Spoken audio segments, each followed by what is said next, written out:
Chapter 145. In the alley of Armor District in Dragon Cloud City, the three old friends finally drew their swords and started fighting. Under the moonlight, Cohen covered his innocent nose in pain as he looked at the man and woman in front of him who started fighting at the slightest disagreement. He knew that in this special battle, there was no room for him to intervene. Miranda probably wouldn't allow him to intervene either. His nose was the proof. Fortunately, compared to before, Miranda's hands were now able to control their strength. Cohen turned his attention back to the battlefield and saw that Miranda was the first to swing her sword. The tip of her sword was aimed at Raphael's chest. Raphael's thin sword instantly appeared in his left hand. Using offense as defense, he slashed at Miranda's throat with a speed that was slightly faster than his opponent. However, it was as if Miranda had predicted her opponent's next move. The blade of her sword naturally changed direction, and as it spun, it slashed at Raphael's left hand. From afar, it looked as if Raphael had taken the initiative to extend his left hand to meet her blade. Cohen was amazed. This was Miranda's instinct after years of practicing Pegasus music. She actively listened to and even controlled the rhythm of the battle, manipulating her opponent's every move. Raphael frowned. He quickly drew his sword and was forced to retreat. He knew how terrifying his former lover was and tried to quickly break away from her rhythm. But Miranda's gaze was as cold as ice. She followed up with a timely slash. When Raphael retracted his right leg, she slashed at his left leg, which was his center of gravity, and interrupted his retreating and regrouping steps. Raphael was forced into a difficult situation. He was forced to stop retreating and face the sword. Just like before, Miranda seemed to have predicted Raphael's movements. She drew her forearm and the wind howled. Cohen's pupils shrank as he watched the battle. In the 10 seconds, the swords of both parties did not touch, exchange, or clash. They only moved back and forth in the air, causing ripples in the air. But Cohen knew that this was an extremely dangerous battle. His teacher, Zadie Tafner, once told Cohen, who was not yet a police officer at that time, that this kind of silent and rapid battle was more often seen in battles between supreme-class fighters. The next moment, Cohen saw Miranda's blade instantly swing at Raphael's head at the most appropriate time, avoiding her opponent's block, dodge, and counterattack. Kiss. The sound of a sword tearing through the air could be heard. In that instant, Raphael's dark red eyes flashed with a different expression. His left arm trembled visibly. Then, the thin sword danced in the moonlight, leaving an afterimage. Ding! The blades of the two finally clashed for the first time, and the air vibrated with a sharp sound that tortured the ears. Cohen frowned and resisted the urge to cover his ears. Raphael gritted his teeth and quickly took 3 steps back.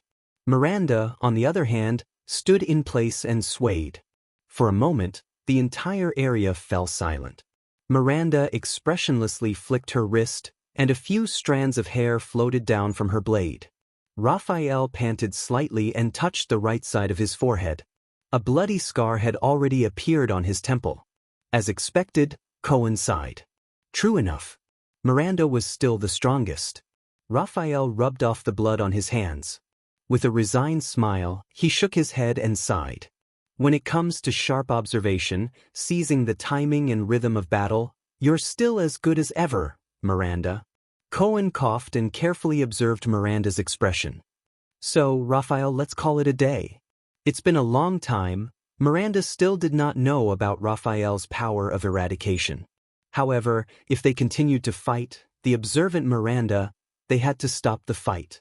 But at this moment, a voice that made the two men tremble came from the field. Raphael, where's your sword of death? Cohen was slightly startled. Raphael lowered his head. Miranda's voice trembled slightly in disbelief. That power of eradication that replaces defense with offense and counterattacks in a desperate situation. For more than 10 years, you're the only one who has awakened the power of eradication that can break the rhythm of Pegasus music. Why is it missing? Cohen closed his eyes in pain. T. She found out. Miranda suddenly raised her head.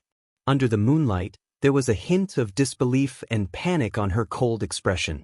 This is not the rhythm of Sword of Death. It's not even the rhythm of your swordsmanship. The swordswoman said slowly, although my hands, I can feel that cold temperature. It was hidden in your hands just now. It's another force. What is that, Raphael Lindbergh? Miranda's gaze was like two blades as she stared at the silent Raphael. Cohen slapped himself on the forehead in frustration. The three of them were silent for a few seconds until Raphael spoke in a gentle and relaxed manner. This is Prayer of the Dead. To be honest, it's not much different from Sword of Death. The young man in white sneered. His voice was still light. Fighting for a chance of survival in a hair's breadth, seeking victory in a dangerous situation to the limit. The style is very similar. I thought you wouldn't be able to feel it with your hands. Just like how Touch of Greed is the Disaster Sword's version of Glory of the Stars. Miranda furrowed her brows tightly. With a hint of anxiety, she asked keenly, is the so-called Prayer of the Dead also another version of Sword of Death? Her gaze was filled with indescribably complicated emotions. She fixed her gaze on Raphael. The Disaster Sword's ruthless power of eradication? Cohen was truly stunned. It seemed that Miranda had already gathered a lot of information about the Disaster Swords in a short period of time. As for himself, Cohen thought of the young man who ran away, and he immediately blushed. It seems that Klein has told you too much. Raphael narrowed his eyes as if he was deep in thought. Even if it's an unrestricted inheritance from outside the tower, he's still a swordsman who is close to supreme class. Why would he talk so much? To their surprise, Miranda suddenly smiled. Cohen was stunned, while Raphael furrowed his brows. Is this why you hid it from me, Cohen? As she laughed, Miranda used her slightly hoarse voice to speak to Cohen without turning her head. The Tower of Eradication's successor, who is chosen once every 5 years, one of the candidates to inherit supreme class.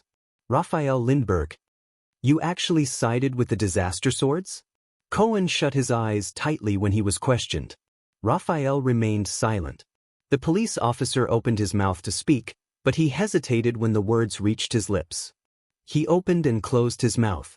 In the end, he still lowered his head and turned his words into a sigh. In the next second, Miranda's figure flashed, and her sword struck out once again. This time, her sword was not aimed at Raphael's vital points. Instead, it went straight for the blade in Raphael's left hand. Cohen revealed a puzzled expression. Attacking the enemy's weapon was not a normal battle strategy. But what surprised him even more was that Raphael, who had been smiling all this while, actually had a drastic change in expression because of this seemingly harmless strike. Asterisk clang. Asterisk the two swords collided for the second time, but there was no follow-up. Miranda's sword retreated upon contact. Miranda stared straight at Raphael, as if she had forgotten everything around her. Raphael, on the other hand, looked at Miranda with a pale face, as if he had been struck in his most vital spot. Only Cohen scratched his head and looked at the scene in confusion. Strange, this strike didn't cause any damage? Why are the two of them reacting so strangely? Then, Miranda's voice drifted over. The reason for the disappearance of the sword cleansing's death is this? Arun's daughter's voice trembled unexpectedly at this moment. 3 years? 3 years? It's him. Is this the reason? Him. The young man in white, Raphael, stared blankly at Miranda.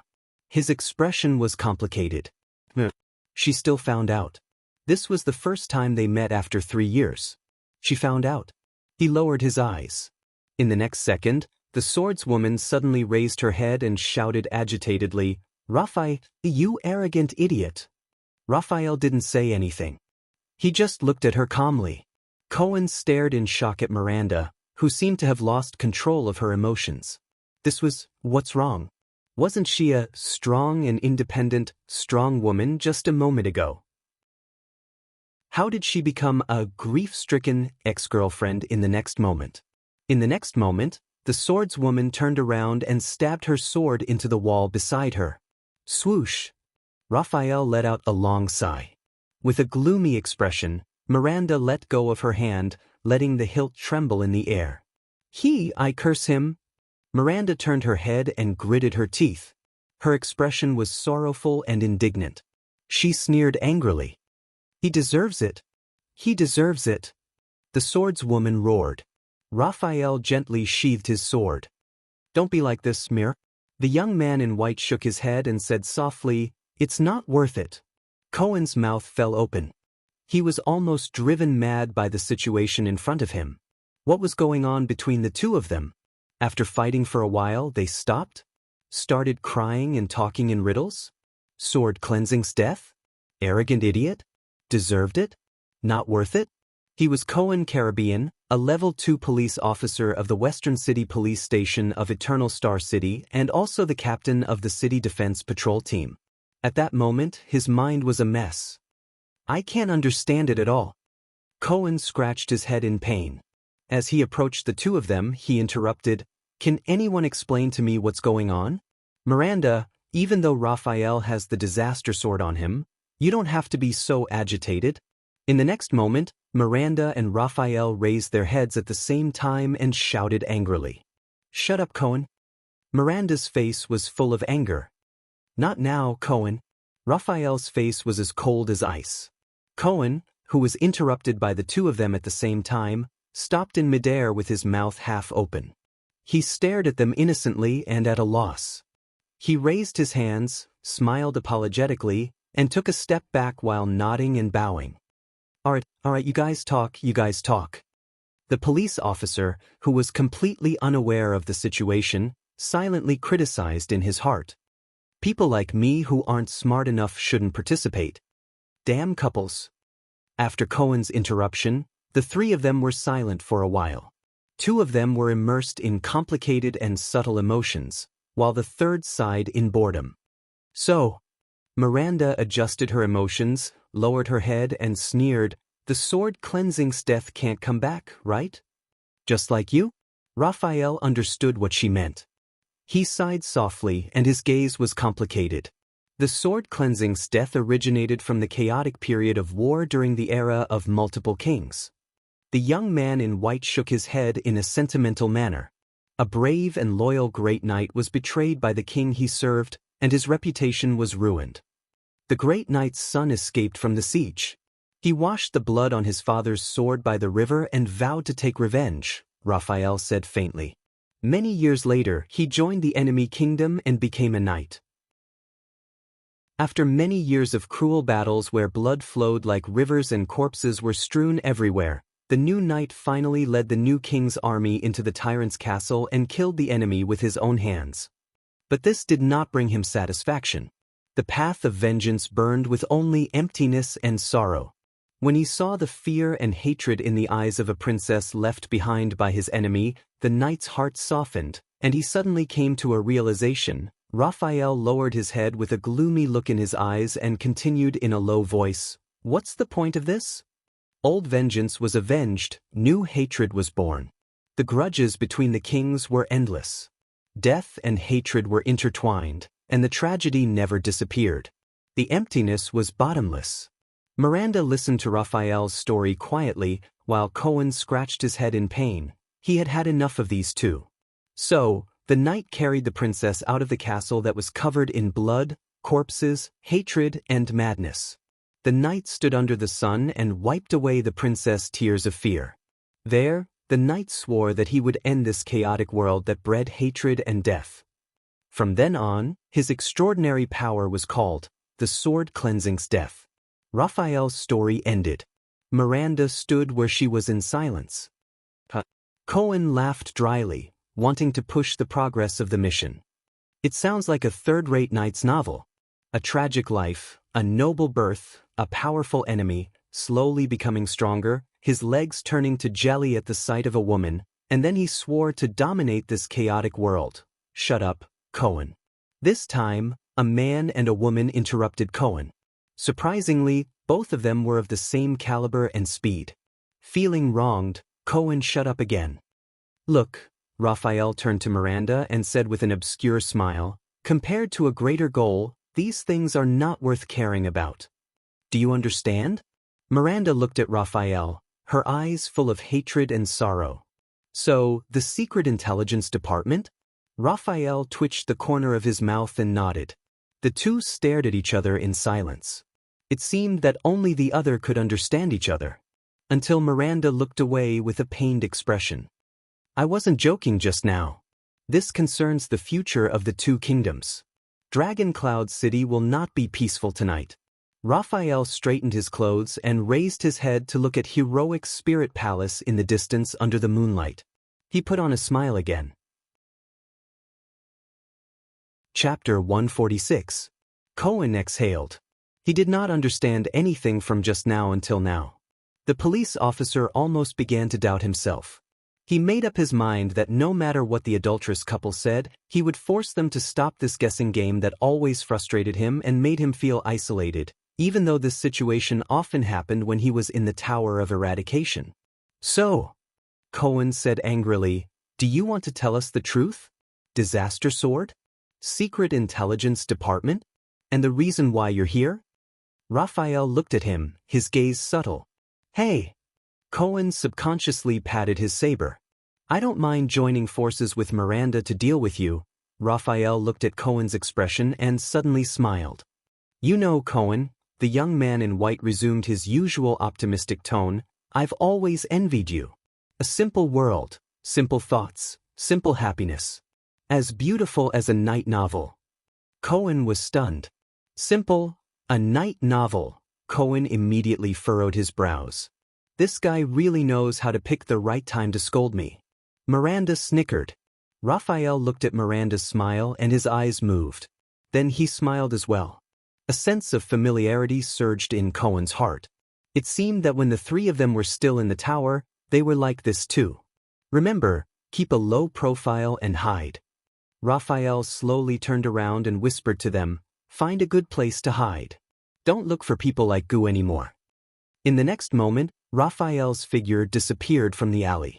Hey! Cohen's expression changed. He was about to chase after him, but Miranda grabbed his arm. Cohen! Miranda lowered her head and said faintly, don't chase after him. Cohen looked at Miranda in disbelief. You let him go just like that?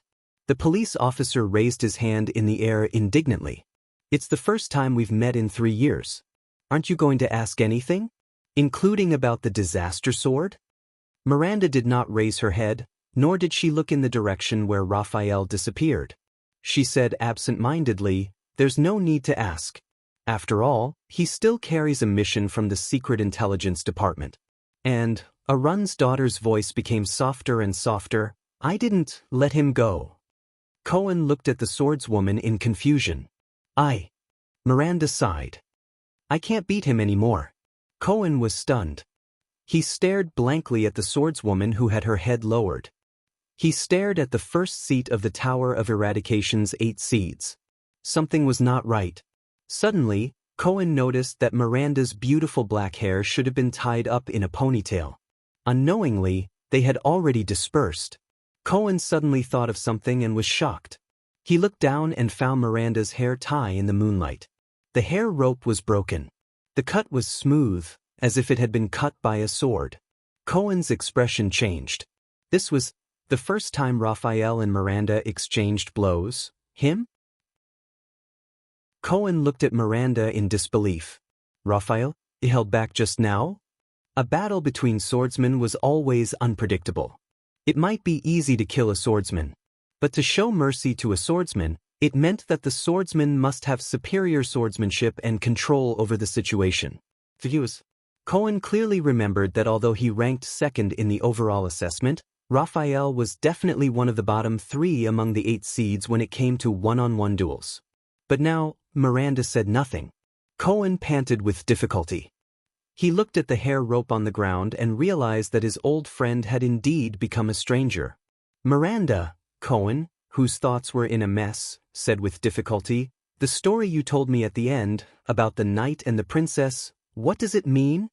Miranda was silent for a few seconds. Cohen. Miranda laughed bitterly. As the son of the Sword of the Twin Towers Caribbean family, your knowledge of history is terrible. Cohen's face turned red. All right, I can only accept it. But I'm really not familiar with the history of the era of kings. That's what historians are supposed to do, isn't it? That knight's name is Camelot Carlus, Miranda explained in a low voice. She looked at the ground and shook her head. And that princess, the daughter of his enemy, later became his wife. What a vulgar plot. Cohen frowned. Camelot, doesn't this name sound a little familiar? Miranda ignored him and continued with her story. After that, the knight fought for 20 years, quelled the terrible chaos of war, brought peace and stability, and built his ideal kingdom.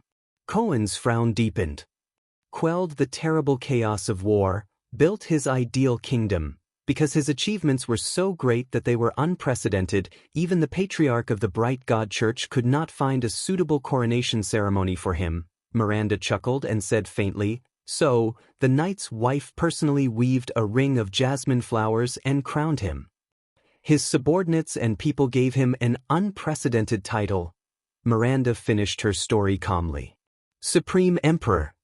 At that moment, Cohen's mouth opened as wide as it could possibly get.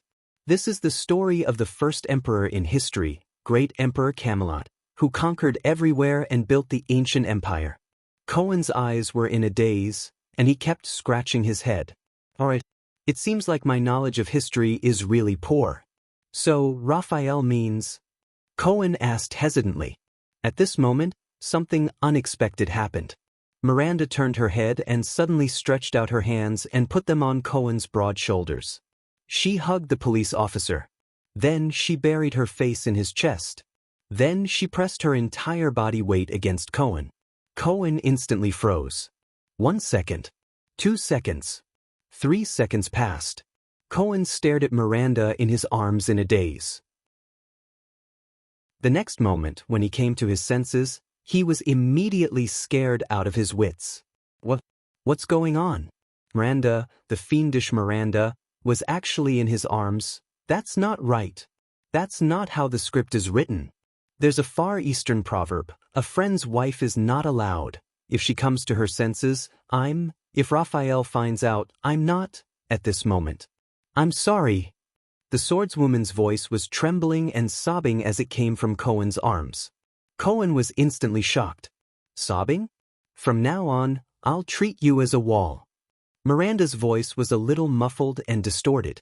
I need to lean on you for a while. She looked like she was about to cry. Cohen lowered his head in disbelief and looked at Miranda. The swordswoman, who had always been strong and independent, was in this state. It was even more shocking to Cohen than if she threw herself into his arms and confessed her love to him. Cohen also noticed that Miranda's hands on his shoulders were trembling slightly as she leaned her face against his chest. Wealthy Miranda? Cohen, who was at a loss, could only awkwardly pat Miranda's back. It's okay. You're the first seed of the Tower of Eradication, the future Duchess of the Northern Territory, Lady Miranda Arund. No matter what happens, you can wait. Cohen was stunned. He remembered Miranda's sharp observation skills. Could it be Miranda? Cohen was stunned. Did you discover something in the battle just now? That is why. Your conversation with Raphael started to become strange after the battle. Miranda shuddered again in his arms. Cohen confirmed his suspicions. It's Raphael, isn't it? You hit his sword, and then discovered something. Recalling Raphael's appearance, Cohen gritted his teeth and asked, Raphael what happened to him? Miranda shivered again. Cohen looked at Miranda and felt an indescribable sadness in his heart. I can't tell you, but it's terrible. As Miranda spoke in a hoarse voice, the swordswoman's head in Cohen's arms trembled slightly again. Raphael, something terrible happened. Terrible. Very terrible. Heroic Spirit Palace, Hall of Heroes. Tell me. In the firelight, the long-haired Archduke Kulgan Rockne frowned and looked at Thales, who had a strange expression on his face. With his usual serious tone, he said, If the Waltons really form an alliance with Lampard, what are your plans? Thales opened his mouth slightly and said awkwardly, Well, actually, at this moment, a second set of footsteps came from outside the stone hall. The two people in the hall turned their gazes at the same time. As the shadow moved into the hall, a third person appeared in front of Thales and Archduke Rockne. Thales stared at the newcomer in a daze. Porphyus Trenida, the Archduke of Southern Extet and the Archduke of Reformation Tower, raised his head and looked at Archduke Rockne, then at Thales. Trent Ida met Rockne's gaze with a strange expression. Your Highness, you didn't tell me that you invited someone else, and it's the glorious and proud Rockne, right? You're also interested in this kind of conspiracy?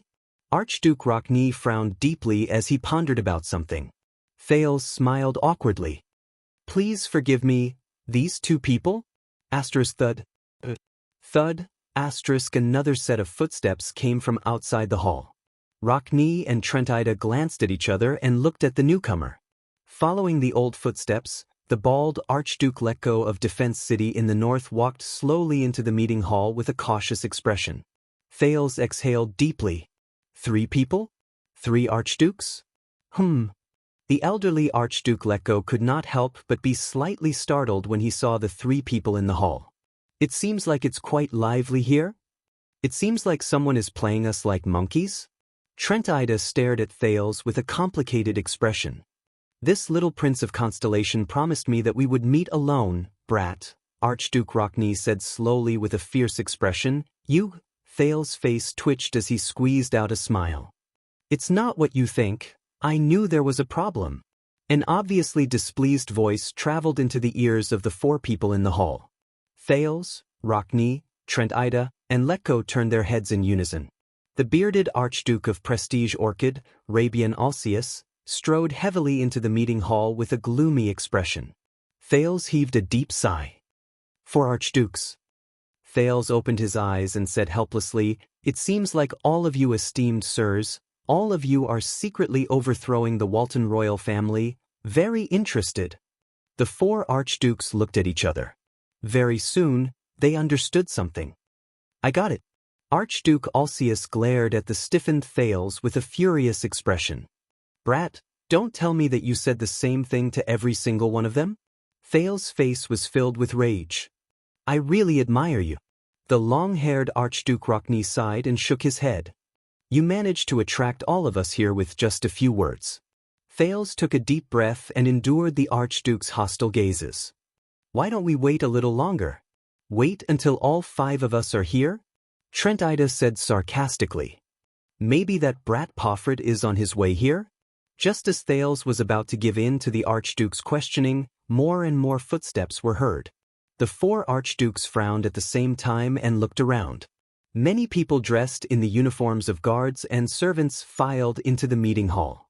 Many of the braziers were lit. The stone hall was instantly as bright as day. A familiar, weathered voice rang. I'm really touched. The old voice caused the 4 archdukes' expressions to change at the same time. The fierce and decisive Rabian Alcius. The cunning Porphyus Trentida. The unsmiling Kulgan Rockne. And the seemingly honest Rogers Letko. With just a little provocation, all 4 archdukes are suspecting and plotting against your king. I'm not dead yet, and you're already so anxious to target the throne of Extet? Flanked by 2 rows of white blade guards and Nicholas, Nuvan Walton VII stepped into his meeting hall with a dignified expression. The common-elected king of Extet came to the high seat at the long table below the Soul Slayer pike. He raised his head and cast his gaze at the 4 archdukes. At that moment, Thales suddenly realized that the old king was actually very tall. Marquis Shiles and Putre also came to Thales' side from the crowd. The former wore his usual smile and nodded at him, while the latter pursed his lips and observed everything in the hall. The 4 archdukes looked at each other with different expressions, then at King Nuvan. Damn you, brat. Archduke Alcius spat and glared at Thales fiercely. Conspiring with the king, to fool us? What do we do now? Your Majesty? Rockne nonchalantly sat down on the long table.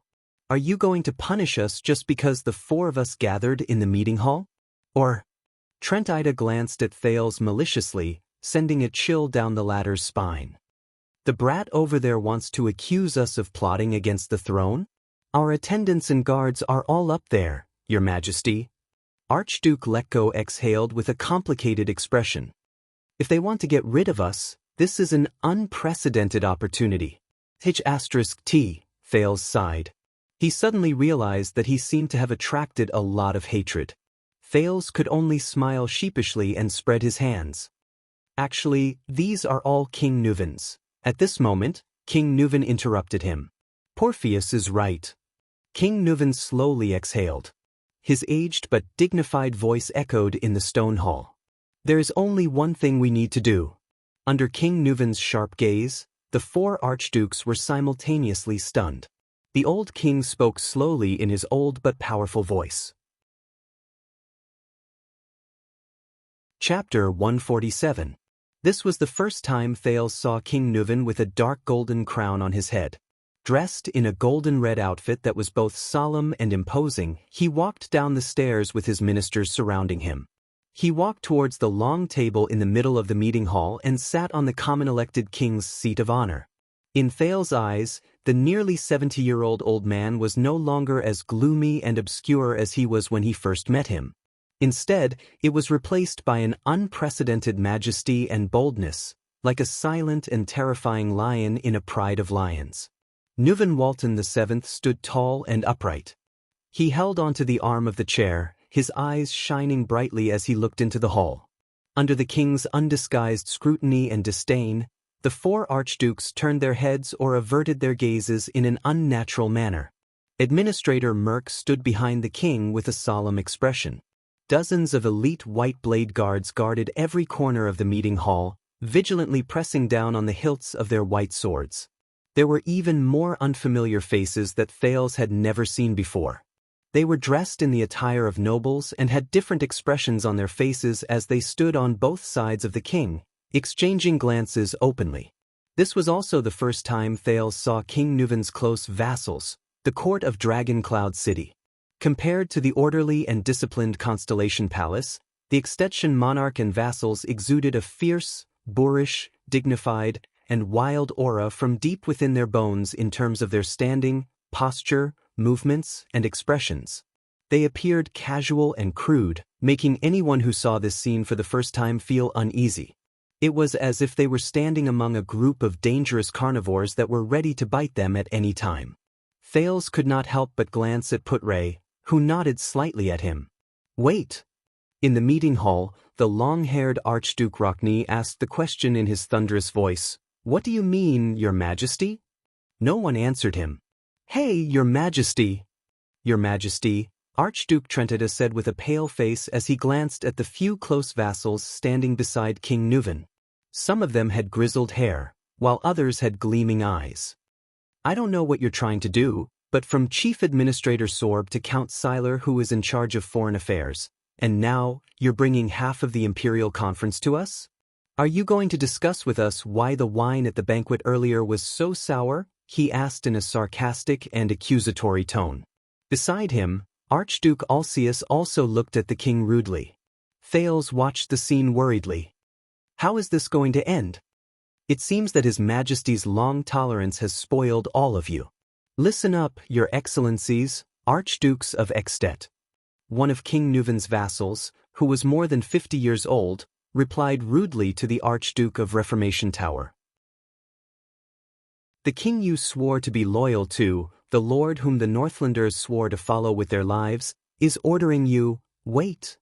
The old official's face was cold as he reprimanded him without giving him any face. Archduke Trentida and Archduke Alcius's faces immediately turned cold, while Archduke Letko looked pensive. Only Archduke Rockney's expression did not change as he sat on the left side of the long table, just like the first time he met Thales. A few seconds later, Grand Duke Letko of Defense City let out a long sigh and slowly sat down. You should at least tell us what this lousy trap is for, Your Majesty. Archduke Alcius also sat down in his seat and immediately said coldly, colluding with Constellation's brat to toy with the archdukes under him, I feel that my dignity has been greatly insulted. At this moment, a series of knocking sounds came from the hall. The four archdukes turned their heads in unison and looked at the main seat at the end of the long table. There, Nuven VII, who had a stern expression on his face, was slowly knocking on the table with his right hand.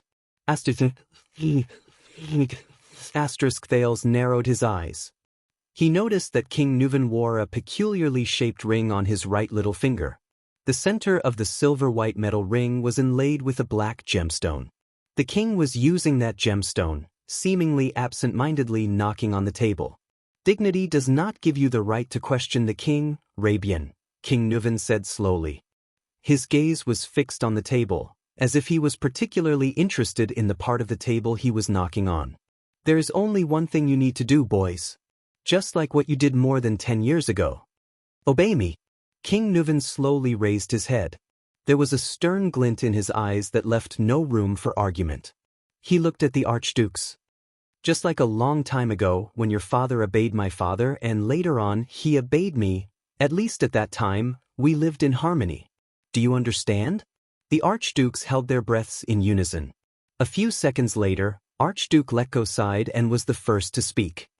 According to what that child said, you used lies to test our loyalty?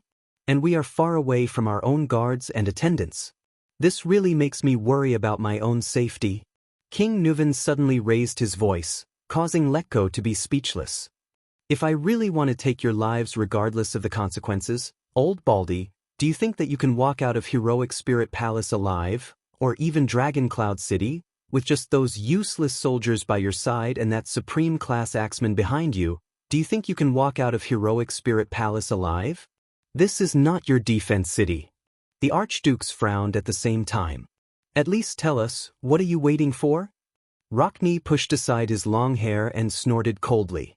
Your Excellencies, His Majesty the King has already shown great kindness. Please do not be impatient.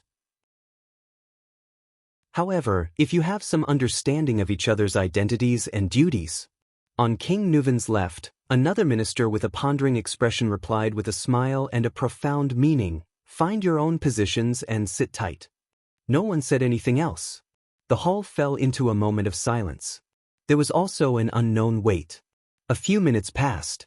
In the end, Thales, who could not sit still any longer, rolled his eyes in embarrassment and glanced around.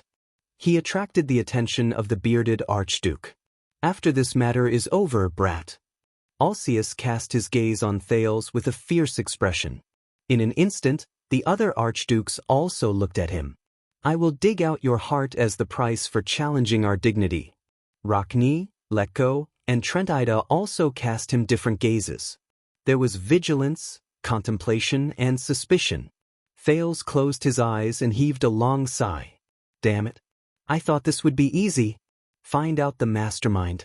King Nuven will wave his hand and fire 10,000 arrows at once. An eye for an eye, a tooth for a tooth, a tooth for a tooth, a tooth for a tooth, and a tooth for a tooth. But for now, at least based on Alcius' performance, the side effects and sequelae are huge.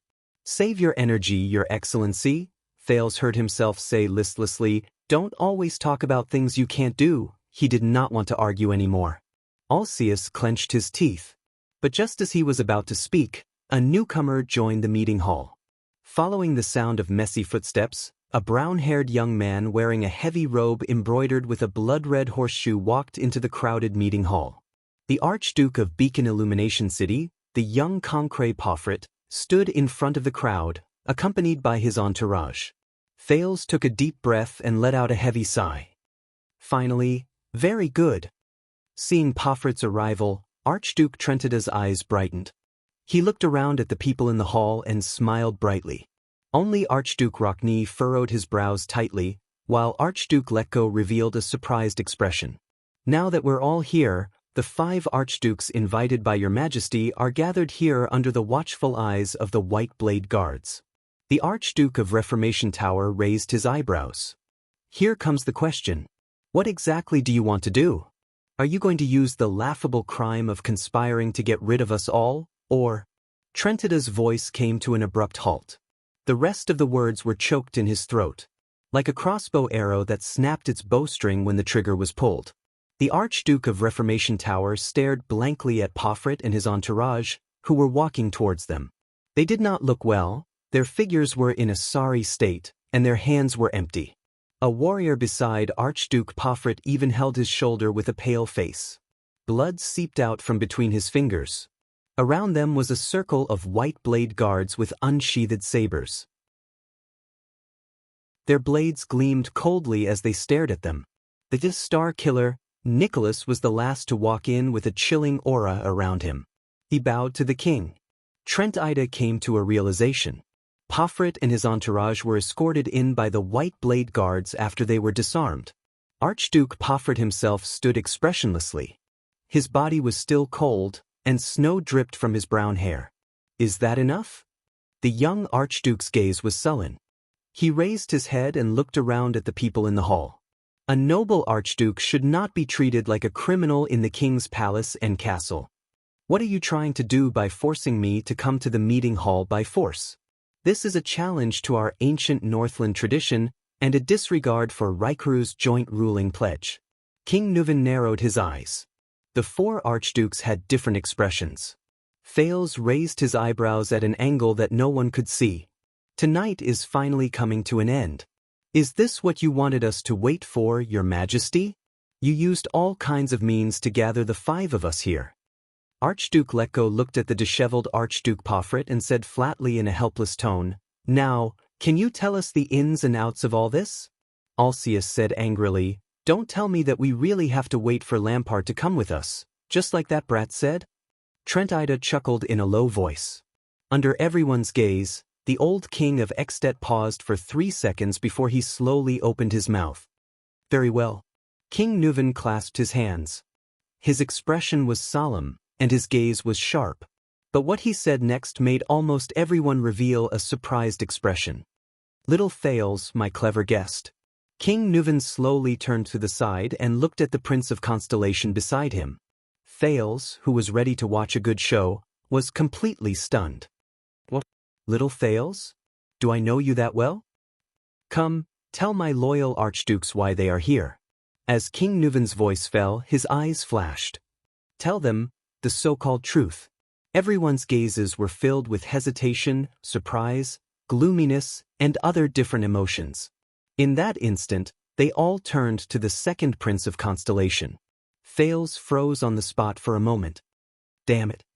He reacted quickly and put on an ugly smile.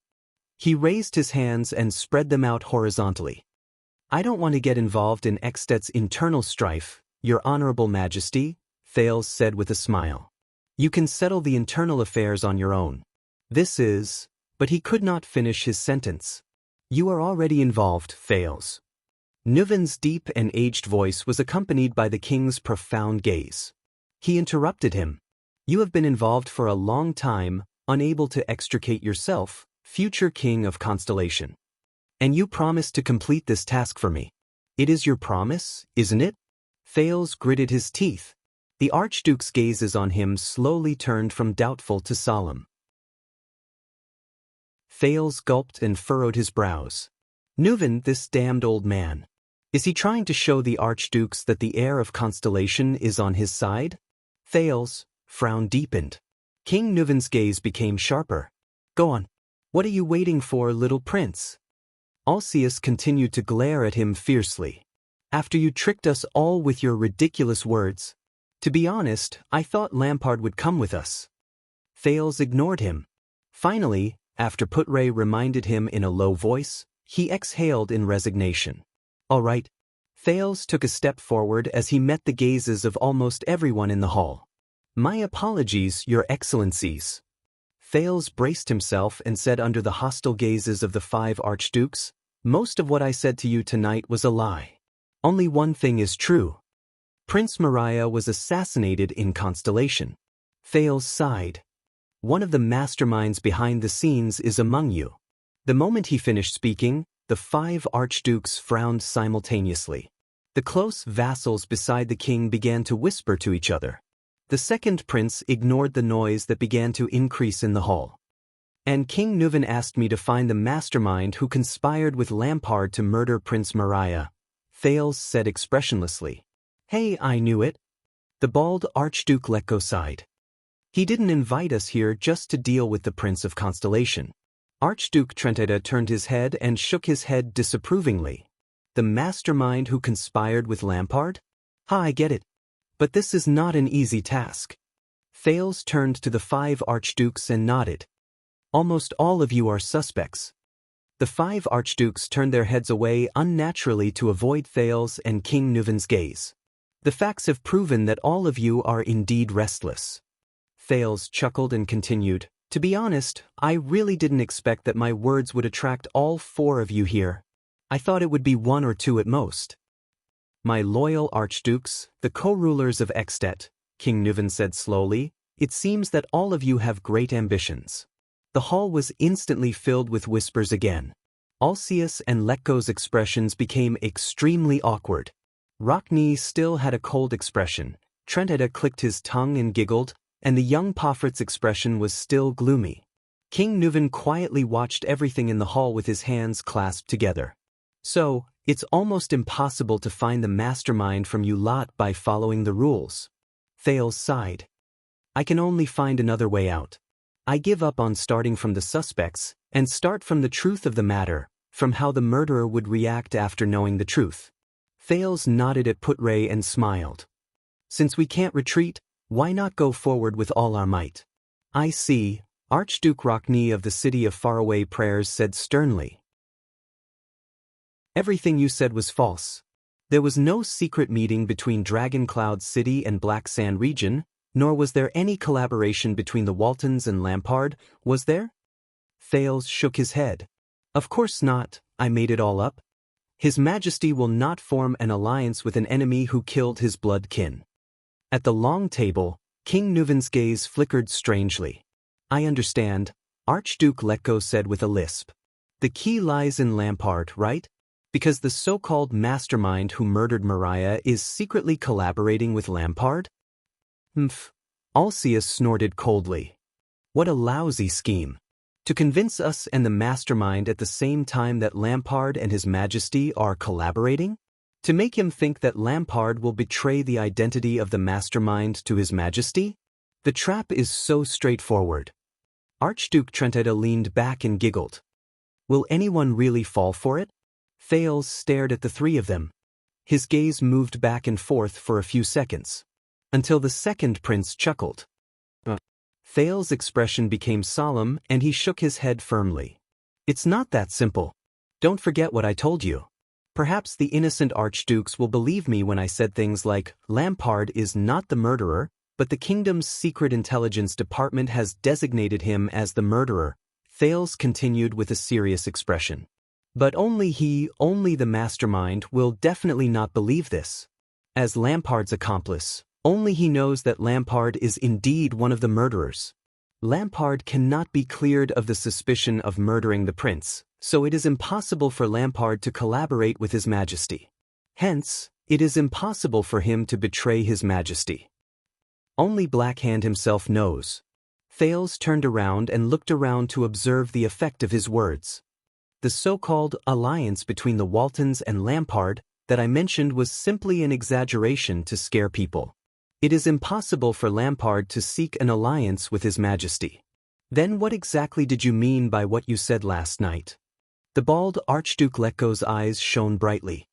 You said a lot about His Majesty abandoning hatred and choosing benefits. But if you cannot convince the murderer that Lampard and His Majesty are collaborating, I did not intend to let him believe this. I only wanted to tell him, Thales said flatly, His Majesty suspects that Lampard is not the murderer and is still trying to contact him. At the head of the long table, King Nuven revealed a faint sneer. Moreover, from the moment Nicholas went to fetch me, it is very likely that both parties have been contacting each other for a long time. Archduke Alcius said impatiently, You just said that Lampard is the murderer. He does not dare and will not collaborate with His Majesty.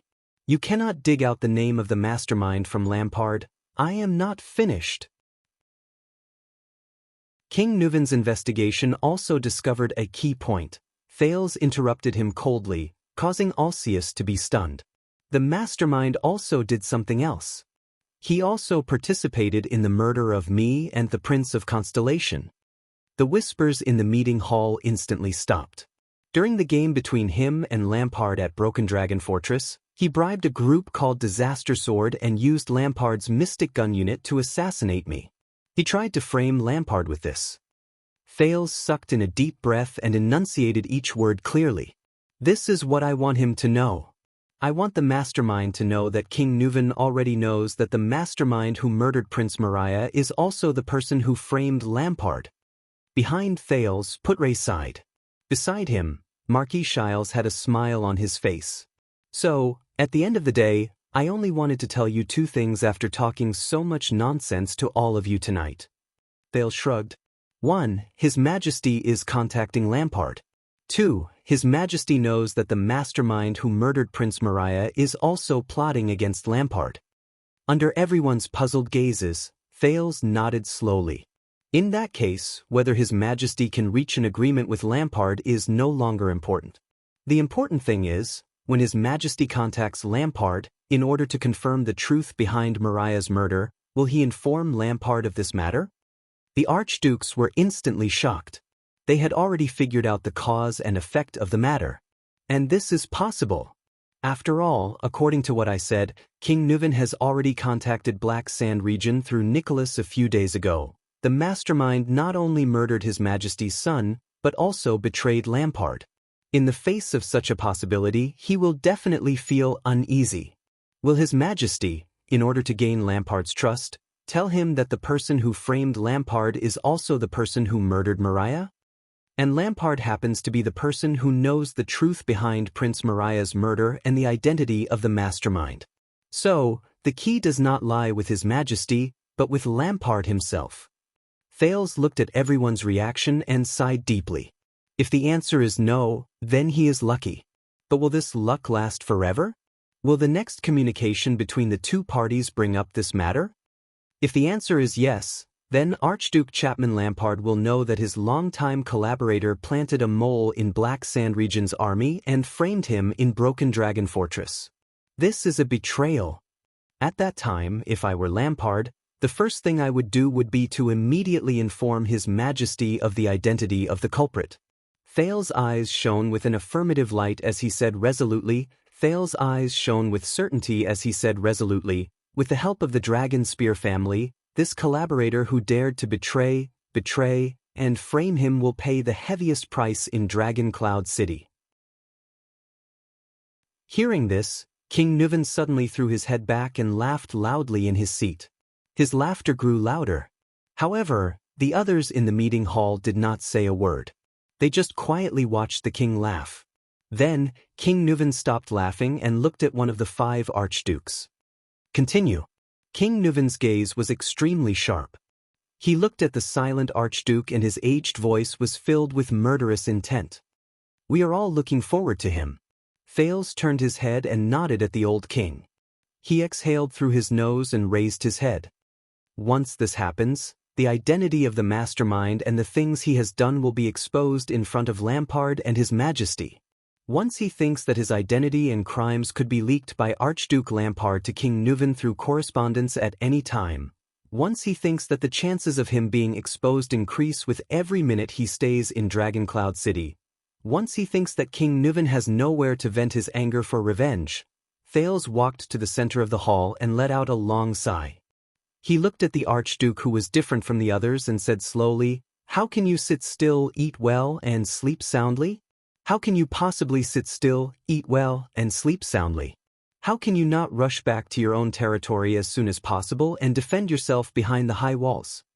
The 5 archdukes had different expressions. However, 4 of them knew what was going on and cast their gazes at the archduke who had been different since he arrived. "Is that so?" Thales said slowly. Thales spoke slowly.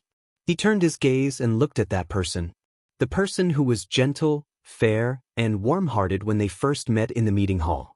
But tonight he did not say a word and responded with silence. The youngest archduke whose clothes were embroidered with bloody horseshoes. "His Majesty, Lampard, and I have a common enemy, the mastermind who murdered Prince Mariah, my enemy who tried to assassinate me, Lampard's collaborator and traitor." Thales flashed a friendly smile. "Can you tell me why, at 4 o'clock in the morning, when the sky is not bright, when the banquet is in full swing, when the palace and the city gate are opened for the first time, when I bring up such shocking news and suggestion and expect you to come and meet me, you couldn't even make it in time to bid farewell? You were about to leave Heroic Spirit Palace in a hurry, get on a carriage, drive to the city gates, and leave Dragon Cloud City without a care for anything else? Thales shook his head and recited his name with mixed feelings. The Honorable Archduke of Beacon Illumination City, Concret Poffret? At this point, the hall was already silent. Then, the prominent brown-haired young man, who was covered in cold air and snow, slowly raised his head and looked at the Prince of Constellation. Chapter 148. In the meeting hall of Heroic Spirit Palace, from the archdukes to the king's close vassals, even the White Blade Guards and ordinary Heroic Spirit Palace guards, all stared at Archduke Poffret. Among them, King Nuven's gaze was the most terrifying. It was like the legendary evil dragon that would choose its prey. The followers behind Archduke Poffret were all pale. Many of them raised their heads, as if meeting him for the first time. Their gazes were filled with shock and bewilderment as they stared at their suzerain in disbelief. Watching all this, Thales sighed softly. Sometimes, it's not a good thing to leave in such a hurry. In the face of all this, the young Archduke Poffret only pursed his lips and said nothing. Not only that. The commander of the White Blade Guards behind him, the Star Killer Nicholas, stared coldly at the Archduke. His gaze was full of disdain. When the men we placed at the city gates stopped them, these people from Beacon Illumination City had no intention of responding at all. Instead, they drew their swords. Nicholas' voice grew softer and more unsettling, until I personally killed that supreme-class fellow among them. The followers of Beacon Illumination City looked at each other with unpleasant expressions. They gritted their teeth and lowered their heads. Concret? Archduke Xianxia stared at Archduke Poffret in a daze. I thought that Beacon Illumination City was the closest and had always been Dragon Cloud City's most trusted helper. Obviously, the truth is different from what we thought. Beside him, Trent Ida exhaled in resignation. Guess how tonight's going to end? The king's voice rang out just in time. And Nuven VII let out a terrifying sneer. His gaze was fixed on the silent Poffret. Believe me, everyone, tonight's ending will be terrible, no one answered. Archduke Poffret still lowered his head and did not say a word. Asterisk bang. Asterisk with a cold expression, Archduke Rockney slammed his palm on the table. The sound reverberated in the hall. We are Northlanders. Rockney raised his head and looked at every archduke. His voice was filled with disappointment and resentment. Not those Southern Empire people who eat conspiracies and assassinations. Thales pursed his lips and whispered, "Thank you for the compliment. Speaking of which, you really surprised me." Archduke Trentida's eyes shone with cunning and rumination. Our little guest from Constellation, are you really only 7 years old? A little venomous snake. Xianxia stared coldly at Thales and said, "It has a special sensitivity towards conspiracies." Thales took a deep breath. Conspiracy? He thought to himself. From the assassination of the Extet diplomat group, to the war between Constellation and the Dragon, to the fight for Broken Dragon Fortress, to the mystic guns that were shot at him, to Lampard, to Poffret. Everything was connected. That fluctuation surged into his brain in a timely manner, allowing Thales to think faster and clearer. Just like in the past, different elements and events were clearly separated before his eyes. This is not a simple plot, Thales heard himself say. A lot of things happened at the end of this year. The second Prince of Constellation closed his eyes and sorted out the things in his mind. For Extet, nothing is more important than Prince Mariah's assassination in Constellation. However, this is not an isolated incident. It is a terrifying chain of conspiracies that spans the two most powerful countries in the Western Peninsula. Scenes from the past reappeared before his eyes. The Duke of the Northern Territories' ferocious expression. King Kessel's roar, losing his composure. The various gazes of the Dukes of Constellation. The Archduke of Black Sand Region's emotionless gaze. Nuven VII's despair.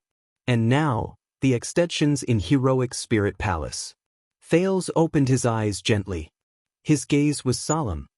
This plan cleverly utilized the long-standing conflict and hatred between the two countries, which was amplified by the Fortress Treaty and accumulated for more than 10 years.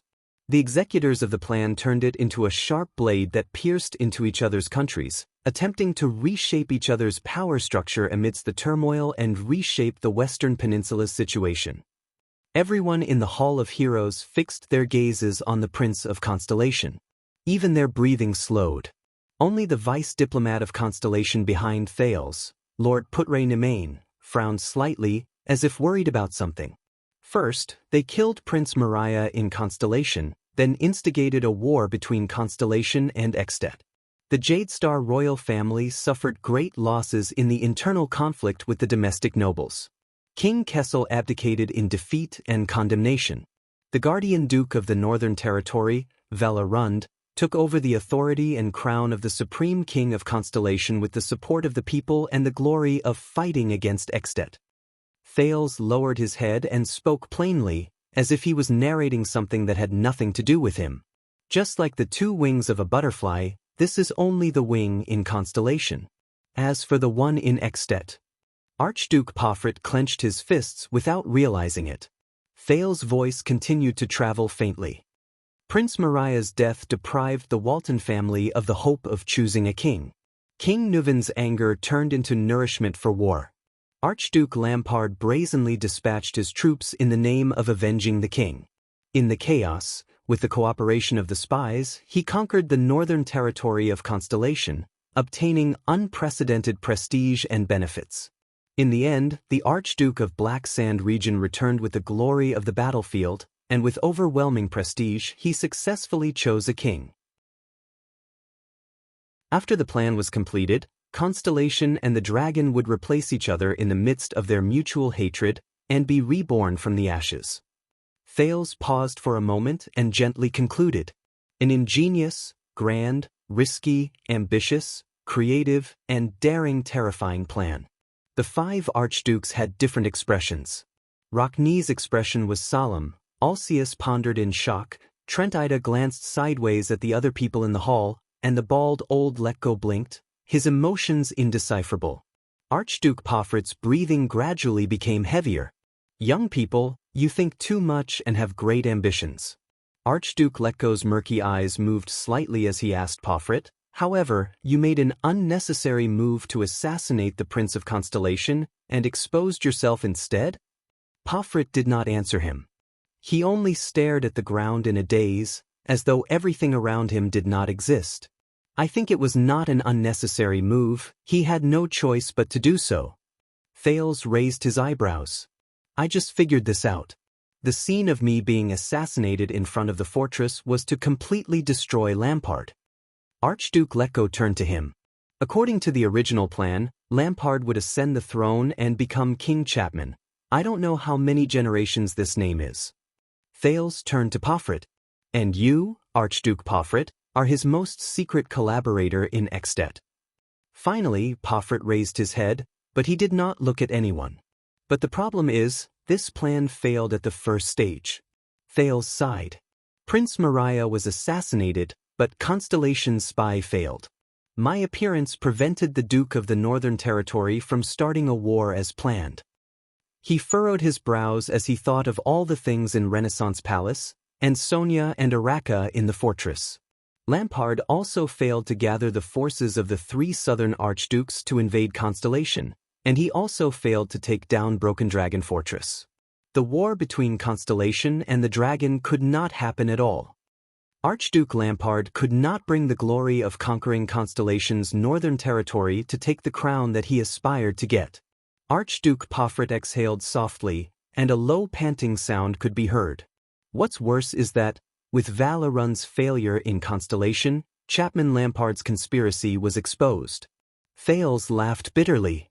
The enraged King Nuven will seek revenge and make Lampard and Black Sand region pay the price. Behind the long table, King Nuven caressed the black ring on his finger and added in a seemingly nonchalant manner, "Isn't that so?" The archdukes exchanged glances. "So," Thales nodded, "Lampard is doomed. King Nuven and Dragon Cloud City will not let him go." Under the Archduke's gazes, he nodded at the expressionless Pomfret.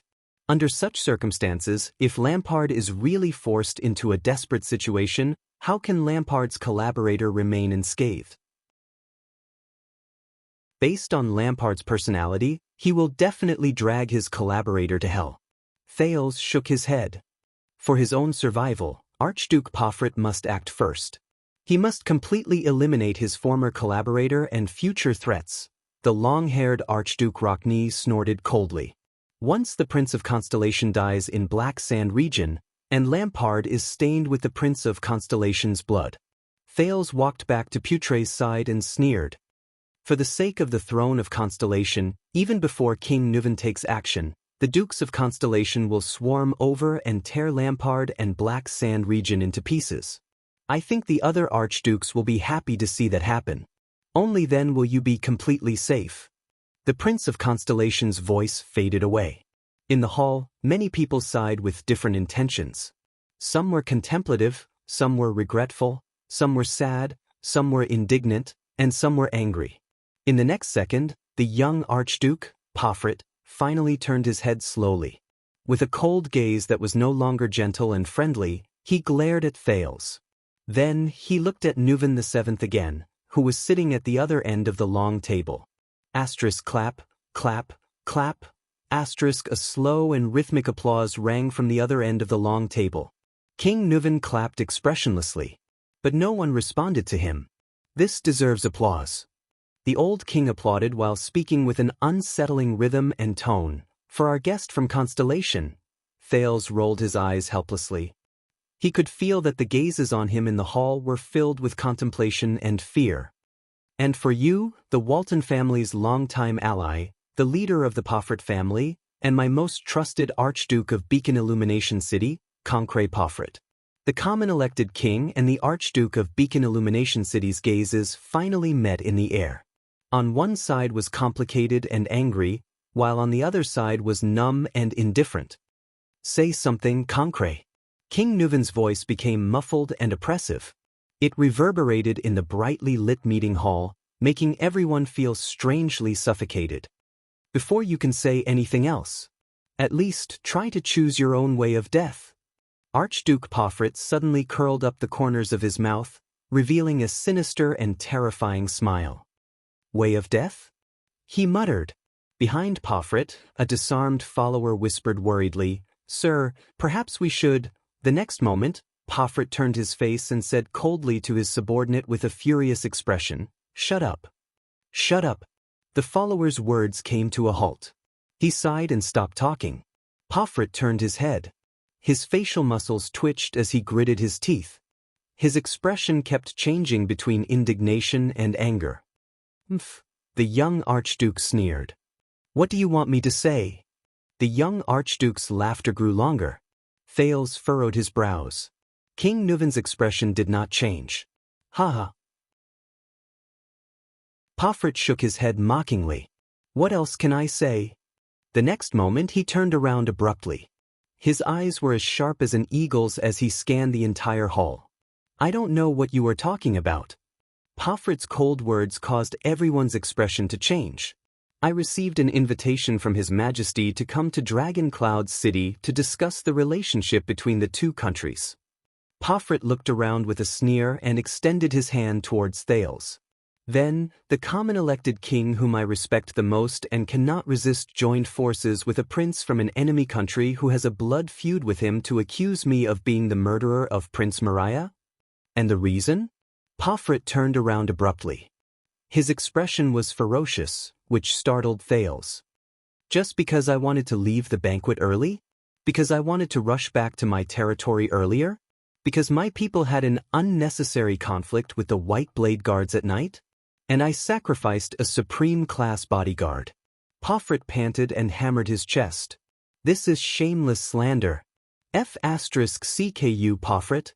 A vassal beside the king spat in disdain. "A coward's self-defense. Ayaya." Archduke Trenida narrowed his eyes and chuckled.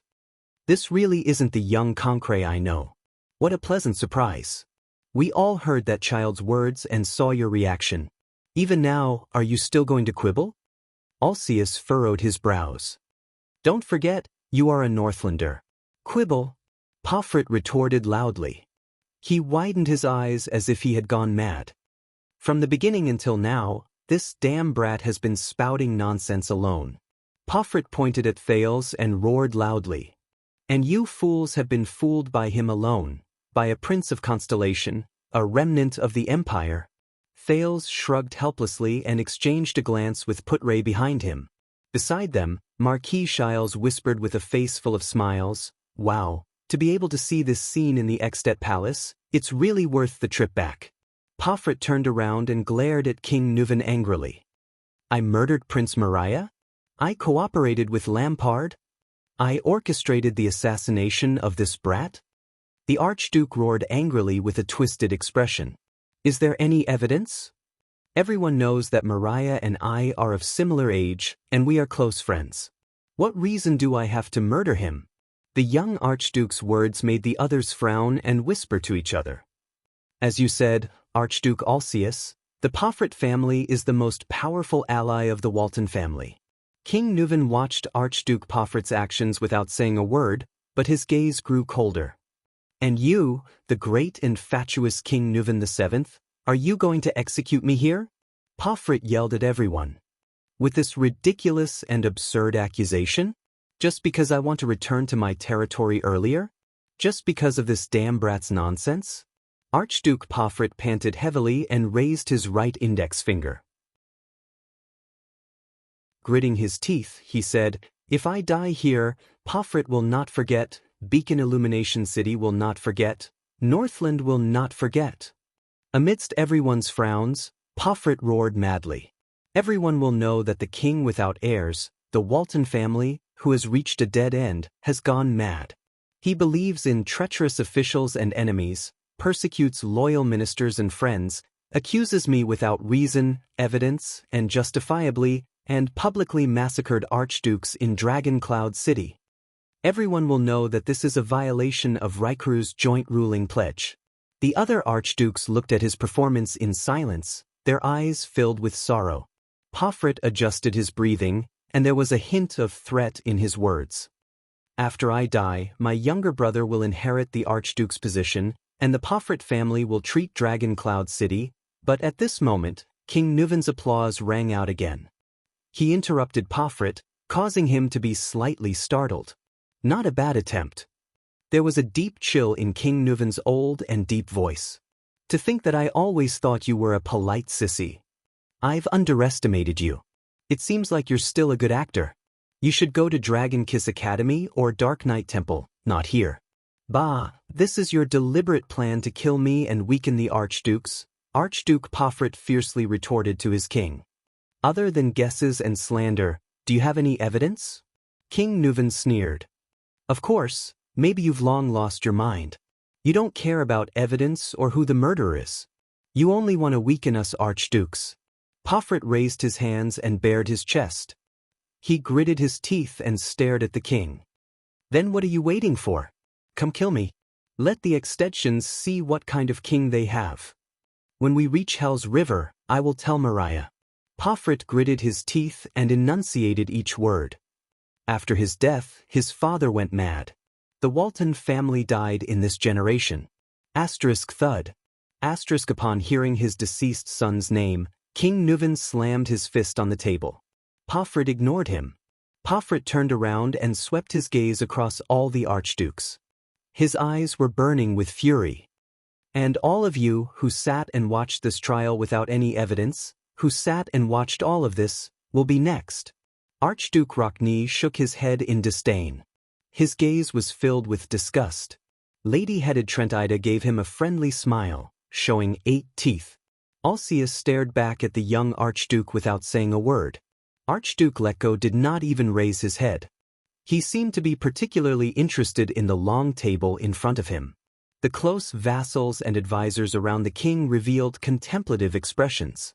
They were not the only ones who realized the problem. Watching from the side, Thales also frowned slightly. Although Pomfret seemed to be quibbling as a final struggle, he was not unreasonable. An archduke came to Dragon Cloud City, but was executed by the king, what would the people think? How would Beacon Illumination City react? Would the archdukes really be indifferent? Besides, although everyone knew it was him, it was Pomfret, but there was no evidence. Unless Lampard came forward and admitted to the crime while identifying Pomfret. Thales's worried gaze kept shifting between the tensed Pomfret and the stern old king. What should I do? Will the king really throw caution to the wind and execute? While everyone was deep in thought, King Nuvan finally spoke. Evidence. The old king threw his head back and laughed. Haha, Pomfret was slightly startled. The archdukes also looked at him in confusion. Since when do I need evidence? Nuvan VII's tone slowly rose. I only need a reason. I only need the truth. Pomfret exhaled through his nose and sneered. Humph, a typical tyrant. Raikuru would also be ashamed of you. He narrowed his eyes. The evil habits of the empire reappear in you. Perhaps this is Raikuru? King Nuvan did not let him continue. When Raikuru Extet was on his deathbed, the old king clenched his right fist and snorted. His nephew and heir, the later Nuvan Walton I, made a vow to the human hero as his heir in front of his bed, witnessed by the Queen of the Sky. The last sentence in his vow later became the Walton family, the Dragon Spear family's language. Yes. Under everyone's gaze, Nuvan VII lowered his voice and said solemnly, as the son of Northland, the son of Northland, the way of Northland. Archduke Pomfret was slightly startled and puzzled. Since we are Northlanders. King Nuvan clenched his fists tightly. His eyes were burning with anger, but he suppressed his emotions and continued to speak solemnly. We should follow the way of Northland. Everyone's expression changed at the same time. Thales thought of a possibility. His face turned pale. King Nuvan clapped his hands. The sound of 2 footsteps slowly came from outside the hall. Everyone's gaze was attracted by the 2 newcomers. Thales saw the newcomers clearly. He frowned and looked at Putre. Putre narrowed his eyes and shook his head at him. Pomfret stared blankly at the newcomers. Come and meet our dear chief of intelligence. King Nuvan raised his hand and introduced the newcomers. Madame Kalshan. Under Thales's solemn gaze, an old woman whom he had met before smiled gently and bowed slightly to the archdukes. The arrival of the Red Witch, the master of the secret room, made the archdukes frown. What does this mean? Ignoring everyone's expressions, the king pointed at a woman dressed in a silver-white robe whose face was covered by a veil. He continued in a cold voice, and the head ritual master of Bright Moon Temple, Jewel Holm. Thales was stunned. He saw the mark on her body, a pair of moons embedded together. They were a curved crescent moon and a full, waxing moon. The head ritual master of Bright Moon Temple? High Priestess Holm did not say anything, as if everything around her had nothing to do with her. But the archdukes and the king did not show any signs of anger, as if this was how it should be. This made Thales think of Sunset Temple in Constellation and High Priestess Lycia. Gods! What kind of role did they play in this world? What does this mean? Pomfret's expression was dark as he stared at the king. What does this mean? The old King Nuvan sneered and slammed his palm on the long table. Her Excellency High Priestess Holm is naturally here to bear witness. It's nighttime now, the bright moon goddess is the best witness. Pomfret seemed to have guessed something. The young archduke felt his throat go dry. He said hoarsely, Bear witness to what? Bear witness to what? The old king flashed an angry smile and turned to the Prince of Constellation. Little Thales, watch carefully. Thales was shocked and he snapped out of his thoughts. King Nuvan said flatly, the ancient ritual of Northland cannot be proposed casually. The ancient rituals of the northern lands are not something that can be casually proposed. It requires a sufficient number of witnesses, a sufficient sacred ritual, and an arbitrator of sufficient status to witness it together. Only then can it be effective. The ancient ritual of Northland? Thales stared blankly at the old King Nuvan VII. For a moment he was extremely shocked. No way? Could it be? The archdukes and the vassals were equally shocked. Many of them even had panic in their eyes. Your Majesty? A noble who seemed to be an administrative officer next to the king asked with a frown. But Nuvan VII did not give them any chance to ask. The next moment, King Nuvan shook his right palm and slammed it on the chair. Asterisk bang. Asterisk everyone was startled. The old king of Extet, who was almost 70 years old, stood up abruptly. His face was filled with hatred and murderous intent. With an aged voice that sounded like muffled thunder, he spat out the following words. I, Nuvan Raikaru Kadyan Walton, the seventh Nuvan in the genealogy of the common elected kings. The king of dragon knights come hero Raikaru, the successor of the hero Chara. The common ruler of the Northlanders in the Western Peninsula, the defender of the glacier defense line. The defender of the humans in the north, the conqueror of White Mountain. The arbitrator of the Golden Passage, the conqueror of Broken Dragon Fortress. The 35th common elected king of Extet and Queeker Glacier, the Archduke of Dragon Cloud City. Under the witness of the spokesperson of the Bright Moon Goddess at the Imperial Conference, the Archduke of Prestige Orchid, the Archduke of Reformation Tower, the Archduke of the City of Faraway Prayers, the Archduke of Defense City, and the only heir to the royal family of Constellation, Thales stared blankly at the king's actions, not knowing what to do. Equally shocked were the archdukes, including Poffert himself. The king continued to speak. His words were laced with chilling resentment and pain.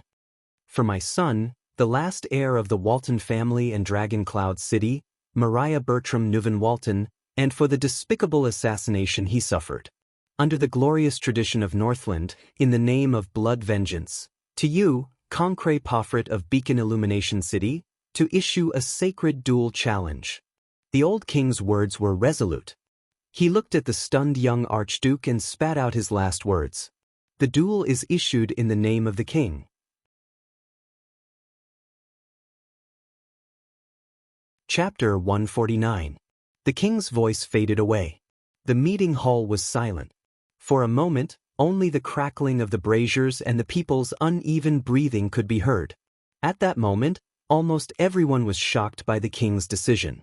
The silence lasted for a whole 5 seconds. Then, a young male voice spoke weakly. What's going on? Everyone's gaze swept towards the dumbfounded prince of Constellation, Thales Jadestar. King Nuvan's meaningful gaze was also included. Behind him, Putre coughed. The dumbfounded Thales only reacted then. He curled his lips awkwardly and flashed an apologetic smile. But at that moment, no one cared about the foreign prince's loss of composure. Your Majesty! The tall Archduke Rockney stood up abruptly.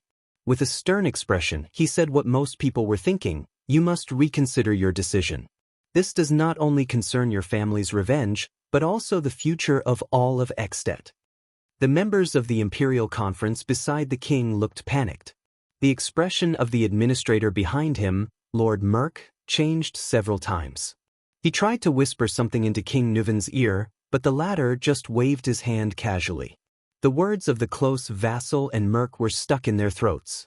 This is my decision, the king said softly to his close vassal. At that moment, Thales suddenly felt that King Nuvan's aged figure overlapped with the robust figure in Renaissance Palace. Thales noticed that among the people present, only 2 people's expressions did not change. The leader of the White Blade Guards, the Star Killer, remained expressionless, while the master of the secret room, the Red Witch, Kalshan, still had a kind and amiable smile on her face. As for the High Priestess of Bright Moon Temple, Jewel Holm, Thales could not see her face behind the veil. How old is King Nuvan this year? Thales turned around and asked Putre in a low voice. 69, if I remember correctly. The one who replied was Marquis Shiles Bamra, who was next to Putre. This guest from Camus Union also furrowed his brows deeply and looked worried. And Archduke Poffret has just turned 33 this year. He is in the prime of his life. Damn it, we have just signed the contract for the mines. The situation has developed beyond our imagination. Be vigilant, Your Highness. The thin vice diplomat's expression kept changing. If King Nuvan insists on a duel, Thales nodded with an unpleasant expression. He knew what Putre meant. If King Nuvan died here, Jadestar and the Walton family's tacit agreement of peace would lose its most important fulcrum. And in Dragon Cloud City, in Extet, he, the Prince of Constellation, would become isolated and helpless. And the Archduke's attitude towards him, not to mention that Archduke Pofrit, who seems to be filled with hatred towards me. Thales gritted his teeth. The next moment, King Nuven walked out of his seat and slowly walked forward. He smiled at the Archdukes. "What's wrong, noble and proud Rockney?" King Nuven's old but powerful voice echoed throughout the hall. "Are you worried that my old bones cannot defeat the young?" The long-haired Archduke Rockney did not say a word, but his slightly swaying head had already explained everything. "I can't say that his words are unreasonable, Your Majesty." Archduke Trentida rubbed his right hand with a dark expression. He glanced at Archduke Pofrit, who was still in shock. "It's one thing to snatch a woman from a young man, but to fight to the death in a duel. You know your age, don't you, Your Majesty?" Archduke Alcius' words were even more direct. "Even if you directly order for him to be detained, it would be 100 times better than what you're doing now. Do you know the consequences of doing this?"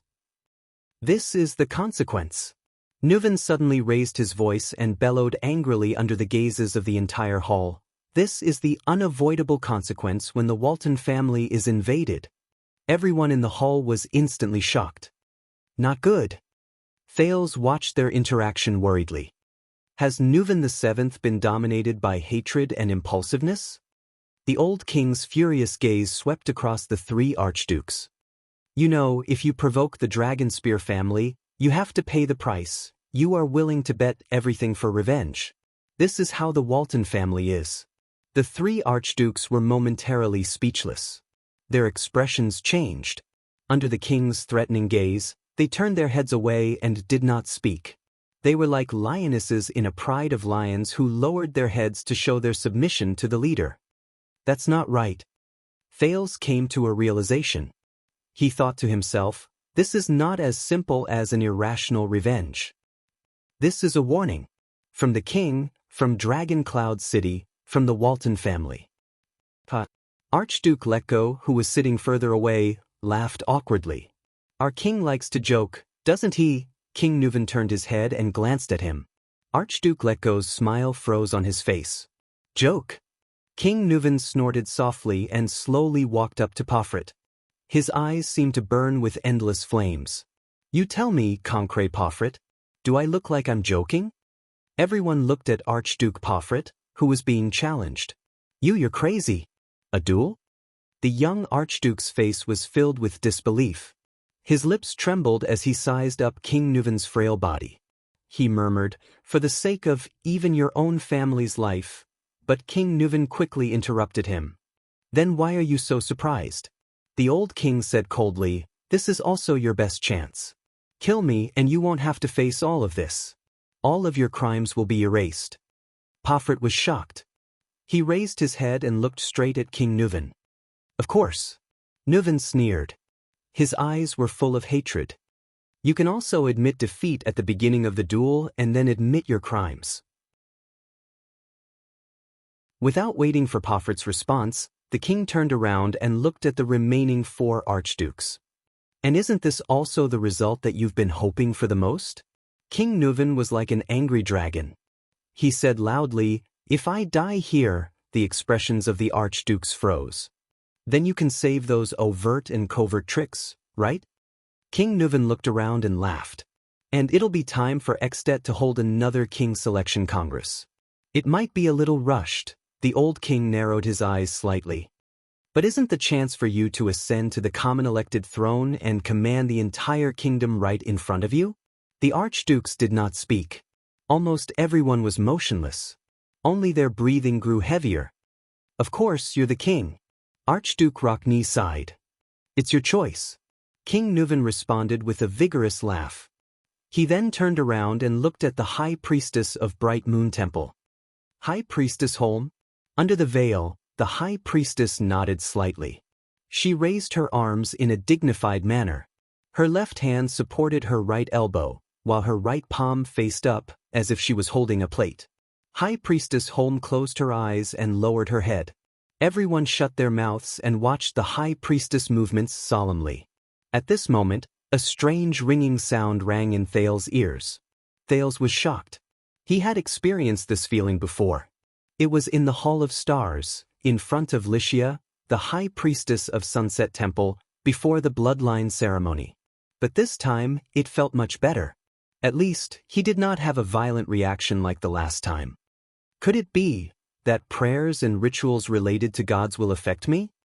But just as he maintained his composure and secretly rejoiced in the faint ringing sound in his ears, "I'm watching you." Thales raised his head abruptly. But he only saw an empty ceiling. What? He turned his head in surprise and looked around. Everyone was solemnly waiting for the high priestess ceremony to end. Behind him, Wuxia and Xianxia also had solemn expressions. No one spoke. Then just now, Thales scratched his head in confusion and looked around. Unable to find anything, he could only exhale helplessly. "All right, tinnitus is an illness. It has to be treated, I warned you." Thales shuddered. He subconsciously turned his head again and looked around nervously. Again. Who is it? That's right. He was sure that someone was talking to him, like whispering in his ear. Thales could not remember the characteristics of the voice, but the words were extremely clear. Could it be? Thales thought nervously, is it Yodel? The masked protector who's invisible? No, impossible. That voice is completely different from Yodel's hoarse voice. Thales panicked a little. After making sure that no one spoke, he stared in disbelief at the high priestess of Bright Moon Temple, whose eyes were closed. It can't be. Thales' actions attracted the attention of others. Xianxia cast him a curious glance, while Wuxia frowned and stared at him, as if reprimanding him for losing his composure. Thales, who snapped out of his daze, was shocked. He quickly turned around and stood properly in a dignified manner. Finally, the strange tinnitus disappeared. But the doubts and panic in Thales' heart only continued to rise. The bright moon has responded.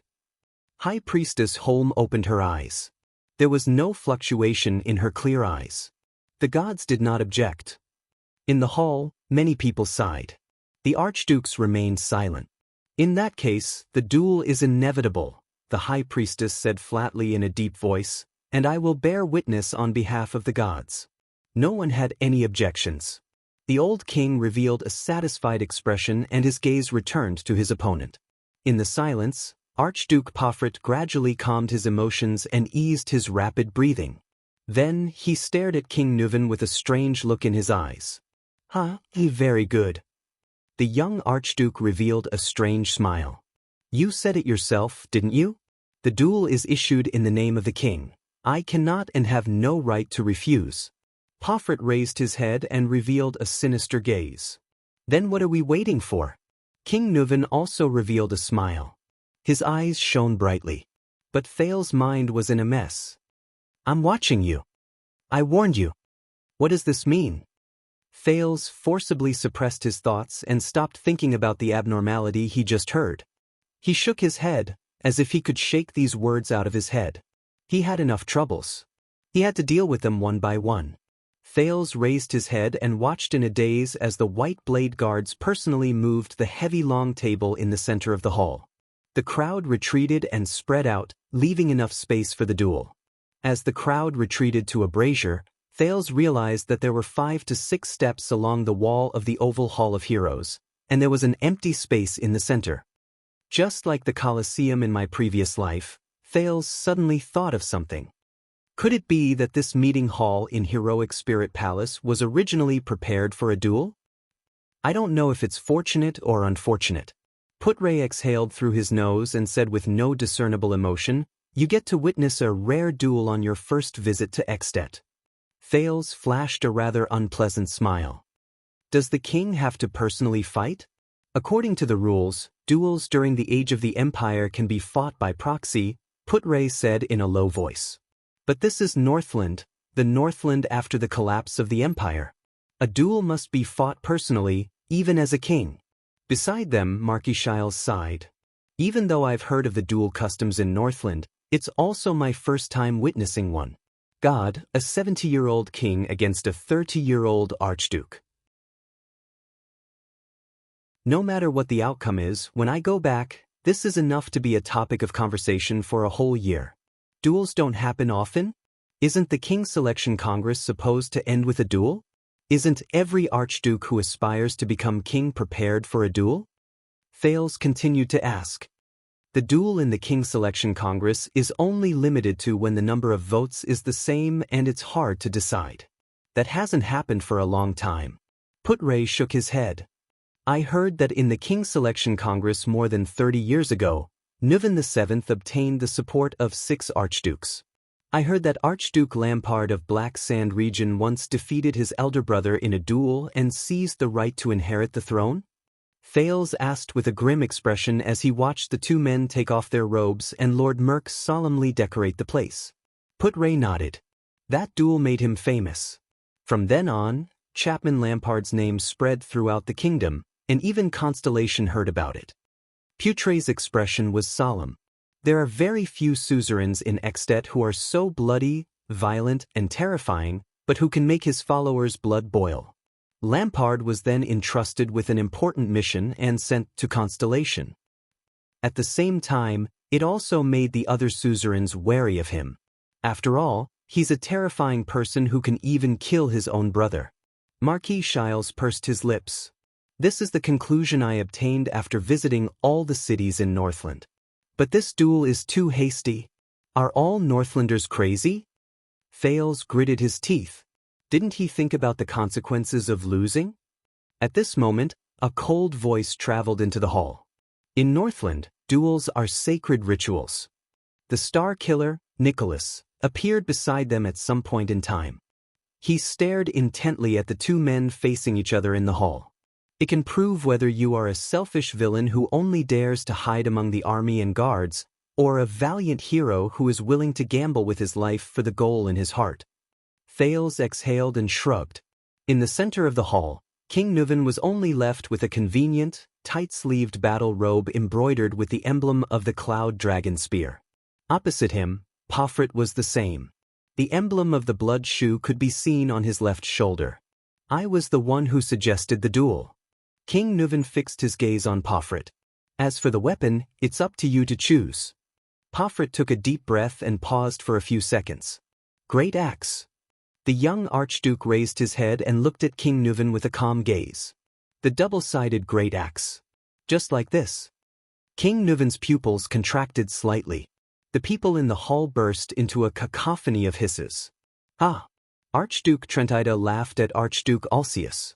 What a cunning boy! Archduke Rockney snorted in disdain. Coward! Great axe? Is it what I think it is? Thales was struck by a thought. He turned around and asked. Double-sided great axes require a lot of stamina and strength.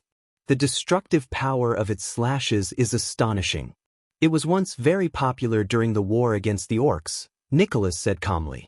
But nowadays, this kind of cumbersome weapon is rarely seen on the battlefield. Even the axemen in Northland are more inclined towards the lightweight single-edged battle axes. A wise choice. Putre narrowed his eyes and shook his head. He's taking advantage of King Nuven's age. Soon, the weapons were brought up. Thales stared in disbelief at the two large weapons carried up by the guards. The thick and heavy two-handed handles were almost half a person's length, and the two half-moon-shaped blades of the axe were as big as a man's chest. They reflected a ferocious metallic luster, and there were sharp spikes extending from the top of the axe's head. It was a clear indication of its power and fearsomeness. Thales gulped. The weight of this great axe is probably twice as heavy as my body.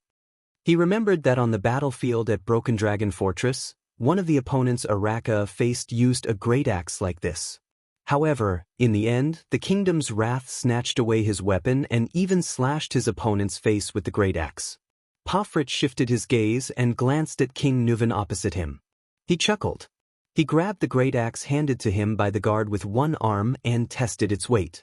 Immediately, the young archduke's arm muscles trembled and he raised the great axe. Pofrit smiled in satisfaction. He turned around and swung the great axe back and forth. The sound of the axe blade slicing through the air could be heard clearly. It seemed to be quite easy. Thales stared at his relaxed posture and was speechless. This thing is terrible. Pofrit rested the great axe on his shoulder. He raised his head and stared sharply at King Nuven, who was also standing in front of the weapon. Be careful not to sprain your waist, Your Majesty. King Nuven ignored him. The old king only extended one hand and pressed it gently on the axe's handle. He pinched a few spots, then took a deep breath and grabbed the handle with both hands. Thales furrowed his brows. His thoughts were similar to Pofrit's.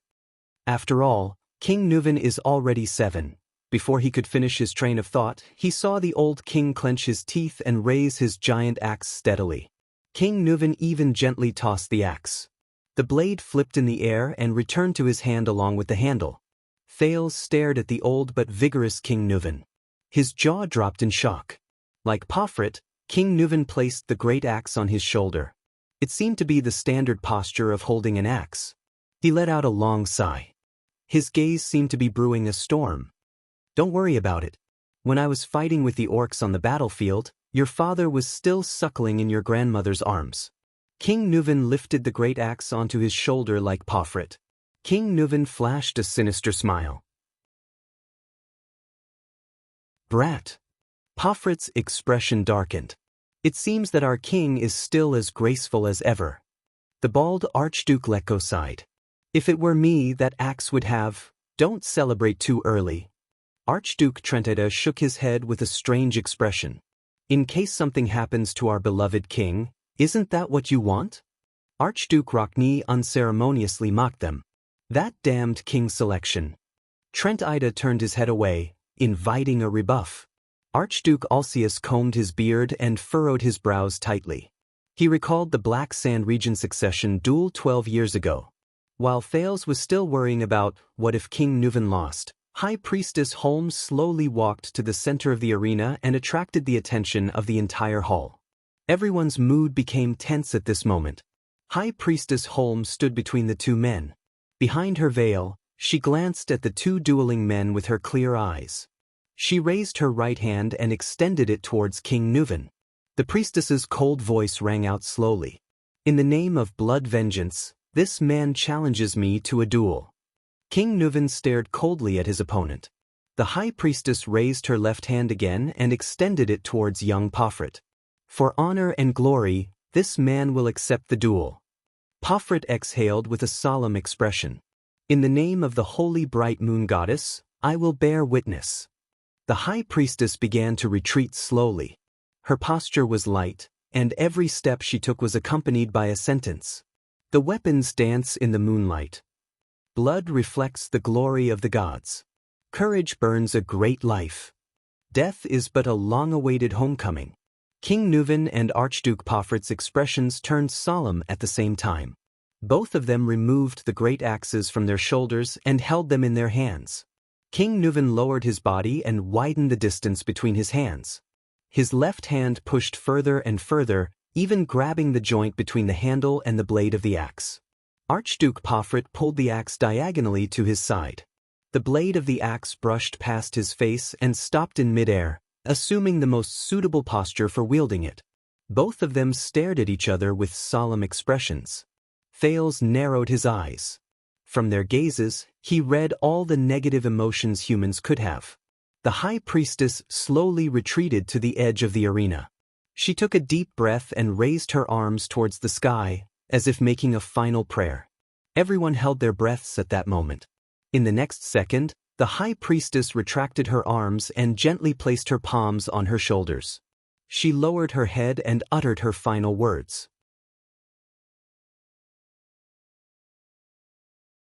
Chapter 150. In the next second, without any delay, Archduke Pofrit's figure moved. He attacked head-on, roaring as he swung his great axe at King Nuven. Asterisk bang. Asterisk, the two great axes clashed against each other without any fancy moves. The dull sound of metal clashing tortured everyone's ears. Thales stared in shock at the two men in the field. Pofrit clenched his teeth. The blade of his great axe was stuck at the tip of King Nuven's great axe. It was slanted downwards between the tip and the axe's sharp edge. Impulsive rookie. King Nuven calmly turned his body sideways. His left hand grabbed the joint between the axe handle and the blade, and his right hand grabbed the far end of the axe handle. Like holding a spear, he used the axe to block Pofrit's slash. The old king blocked his opponent's axe. His tone was cold. On the battlefield, with your weapon stuck, you would have been beheaded by now. As the two wrestled, King Nuven used all his strength to push away his opponent's great axe. You know this is not a good idea, old man. Pofrit solemnly took a step back. He withdrew his great axe and moved to look for an opportunity to strike again. This is not a battlefield, this is a duel. The young archduke circled around the old king. His expression was indifferent. There are no white blade guards by your side to protect your noble head. Like an experienced warrior, King Nuven followed Pofrit's movements and turned, the tip of his axe always pointed at his enemy. Only you and me. As he spoke, Pofrit's second strike came. This time, Pofrit's great axe drew an arc and slashed horizontally from the side, smashing towards King Nuven's waist. Asterisk clang. Asterisk the sound of metal clashing rang again. King Nuven turned his axe handle at the right time. Holding the axe in his left hand, he once again blocked Pofrit's horizontal slash. Yes, only you and me. King Nuven clenched his teeth and deflected the enemy's axe. He panted slightly. This is much more exciting than the battlefield. Thales asked in a low voice, puzzled, are they all so familiar with swinging their axes? His Majesty is not a child who has never touched a weapon before. The Star Killer's expression was solemn. While explaining, he did not forget to jab at Thales. As the king of Extet, he once stood at the far north 38th century ground and personally fought against the invasion of the orcs from the north of the glacier. The skull of Syra Darkthunder, the human slaughterer, is still hanging high up at the first lookout point, intimidating the glacier beastmen. He also led his troops out of the Golden Passage and broke through the elves' defensive line in the White Mountain. Wherever his troops went, Khemu Union, the White Elves, and the Alliance of Freedom were subdued. A brilliant light shone in the Star Killer's eyes. He was also the first northern sovereign in 300 years to conquer Broken Dragon Fortress and cross the border between Extet and Constellation. When it comes to battle experience, he won't lose to any of the battle-hardened warriors in the White Blade Guards. Putray raised his eyebrows, and Thales stuck out his tongue. In the arena, Pofrit swung his great axe again and collided with King Nuven's weapon in the air. Bang! The axes collided and sparks flew everywhere. King Nuven did not seem to be able to do as he wished. He gritted his teeth and braced himself against the great axe. His arms trembled slightly. Are you tired? Pofrit seized the opportunity when King Nuven took a breather. He roared and shook his arms. Bullman. King Nuven was forced to take a step back. While he was still adjusting his body, Pofrit swung his axe again and chased after him. Clang. King Nuven once again parried the enemy's fierce attack. From the beginning until now, he had been passively defending. But this time, the enemy's attack did not end so easily. A surge of power surged into Pofrit's arms. His eyes were burning like a warrior who had gone berserk. He roared and swung his axe again, striking the king's left leg. In Thales' wave vision, Pofrit was filled with bright light. It was concentrated in his arms and flashed continuously. The power of eradication. Seeing that his king was in danger, Nicholas remained calm. He briefly explained, Beacon Illumination City's unique combo axe technique has given birth to at least 3 types of power of eradication. The old king roared and used all his strength to pull back his great axe. He struck Pofrit's great axe away, and the 2 axe blades clashed in the air, creating sparks. Clang. The king blocked Pofrit's axe. But unlike before, the old king did not manage to lock Pofrit's axe in this strike. Pofrit had no intention of stopping either. His axe spun in the air. Under its master's crazed expression, it brought with it a strong gust of wind as it chased after the king's head. Panting, King Nuven struggled to adjust his posture. He lifted the heavy axe handle to his side and forcibly parried Pofrit's attack. Bang! A loud noise was heard. Thales subconsciously covered his ears with his hands. But Pofrit, who was supported by the power of eradication, did not get his axe stuck like the previous few times. He reacted quickly and reversed the axe. It slipped away from Nuven's block in an instant. The next moment, the young archduke pursed his lips and pushed with both hands, thrusting the sharp tip of the axe forward. It was a sudden stab at the opponent. In the face of the enemy's sudden attack, King Nuven, who was powerless, had no time to retract his heavy axe. He could only watch the tip of the axe stab towards his face, until the tip of the axe pierced straight into his left cheek. King Nuven roared indignantly. At that moment, Thales felt his heart skip a beat. In the nick of time, King Nuven suddenly turned his head sideways. Rip! The tip of the axe grazed the king's face, drawing blood. It also caused a wave of exclamations in the hall. With a terrifying scar that stretched from his cheekbone to the side of his left ear, King Nuven narrowly avoided the fatal tip of the axe. Blood dripped onto the ground.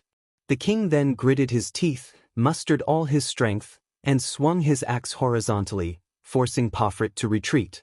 This was also Nuven's first counterattack. Pofrit nimbly retreated 3 steps, dodging the wind from the king's axe. At the same time, he left his opponent's attack range. Like many people in the hall, Thales heaved a sigh of relief and patted his chest to soothe his nerves. Perhaps all of you have forgotten something? Thales turned around and said worriedly, "That old man." King Nuven is already 70 years old. As the king of Extet, a duel is a test he must undergo. Nicholas' gaze did not waver, but his lips parted slightly. It has nothing to do with age. Every man in Northland has to undergo harsh combat training during their military service. Every suzerain of Extet has to do the same, and even awaken their power of eradication, Putre explained to Thales, who had a strange expression on his face. This is how the country is, and the customs of the people dictate it. My God! Thales rolled his eyes and shrugged helplessly. I'm so lucky to be born in Constellation and not Extet. Hearing this, the Star Killer smiled indifferently. It's still the same old saying, "Welcome to Northland." Thales shook his head and turned his gaze back to the arena. Putre's expression changed as he looked at Thales' back. Being born in Constellation is a kind of luck? Putre sighed silently. It's too early to say that, young prince. The young archduke looked at the blood-covered, panting king with satisfaction. He gritted his teeth and laughed nastily. How many rounds has it been, old man? You're already at your limit? Nonsense, brat. King Nuven propped his axe on the ground and used his left hand to wipe away the blood on his face. Without showing any sign of weakness, he retorted, I've just warmed up. You're 70 years old. Pofrit weakened the king's imposing manner with his words and prepared for the next wave of attack. Not only have your muscles withered, but your power of eradication has also deteriorated, right? Hee. King Nuven inhaled and smacked his lips ferociously. Brat, how many battles have you fought? How dare you say this in front of me? Pofrit began to laugh strangely. Yes, I still remember 12 years ago, when my grandfather was still alive, you gathered the armies of the 7 archdukes. With unprecedented pride, you went south to Constellation. As he spoke, Pofrit swung his axe without warning. Bang! The blade of the axe ruthlessly struck the great axe that King Nuven had raised. This time, the young archduke roared and pressed his entire body forward, wrestling with King Nuven head-on. King Nuven was pushed back 2 steps before he could stabilize himself. His face was contorted as he struggled to resist the young and aggressive archduke. His arms could not stop trembling. You were strong, fierce, and in the prime of your life. Gritting his teeth, Pofrit pushed the axe in his hand forward and easily suppressed the aging king. You were strong, fierce, and in the prime of your life. You weren't like this sickly and broken man now. In the next second, the old king finally lost his strength. He was pushed away and fell to the ground. His weapon fell to the ground. Clang. Many people held their breaths. Pofrit mercilessly smashed his axe down. The old king rolled away in a disheveled manner and the axe smashed hard on his left side. Asterisk bang. Asterisk the force was so great that the stone floor caved in. The hall burst into an uproar. Damn it. Thales turned around in frustration. This is what I'm worried about. Keep watching, Nicholas said coldly, although his furrowed brows had already betrayed his emotions. On the battlefield, until the last moment, panting, King Nuven quickly picked up the giant axe that had fallen to the ground with a reaction speed that was beyond his age. The young Pofrit withdrew the giant axe that had been plunged into the ground. He seemed to have used too much strength in the attack just now. He was also slightly panting. At that time, my grandfather was wearing a military uniform and armor, panting as he stood beside you. He was like a toothless tiger, old and ugly. Pofrit's expression was calm as he carefully observed King Nuven's movements. Your grandfather and father were much better than you. King Nuven spat on the ground and slowly stood up. But you just can't nurture them, can you? Pofrit's gaze shifted. The moment King Nuven stood up, he swung his axe with all his might. Taking advantage of the other party's unsteady footing, he smashed Nuven until he knelt on one knee. Can't nurture them? Pofrit sneered and waved his giant axe. Once again he pushed Nuven back. The latter half knelt on the ground, panting continuously. To you, Beacon Illumination City is a tamed, well-fed hound, isn't it? A hound that is at your beck and call? Pofrit laughed and once again knocked down the old king, who was trying to get up. Every time King Nuven tried to stand up again, he was interrupted by Pofrit's attacks.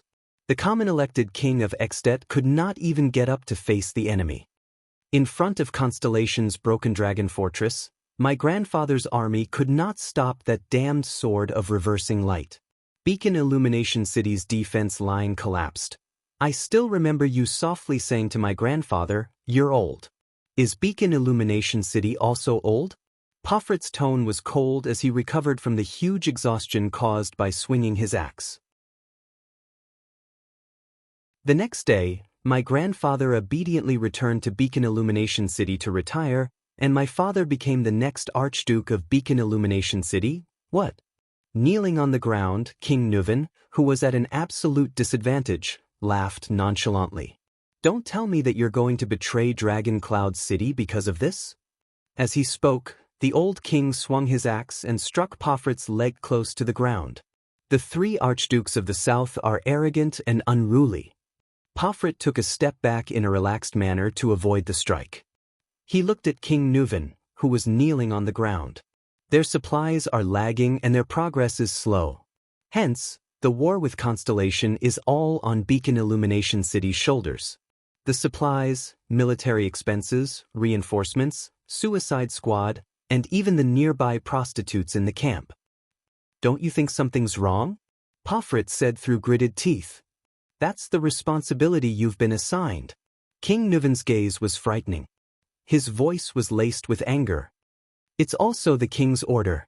Pofrit mercilessly swung his axe again, causing King Nuven to roll away. This time, Nuven, who had expended a lot of energy, could not completely parry his opponent's attack. The axe grazed the old king's left arm, causing blood to spurt out. This is bad. Thales thought to himself. This is bad. To hell with your order. How many soldiers and men have we sacrificed in order to take down that damned broken dragon fortress? More than half of them are from Beacon Illumination City. The young Archduke shouted angrily. I watched the dead and injured soldiers return to their tents with numb expressions, lamenting about when they would be able to go home. The next day, they were sent as the first wave to attack the fortress. Like targets, they depleted the fortress's crossbows, arrows, kerosene bombs, huge logs, rolling stones, mystic guns, and soldiers. Pofrit pounded his chest. His gaze was fierce. They were sent to their deaths.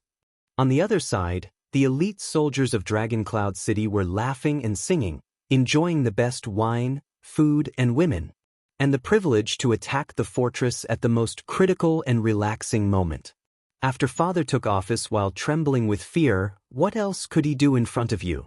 He could only be crazier, more magnanimous, and send all of our soldiers to their deaths at the fortress regardless of the cost. in exchange for your trust. King Nuven grabbed the handle of his axe and parried another attack from his opponent. Then he lay on the ground and panted. Pofrit began to pace around King Nuven. He switched the position of his left and right hands at the right time to reduce the consumption of holding the great axe with both hands.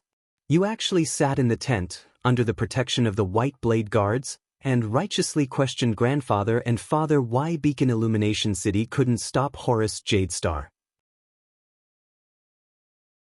Couldn't stop that damned butcher of Constellation? Couldn't stop the most elite and craziest royal guards he brought from Constellation? Horus Jadestar? He recalled what Tolja of Black Sand region told him about the final story of the Sword of Reversing Light. He turned his head and looked at Putray and Nicholas. The former did not say a word, while the latter pursed his lips, looking unhappy. You talk a lot of nonsense. King Nuven wiped the blood off his left arm on his clothes so that it would not affect his grip. He raised his head, his gaze fierce. On the battlefield, those who talk the most die the fastest. Pofrit answered him with a merciless slash. Asterisk bang. Asterisk King Nuven trembled as he parried the trajectory of the axe. He was already at an absolute disadvantage. Go to hell, Nuven Walton. Pofrit spat, his face full of resentment. Conqueror of Broken Dragon Fortress, do you think you're worthy? King Nuven got up on one knee, holding the great axe in his hand.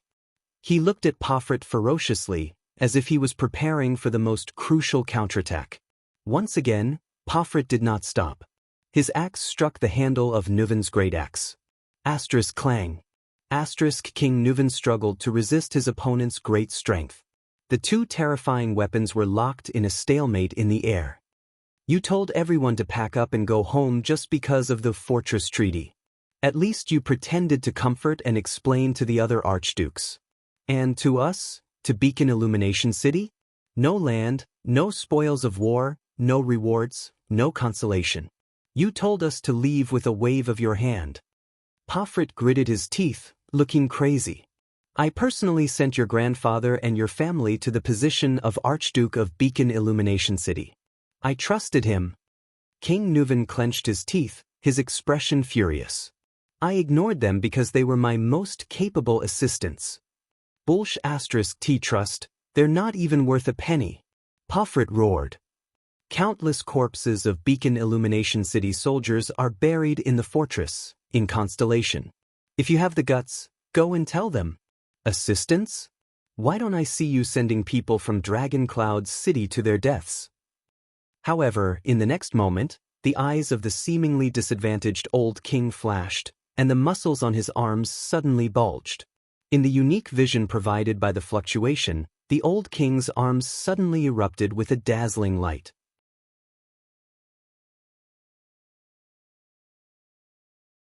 Chapter 151.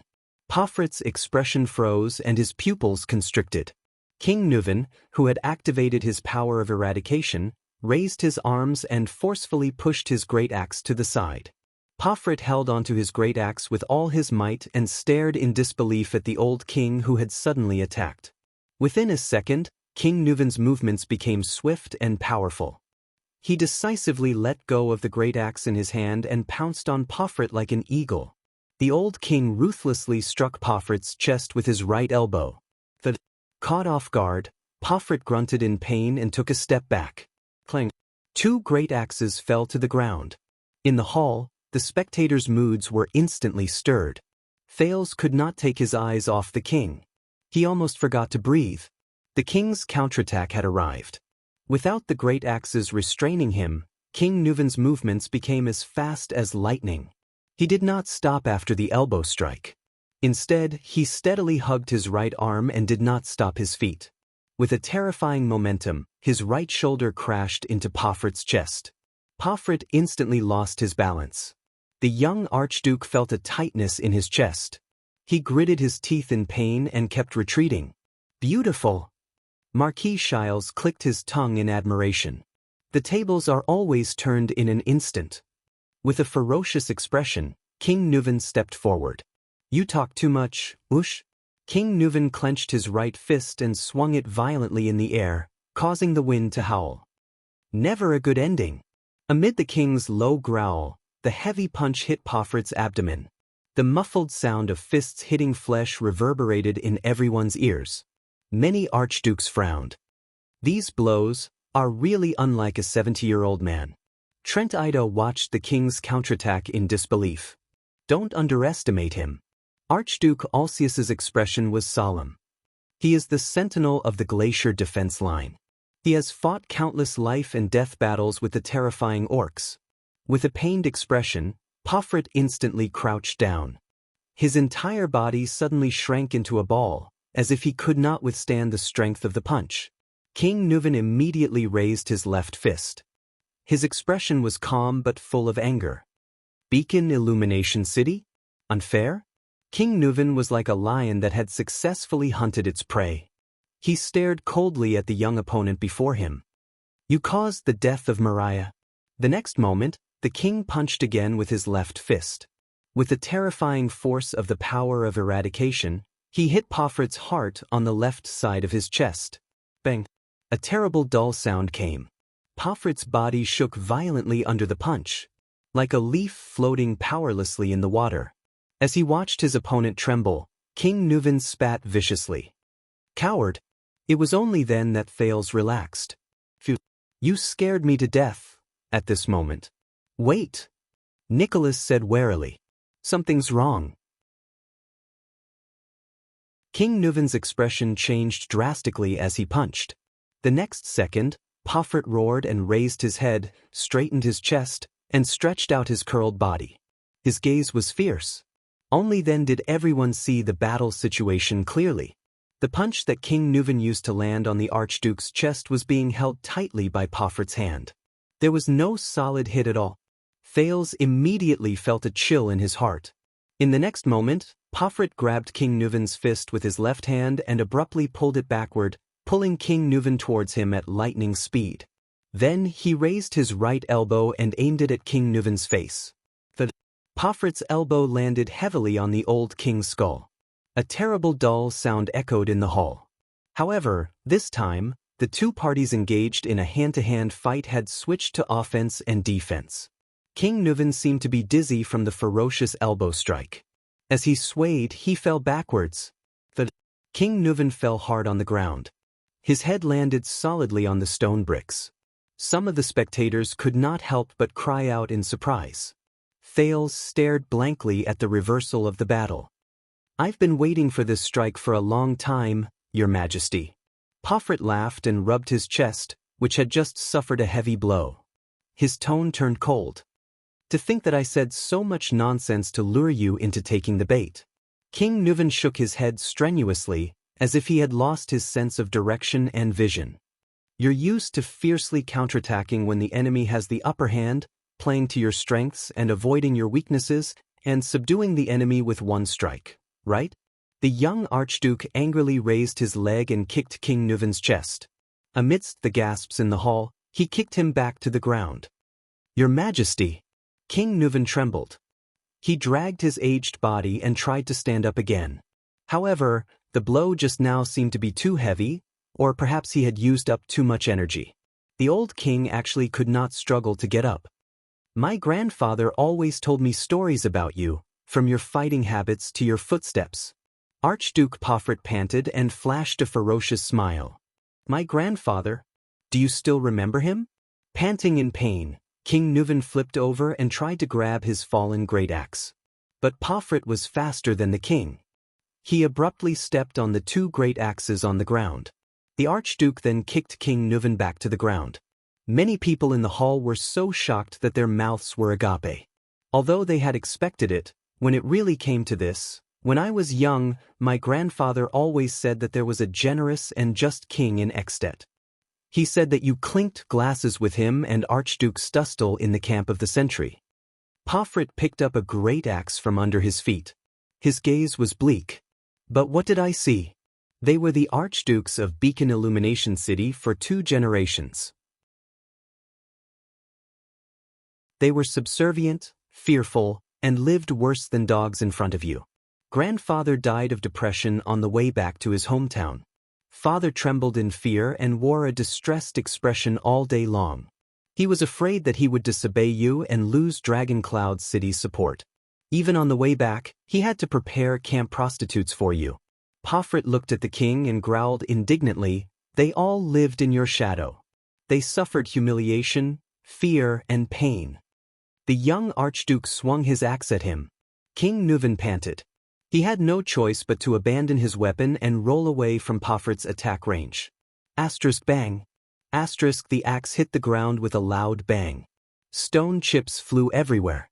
Pofrit exhaled and panted for 2 seconds. Then, he picked up his great axe and walked towards the defenseless King Nuven, who was panting on the ground. Many people in the Hall of Heroes clenched their fists. "It's over." Marquis Shiles slapped his face in pain. The crystal drop mine contract with Dragon Cloud City. Putre narrowed his eyes. No one knew what he was thinking. Thales did not speak.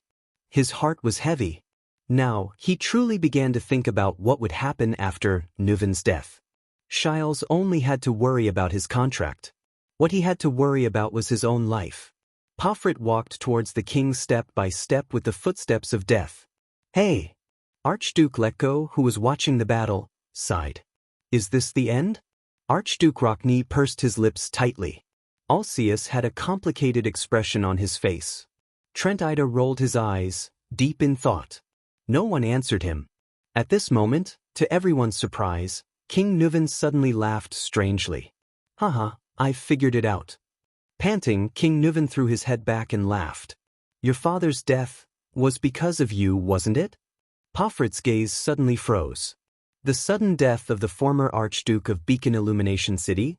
In an instant, the young Archduke's expression became incomparably ferocious, as if his deepest past had been touched. "The secret room has been suspicious for a long time. Your father's death was too strange. He suddenly fell ill in the prime of his life." The defenseless old king gritted his teeth and stood up with all his might. He glared at Pofrit. "It was you, Concret Pofrit?" King Nuven's words cut Pofrit's heart like a knife. It also made the other people in the hall tremble with fear. It was his favorite son and heir. Nuven's expression was solemn. His gaze was complicated. "You killed your own father, didn't you?" Pofrit's axe-wielding hand began to tremble. His face was contorted and his teeth chattered. No, Pofrit's face was pale. His lips trembled and he subconsciously raised his great axe. "No," the young Archduke took a deep breath. "I didn't." He raised his head abruptly and glared at King Nuven with eyes full of hatred. "I didn't kill him." With a furious roar, the young Archduke swung his axe and struck the king. Asterisk bang. Asterisk King Nuven dodged the fatal blow in a flustered manner. As he retreated, he fell to the ground again. Pofrit's power of eradication once again increased his arm's strength and speed. The Archduke roared and instantly pulled back his axe. In a frenzy, he raised the great axe with both hands and stabbed the tip of the axe at King Nuven, who was lying on the ground. Under everyone's nervous and fearful gazes, King Nuven roared and reached out with both hands to grab the handle of the axe that was stabbing towards him. The old king dangerously blocked the blade and the tip of the axe in front of his chest. Another gasp could be heard in the hall. Thales was dumbfounded as he stared at the king, who was forced into a corner. "My father was accidentally injured. It was bad, very serious?" Pofrit murmured with a sorrowful expression. "I did nothing. I just let him sleep in peace. He didn't live a happy life anyway." From then on, there was no more anxiety, no more fear, no more anxiety. At the same time, the Archduke who was wrestling with King Nuven did not stop. He pushed the blade of the axe towards the king with all his might. He roared madly, "No more nightmares from Dragon Cloud City." King Nuven gripped the handle of his opponent's axe tightly and moaned in pain.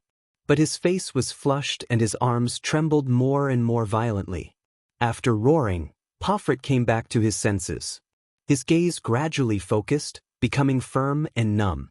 "From that moment on, I will bear the humiliation and pain of Beacon Illumination City. I will end it." Watching the tip of the axe getting closer and closer to his chest, King Nuven's old face contorted in pain and suffocation.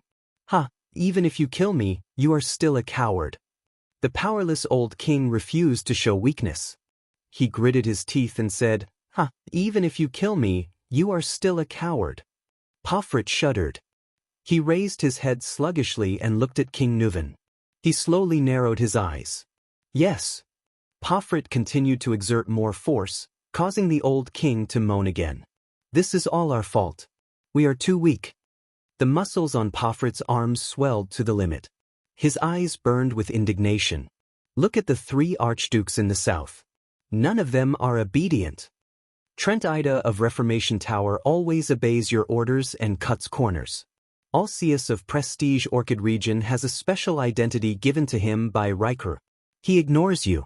Lampard of Black Sand Region is a thorn in your side.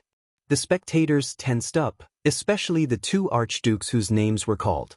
Their expressions froze. But they have gained respect. Pofrit gritted his teeth and spat out words at the exhausted king. You treat them as worthy opponents, while we, Pofrit of Beacon Illumination City, a dog that crawls under the dragon's shadow, wags its tail and begs for pity, are the weakest targets to be bullied. You do whatever you want to us just because you support grandfather and Pofrit to become an archduke. Because we, the 2 generations of archdukes, are cowards. King Nuven gradually could not withstand the young man's tremendous strength. The struggle between life and death had reached its final juncture. The tip of the axe began to move towards the king's chest. Just because of us. King Nuven's words became incoherent. You? Turned to Lampard? The old king's eyes were bloodshot. Of course, that's not the only reason. Pofrit's expression became cold again. But why should I tell you? Nuven howled in indignation. When you arrive at Hell's River, please send my grandfather and father my regards, the young archduke said coldly. My beloved late king, your majesty. King Nuven let out the most sorrowful and indignant roar in pain. Pofrit's pupils shrank. His power surged and he thrust the axe in his hand. Asterisk grip. Asterisk the ferocious spike at the top of the axe sank straight into the old king's chest. King Nuven stared at Archduke Pofrit in front of him. It was as if he could not believe what he was seeing. Blood stained the king's robe. Thales gently lowered his head and shut his eyes tightly.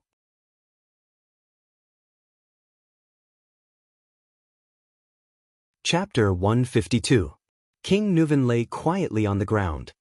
His hand was still tightly wrapped around the handle of the great axe, as if it was his lover. The 2 sharp spikes in the middle of the axe blade sunk deep into his chest. Everyone in the Hall of Heroes watched the scene unfold before their eyes. Shock, doubt, sorrow and grief. Countless emotions intertwined. The victor of the duel, Archduke Pofrit, was sweating profusely. His hand on the handle of the axe slowly slid down. As his body relaxed, he knelt beside King Nuven and panted violently. Pofrit's eyes were lifeless and his chest was heaving, as if he had just experienced a nightmare. Archduke Alcius, who was watching the duel, widened his eyes. He looked at the motionless king, and his complicated emotions instantly turned into indescribable sorrow. Archduke Rockney's expression was sorrowful. Archduke Letko's brow seemed to be laden with a heavy burden. Trent Ida shook his head, as if expressing his disdain for the duel. Thales lowered his head and stared at the ground in a daze. He did not know what kind of expressions Nicholas and Putray had on their faces behind him. Damn it. How could this be? He slowly clenched his fists. King Nuven died here. Who will control Dragon Cloud City? Who will control Dragon Cloud City? Who will control Dragon Cloud City? His thoughts became a jumbled mess. Freed from the duel, Archduke Pofrit half knelt in front of the king's body in a daze. Nuven. The born king. Nuven Walton. The monarch who ruled Ekstedt for nearly 30 years. Already felt it. The young archduke suddenly let out a low laugh. Ha! He raised his head, and his laughter grew louder and stranger, as if he was a morbid lunatic. Ha! Then, the young archduke laughed maniacally and suddenly turned to look at the witness of the duel, High Priestess Holm, who represented the bright moon goddess. Ha! His body trembled as he laughed. The female priestess stared straight back at Pofrit. Behind her veil, her beautiful eyes were calm and unruffled. Under her gaze, Pofrit felt an invisible pressure quietly bearing down on him. His smile gradually faded. The priestess remained calm and did not show any expression. Pofrit stopped laughing. His face slowly darkened as he furrowed his brows in confusion. Thales was in a daze, desperately thinking about his future. At this moment, "I see." Nicholas, the star killer, suddenly said softly from behind Thales.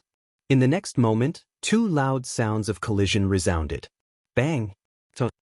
Clang! What followed was the clang of metal falling to the ground. Thales shuddered and snapped out of his thoughts.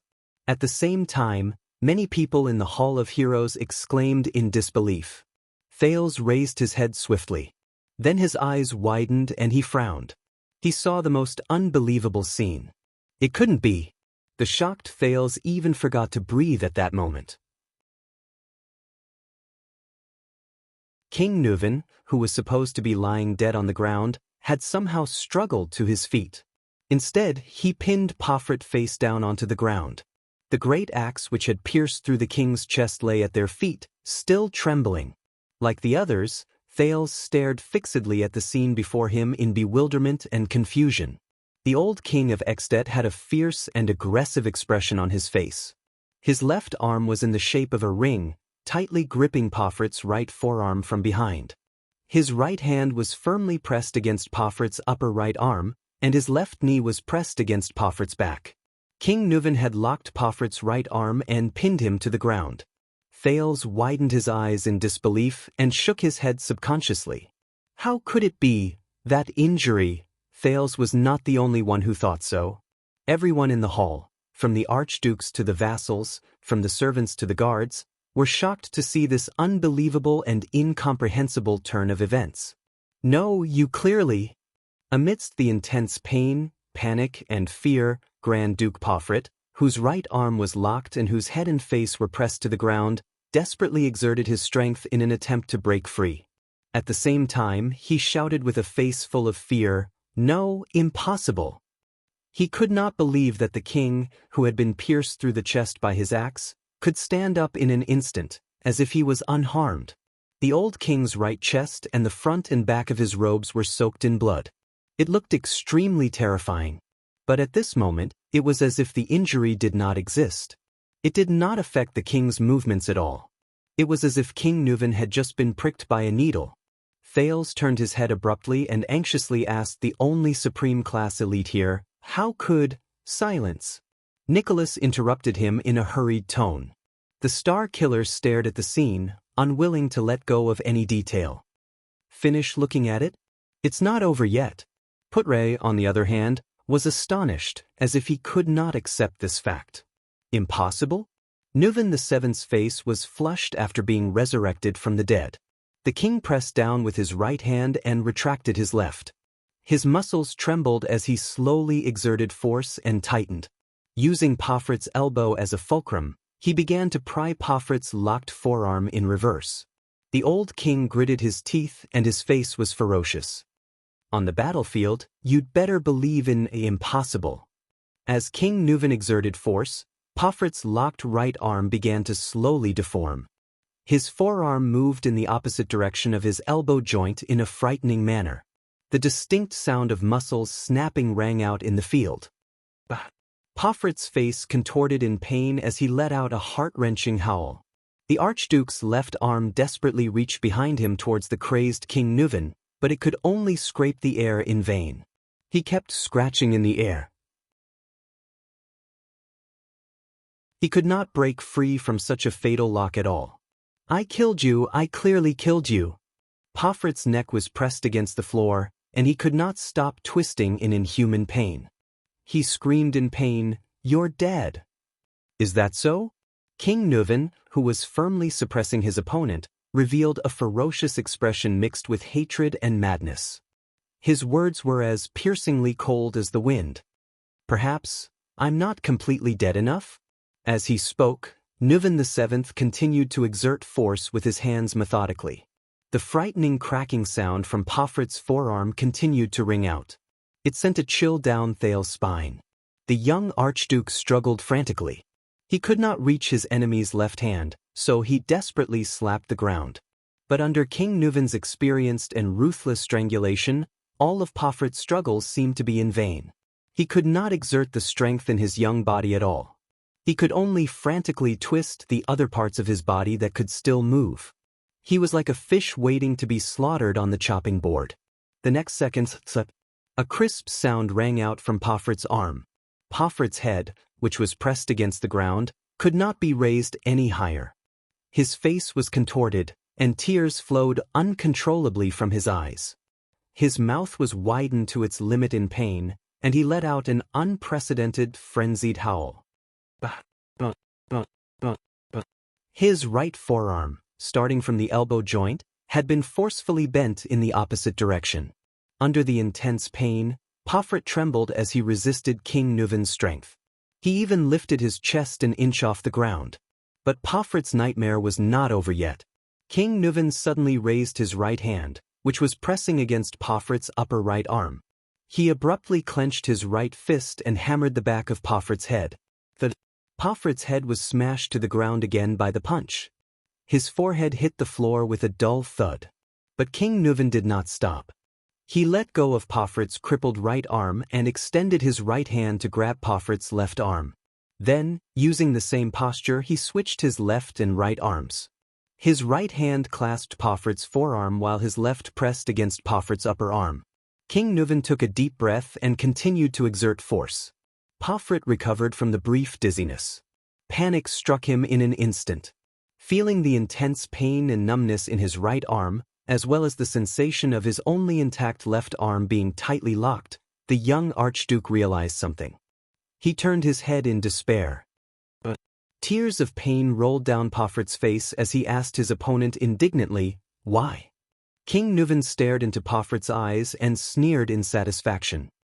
On the battlefield, a wound that penetrates the chest is fatal. Most of the injured can only leave their lives to luck. The king stared at his enemy like a hawk, as if he was staring at a rabbit. This is especially true for a wound that penetrates the chest. King Nuven continued to exert force on Pofrit's arm. He did not stop talking and exuded a chilling aura. Your lungs will become like broken bellows. Breathing will become harder than lifting your hand. Every time you take a deep breath, you can even hear the hissing sound of air entering and leaving your lungs from the wound. You will start coughing, and the coughing will become more intense and painful. Breathing will become softer, more painful, and more difficult. Blood will also slowly soak into your lungs. Then, as you breathe and cough, it will continuously flow out of your throat, mouth, and nose. In the intense pain and tightness in your chest, you will feel an incomparably heavy chest. Then, slowly, your strength and consciousness will leave you. If your ribs are broken, then congratulations. The fine bone fragments will become the most terrifying torturer. They will penetrate deep into your muscles, rub against your tissues, puncture your blood vessels, and torture your spirit and body in pain and sourness until you surrender to death and reach out to the ferryman of Hell's River. Even if the wound is blocked in time and the external bleeding is stopped, it will be of no use. You will first cough more and more blood, then less and less until you die. If you are lucky, it will be over in a few minutes. If you are unlucky, you will even wail until midnight. Accompanied by a terrifying fever and cold sweat, you will die in pain in your hallucinations. I have seen too many tragedies like this on the battlefield. Pofrit widened his eyes. Cold sweat continuously seeped out of his forehead along with the pain. The king smiled and changed the topic of the conversation. But King Nuven moved his head closer to Pofrit's ear and said ferociously, "You know, a person's chest has a range. Not the entire chest is where the rib cage is located. If the pierced part does not hurt your chest and avoids the fatal artery, such as the muscle between your right shoulder and right chest, and penetrates forward and backward, and perfectly grazes your rib cage and bones, then use the power of eradication to expand the wound muscles and stop the bleeding. How is this possible?" Pofrit gritted his teeth. The veins on his face bulged as he stared at King Nuven behind him in despair. "I told you, brat." The power of eradication surged into King Nuven's arms. He laughed contentedly. On the battlefield, you better believe in impossible. Finally, a bone-chilling sound, accompanied by Pofrit's screams, rang in everyone's ears. Crack! Pofrit writhed madly on the ground, screaming out the pain and despair he felt at the moment. His only arm was also bent by King Nuven. The young Archduke had lost both his hands. A few seconds later, Pofrit's struggles and screams began to subside. His body twitched continuously and he let out miserable moans. The Archduke stared at the scene before them in disbelief. What does this mean? Archduke Trentida tried his best to regulate his breathing. The one who answered him was Archduke Rockne, who had not spoken for a long time. The latter said coldly, "It means the end." Thales watched in a daze as the king completed his counterattack in an instant. It was quick, violent, and effective. It was a counterattack that ended things once and for all. He did not even have time to see how the king's reversal began. His Majesty was lying on the ground and was pierced by the axe. Nicholas sighed behind him. Whether it was us or Pofrit, we only knew that His Majesty's chest was pierced, but we could not clearly see the penetrating position on his back. There was no way to tell if it was a fatal wound. And that was exactly what the king calculated. Calculated? Thales stared at King Nuven's chest, especially at the area on the right that was soaked in blood. King Nuven panted. He flung away his enemy's useless arm and stood up. At that moment, Thales felt that this valiant figure was incomparably tall. King Nuven looked around at the people in the hall. He was greeted by different gazes and breaths, ranging from excitement, surprise, and doubt. What? King Nuven suddenly roared loudly, "Strong rye wine." Thales was momentarily stunned. The strongest kind.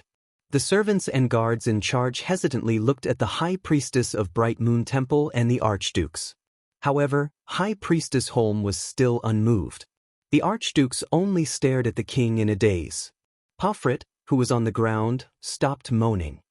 He struggled to lift his head and looked at his opponent with a face full of despair and numbness. Enough! King Nuven roared impatiently. "I won't suffocate him to death with a wine cup. Motherf asterisk cur, bring me the wine." In the name of the king.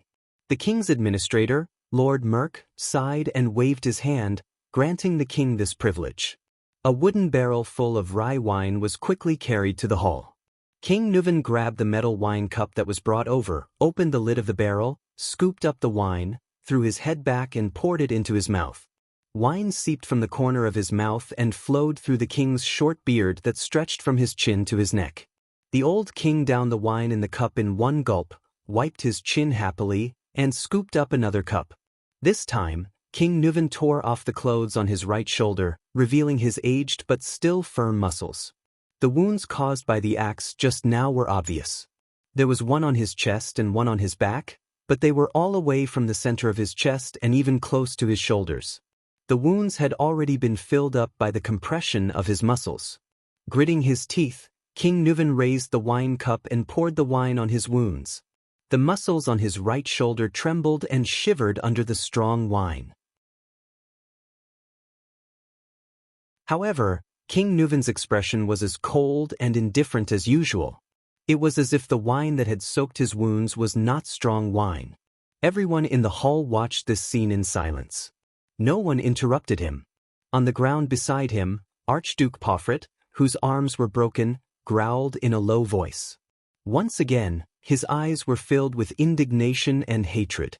He used his head to prop up his upper body and tried to get up with the help of his knees.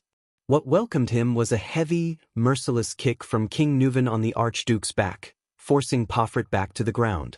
Pofrit first let out a painful groan, then his groan turned into an indignant roar. "No, how did you do it?" The young Archduke's face was gloomy. He glared at King Nuven as if he wanted to dig a piece of flesh out of him. "Did you think you could pierce my chest with the axe so easily?" King Nuven's expression remained the same. He scooped up another cup of wine and drank it in one gulp. "Brat, I lured you to stab me. My strength is not as good as yours, neither is my endurance. In a battle with a great axe, I would lose sooner or later." King Nuven stepped on Poffert's back and spat at him in disdain. But even a supreme class elite, once he lets down his guard, King Nuven's eyes shone brightly. You're useless. Poffert's eyes widened. He pressed his face against the ground and his lips trembled. Once again, he let out an indecipherable roar. It was filled with desolation and pain. I'll give you a piece of advice. Before you break your enemy's neck, don't relax. King Nuven slowly exhaled. Feeling his exhaustion and fatigue, he said in a cold tone, "This is the most valuable experience we've gained in thousands of years of bloody battles with the orcs."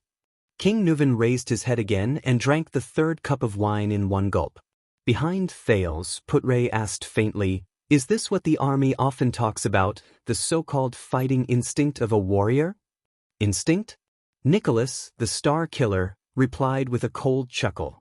"This is a battle tactic. From the beginning to the end, the duel went according to His Majesty's calculations and rhythm. It went according to the pace he planned." Putre revealed a puzzled expression. From the beginning, His Majesty lured Poffret to stab him with the tip of his axe instead of slashing him with the blade.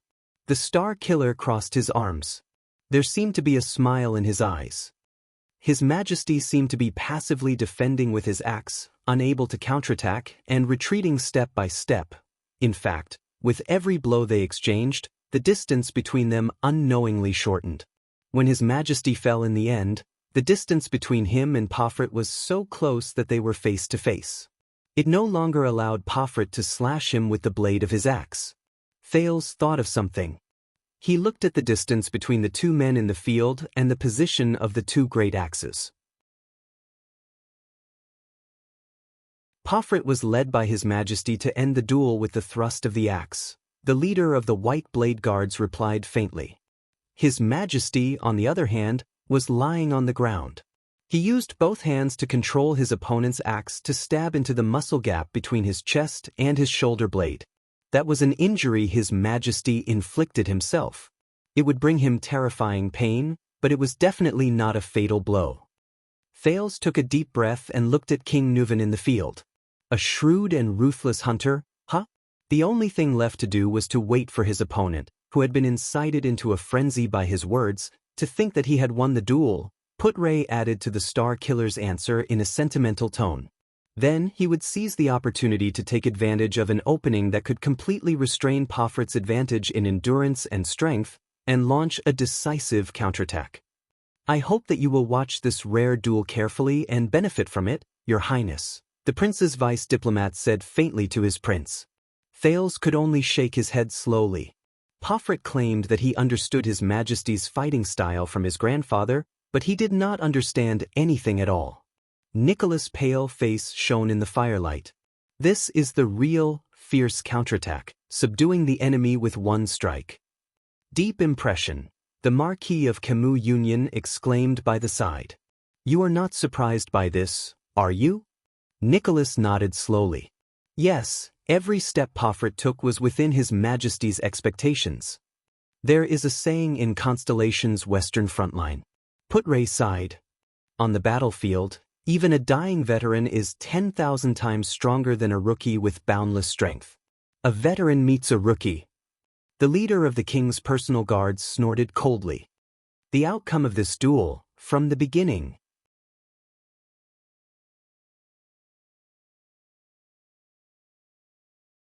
Chapter 153. The king had drunk enough. He threw the goblet down and exercised his joints. "Brat." He snorted at Poffret, who was on the ground. "You have the guts to mention the war 12 years ago? How much do you know about the tragedy and bloodshed 12 years ago?" With a disdainful gaze, King Nuven stared at his prey, who had lost both his arms. "You are nothing but a suzerain's heir whom he dotes on. Your grandfather only keeps you in the safest main camp. He doesn't even let you transport the supplies." In Thales' eyes, the young Archduke's eyes were bloodshot as he stared blankly at the front. It was as if he had even forgotten the pain in his arms. "But maybe your grandfather was right. If you were sent to transport the supplies, and if you encountered Horus Jadestar, who would sneak around and attack the supplies." At this, King Nuven's face darkened. F*ck, Then there wouldn't be so many F*** king problems. A few seconds later, Pofrit, who was pinned to the ground, let out an indecipherable laugh. As for the so-called shock you received in the war, bullshit. King Nuven suppressed his anger until he could no longer suppress it. Without Dragon Cloud City, without the Walton family, you are nothing. He let go of Pofrit's foot and kicked Pofrit's stomach. Thales frowned. He remembered his time in Abandoned House, the days when he was punched and kicked from time to time. After suffering the kick, Pofrit curled up and moaned in pain. And you shouldn't have gone after Mariah. King Nuven lowered his head and growled with a pained expression. He thought you were his friend. Despicable traitor. Hypocritical coward. The enraged King Nuven kicked Pofrit's chest again. Asterisk thud. Asterisk the dull sound was clear. Pofrit curled up again.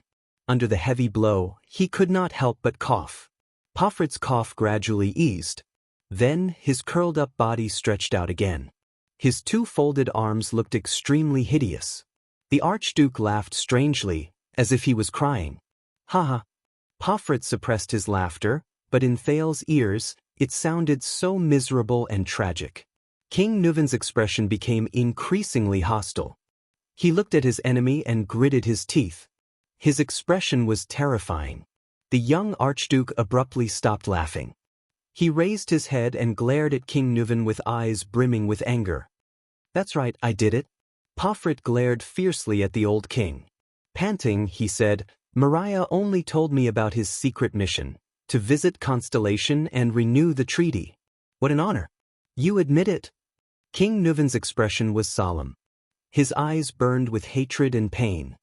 You only have the guts to be a man when you're facing death, don't you? Yes, I don't have to waste any effort at all. I can use his trust in me to deceive him into going to Constellation. Pofrit responded to the king with a mocking smile. Including his itinerary, arrangements, plans, and even the members of the diplomat group, King Nuven kicked Pofrit's abdomen again. Pofrit rolled away from King Nuven's side in pain. Just because you feel that you've been treated unfairly? King Nuven sneered. His voice suddenly rose. You killed my son and betrayed your friend. The so-called status in Beacon Illumination City is just an excuse you're looking for your selfishness and indifference. You can even betray your own father. What else can't you do? Pofrit groaned in pain from his broken arms. His forehead was drenched in cold sweat, but when he heard the king's words, he lifted his head from the ground with difficulty and chuckled. Unfair. Pofrit's laughter was strange and maniacal. My God, you really, you don't even blush? You're indeed our born king. Unfair? The next moment, Pofrit's expression changed. He looked at the four archdukes. Stop pretending. All of you. The young archduke's words were filled with anger. Alcius, Trentida, Rockne, Letko, do you dare to swear to your ancestors that you're not grateful or happy for what I've done? Do you dare to slap your chest and say that you're not glad or happy about Mariah's death and the Walton family's loss of power and decline? The archdukes chose to respond with silence. Even the craftiest Trentida did not make a sound at this moment. Thales felt that the atmosphere in the hall had become very tense, as if the scope of the duel had expanded beyond the two of them. King Nuven did not say a word. Step by step, he slowly walked towards Pofrit. Panting, Pofrit shrugged his shoulders and struggled to crawl on the ground. Thales looked at the struggling archduke on the ground. He did not feel the slightest relief from the truth being revealed or the vengeance being avenged. All that was left was an indescribable sorrow. The 10 archdukes, Pofrit gritted his teeth and said as he struggled to crawl, the 10 archdukes, after your death, will fairly and justly choose the king, right? King Nuven stopped in his tracks. With his back facing King Nuven, Pofrit crawled to the center of the hall. He tried his best to turn over and face King Nuven. To the south, you promised Reformation Tower a long time ago that you would arbitrate on behalf of Trentida and obtain the disputed territory at the border of Elifure City in exchange for his support. In your hands, you have little Alcius, who fled to Dragon Cloud City after losing the fight for the throne. You have the bargaining chip to interfere with the inheritance of prestige Orchid region. No matter how dissatisfied Archduke Alcius is, he does not dare to voice his anger. Since your father, you have relied on Dragon Cloud City's position to forcibly re-establish the trade route to the Glacier Sea in the northeast. You have threatened the Chimeran family to cut it off unless they choose you as king. Of course, there is also us, the Pofrit family that you and your father supported to rise to power, the Beacon Illumination City that you tamed like a hound that will listen to you with a whistle. King Nuven frowned deeply. The hall was filled with whispers. Thales also had doubts in his heart. Pofrit continued to speak with grief, indignation, and pain. To the north, the bald old Letgo of Defense City will only remain neutral and choose the family that is bound to win at the most crucial moment. To the north, the Stustel family of Sentinel region has always chosen whoever supports them in resisting the orcs. Pofrit rose from his kneeling position. He straightened his upper body and turned his head abruptly to look at the ice-cold King Nuven. His voice was desolate. In the next King Selection Congress, you and your Walton family have already made arrangements for 4 of the votes. And with these votes, the 2 people in the north are destined to choose you. King Nuven's face turned green. His clenched fists made cracking sounds. In the future King Selection Congress, we so-called archdukes have no chance at all. Unfair. This is the real unfairness. Pofrit roared in a low voice. His words sent a chill down the spines of everyone in the hall. Decades ago, before your grandfather died, he arranged for the king selection and your father's coronation. Since then, all of you have used all kinds of disgusting methods to manipulate everything in the dark under the pretext of fair competition and open king selection, pushing the appointed person to the front and suppressing all dissenters and opposers. Our king selection is just a formality to send the appointed person to the throne. King Nuven strode forward. Thales sighed in his heart. Is this the truth behind the king selection? He remembered what Putray had told him about the history of the establishment of the Extet king selection system. The archdukes who had opposed each other since Rykru's death. Pofrit's face was filled with disgust as he stared at his livid opponent. From then on, the Archduke Walton of Dragon Cloud City disappeared. There was only King Walton of Extet. But he gritted his teeth as if he wanted to bite King Nuven into pieces. Don't you know why we call you the Born King? It's not because you are a genius or powerful. It's because you were destined to be the common elected king of Extet since you were born. You king born king. What disgusts me the most is that you still have the cheek to proudly claim that Extet is governed by a joint king selection system? Pofrit's face was dragged across the cold floor tiles. He began to lose control of his emotions.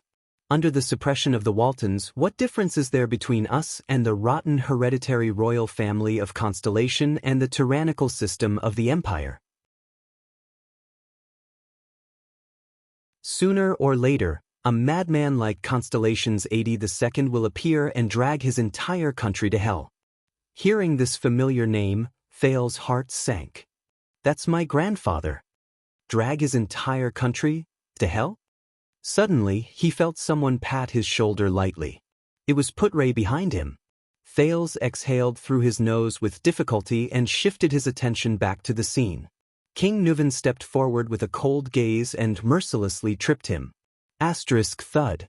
The young archduke, whose arms were crippled and who could not even maintain his balance, was swept to the ground again. Pofrit fell back to the ground, but he continued to shout, verbally praising the greatness of the joint ruling pledge, hypocritically claiming that we have the freedom and right to choose our king, but secretly monopolizing all power and fixing the throne and interests. In this world, where else would a ruler be so shameless, despicable, hypocritical, sanctimonious, and disgusting? You have long turned Extet into the Walton family's hereditary kingdom. The Walton royal family. How ironic! Rykru's joint ruling pledge has long been ruined by this shameless family left behind by his nephew. Thales sensed his erratic breathing. Everything that happened before his eyes was like a mirror to him. At that moment, as he listened to Pofrit's accusations, he did not think of Extet. Instead, he thought of Constellation. It was Kessel's cold expression and the one-eyed dragon Koshter's solemn gaze. It was the Hall of Stars' 6 great clans and 13 distinguished families, each harboring their own ulterior motives. Thales sighed softly in his heart and unconsciously clenched his fists. That's not all. Pofrit used all his strength, swaying as he struggled to get up from the ground. Your father married his daughter to the previous Archduke of Black Sand Region a long time ago, trying to meddle in Black Sand Region's affairs by controlling the Lampard family's bloodline. You maliciously purchased crystal drop ores from Kemu Union and transported them to Elifure City in the east at a low price. Nominally, it was to guard against the threat from the Eastern Peninsula, but in reality, it was to cut off the supply at a critical moment and force the Gadro family to submit. God knows what other tricks you prepared for the West, for Rockney of the City of Faraway Prayers. I'm guessing it's that Camion whose territory is close to the City of Faraway Prayers, the hypocrite Marquis of Good Flow City, right? What is it this time? A contract that looks gorgeous but is actually full of traps? Hearing this, Thales could not help but turn his head and look behind him. Marquis Shiles of Kemu Union felt everyone's gaze. He coughed awkwardly and turned his head away. Pofrit's face had long lost all color. He no longer tried to get up, but lay on the ground as if he had accepted his fate. His tone was sorrowful and low. That's not all. You also wanted to learn from Constellation in the south. You wanted to set up tax collectors who reported directly to the king throughout the territory. You wanted to take back the suzerain's jurisdiction in their own territories, and you wanted to send the king's officials throughout the country, starting from Beacon Illumination City. This humiliation, this oppression, this injustice? It's not just me, and it's not just a day or two. Pofrit panted, his voice becoming weaker and weaker. How could we not fight back? Fight back? So you caused Mariah's death? To take revenge on the Walton family? King Nuven's gaze flickered slightly. By betraying a friend? Only a coward like you? Pofrit paused for a moment. His gaze became complicated and subtle. Yes, Mariah, Pofrit panted, his voice low. We used to be friends. I've also told myself that everything will be fine, but... Li Yundong's eyes widened. Nuven Walton. The young Archduke's expression changed, as if he had painfully made up his mind about something. He lay on the ground, raised his head, closed his eyes, and let out a desolate laugh. This is all your fault. You forced me to do this. Me. King Nuven's voice was like the muffled thunder before a storm, deep and terrifying. Pofrit's voice rose. He trembled as he raised his head. His gaze was vicious. 5 years ago, after I rejected your appointment as an official in Beacon Illumination City, immediately, someone among my vassals strangely jumped out to question my legitimacy. Trent Ida began to provoke me arrogantly at the borders. The people in my territory began to talk about my abilities. Soon, my vassals began to rebel, the people began to resist taxes, and the territory was in chaos. When I was in a terrible predicament and at a loss for what to do, you sent Mariah with a letter from you to mediate. As I read your hypocritical and pretentious letter of comfort, I raised my head and looked at Mariah, who was standing in front of me. I listened to him mention our past with a silly smile on his face. Only then did I understand that we were never friends. I'm just a dog of Dragon Cloud City. And don't you know what kind of person Mariah is? The veins on Pofrit's face bulged. His brown hair stuck to his forehead, making him look ferocious and pathetic. I've had enough of the silly smile on that good-for-nothing's face. In his mind, the whole world is so beautiful. Pofrit's eyes were bloodshot. He struggled to get up with all his might and roared madly at everyone in the Hall of Heroes. That's a naive, weak, hesitant, incompetent, short-sighted, and unambitious good-for-nothing. Ha! Under King Nuven's gloomy face, Pofrit's upper body shook and he laughed wildly. He laughed so hard that tears almost came out of his eyes. Did you know, that fellow, that good-for-nothing Mariah? His biggest dream was actually to become an adventurous mercenary, to travel the world. Ha! mercenary, adventurous. Ha, right, he even fell in love with a prostitute. A coquettish slut. And he even said that he wanted to marry her. Thales shook his head. Thales shook his head. He remembered what King Nuvan had said about Prince Maria when he first met King Nuvan and the archdukes. Pofrit laughed so hard that tears almost came out of his eyes. King Nuvan furrowed his eyebrows tightly. Pofrit laughed in a morbid manner. He rolled on the ground in pain and agitated emotions. Snot and tears streamed down his face. The Honorable Prince Maria, the future Archduke of Dragoncloud City, wants to marry a lowly whore who has been f***ed by tens of thousands of people. Ha, and he's also the appointed king of Extet. Think about it, the great Extet has a prostitute queen. All the subjects have to bow to a whore. Ha. Everyone in the hall looked at him. Many of them lowered their heads and sighed. King Nuvan did not interrupt him. He only continued to stare at Pofrit with that terrifying gaze. This fellow, this piece of trash, this shameful existence without self-awareness or responsibility, is actually the heir of the Walton family. Pofrit had laughed enough. He raised his indignant and hateful eyes. And I still have to swear loyalty to him against my will and worship him as king, not because of his ability, but because of his family name and father. And you still ask me why I chose Lampard? Why the Archduke of Black Sand region, who is as black as the name of his territory? That beast who killed his own family? Archduke Pofrit's eyes were filled with fire. His roar was like thunder. I did not choose Lampard. I chose a future without the Walton family. A future without the appointed king of Extet. I am very happy that I have finally destroyed the last of your bloodline. He glared at King Nuvan with gritted teeth. The next common-elected king of Extet will no longer have the surname Walton. Pofrit was answered by a vicious blow from King Nuvan that landed squarely on his face. King Nuvan grabbed Pofrit's collar and said coldly, "Before that, I will destroy you first." The young Archduke laughed miserably. He shook his head, turned around, and looked to the side. Thales Jadestar. Thales' heart immediately tightened. What's going on? Hey, Constellation's little brat. Pofrit shouted, attracting everyone's attention to Thales. You, the wounded Archduke uttered with difficulty and laughed shrilly. You are very pleased with yourself, aren't you? A prince of Constellation flaunting his prowess in the capital of Extet, fooling a group of archdukes? Thales frowned. He could feel the hostile gazes of the people in the hall. After all, he was in Extet. Your days will not last long. Pofrit said resentfully.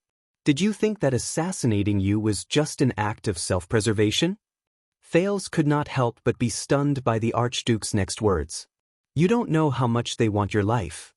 Enduring the pain in his arm, Pofrit panted. When I hired them, I figured out their motives. It's not just for money. Thales felt his breathing quicken. The young Grand Duke continued, that's right. Even in their dreams, they want to kill the entire Jadestar family and take over Renaissance Palace. They are wanted criminals that everyone in Constellation wants to kill. Of course, they can't do it. But here, in Extet, when they accepted my money, they did not react at all. Pofrit's eyes were like fire.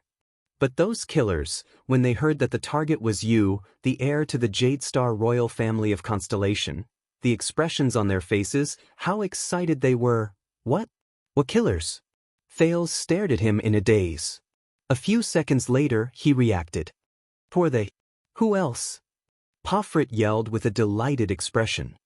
Of course, it's those sneaky assassins. Those pitch-black assassins. They were the ones who infiltrated Lampard's army and used his mystic gun unit to assassinate you under the fortress. They are the Jadestar family's greatest enemy. Thales stared at him in disbelief. Jadestar family's greatest enemy? The next moment, Pofrit laughed maniacally and called out a name that made everyone frown.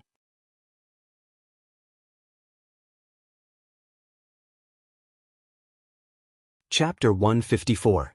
Thales was stunned for a full 10 seconds. Shadow Shield. He heard Gilbert describe this name before. It appeared together with the Charlton family's name in the tragedy of the Bloody Year. The direct murderer of the Jade Star royal family. He remembered the small stone jars in the Jade Star family tomb in Renaissance Palace. From the king's eldest son, Midier, to Horace, to the twin princes, Bancroft and Herman. And the youngest princess, Constance Jade Star. But Shadow Shield. Thales stared at Pomfret in disbelief. Assassinate me? How could... His thoughts were quickly interrupted. Enough. King Nuven's voice rang in the hall. As long as I am in Dragoncloud City, the king threw Pomfret down with a gloomy face, I will not allow such a despicable assassination to happen again. Humph. Pomfret sneered and hissed a word through his teeth, tyrant. King Nuven narrowed his eyes and looked at his helpless enemy. And it all. Pomfret curled his lips and his expression was cold. I will watch from the bottom of Hell's River how your family is destroyed. And it all. King Nuven gently clenched his fists and was silent for a few seconds. His eyes were filled with complicated emotions. Finally, King Nuven closed his eyes and exhaled through his nostrils. The duel is not over, but I can give you a chance. Under everyone's gaze, the old king opened his eyes and said flatly, admit defeat to me now. Now, admit defeat and admit to your crimes. Confess to the conspiracy between you and Lampard. You can still earn your life back. Pomfret was completely stunned. What? But you will spend the rest of your life in prison. Your younger brother will inherit Beacon Illumination City, and Pomfret will still rule that land. Other than you, Beacon Illumination City will not be punished. The old king's gaze was sharp. What do you think? Everyone in the hall was stunned. Pomfret stared blankly at the king. I killed your last son, he said absent-mindedly. Yes. King Nuven's gaze darkened. You killed my son. Pomfret's gaze gradually changed as he looked at the king. Thales saw struggle and pain in it. The young archduke lowered his head, breathing rapidly. Thales pondered over the king's choice. At that moment, Putre whispered into his ear, if he agrees, if Beacon Illumination City still wants to rule it stably in the future, it must never make an enemy out of the Walton family. Thales nodded in realization. Nicholas snorted coldly by the side. After a few seconds, Pomfret slowly raised his head. A bitter smile appeared on his desolate face. Really? Yes, King Nuven said flatly. As long as you say that word, you can continue to breathe the air of Northland. The hall was silent for a moment, but not long after, Pomfret, who was lying on the ground, stopped smiling. His face was like ice and his eyes were like steel. His expression seemed to be covered with cold snow that would not melt for 1,000 years. The young duke looked the king in the eye. Pomfret gritted his teeth, but said another word resolutely and decisively, yes. Absolutely not. Thales shook his head. This is Northland, Nicholas said softly behind Thales. Being forgiven by the enemy is also a form of humiliation. King Nuven sighed. But he immediately raised his head and flashed a gentle smile at Pomfret. Good boy. The old king smiled with a complicated expression. Suddenly, Pomfret kicked the ground with his left leg and struggled to get up from the ground. With a roar, he charged towards King Nuven. What welcomed him was a gentle kick from the old king that hit his calf bone. Asterisk thud. Asterisk Pomfret lost his balance again and fell to the ground face down.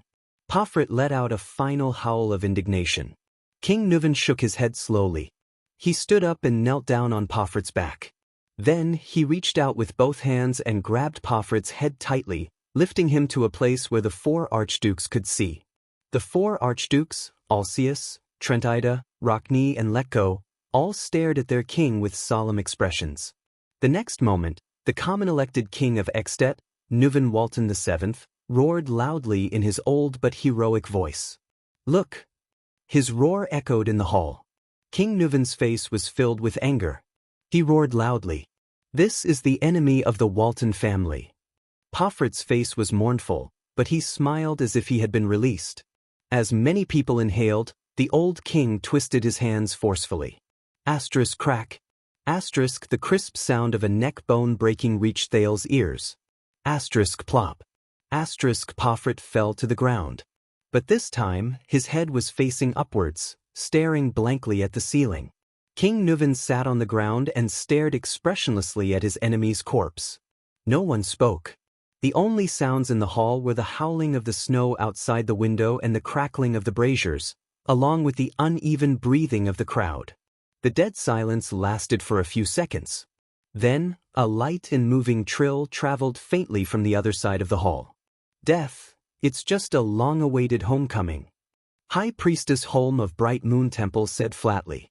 She crossed her arms again and lowered her body. The eyes on her veil slowly closed. The winner has been decided. The holy duel. The end.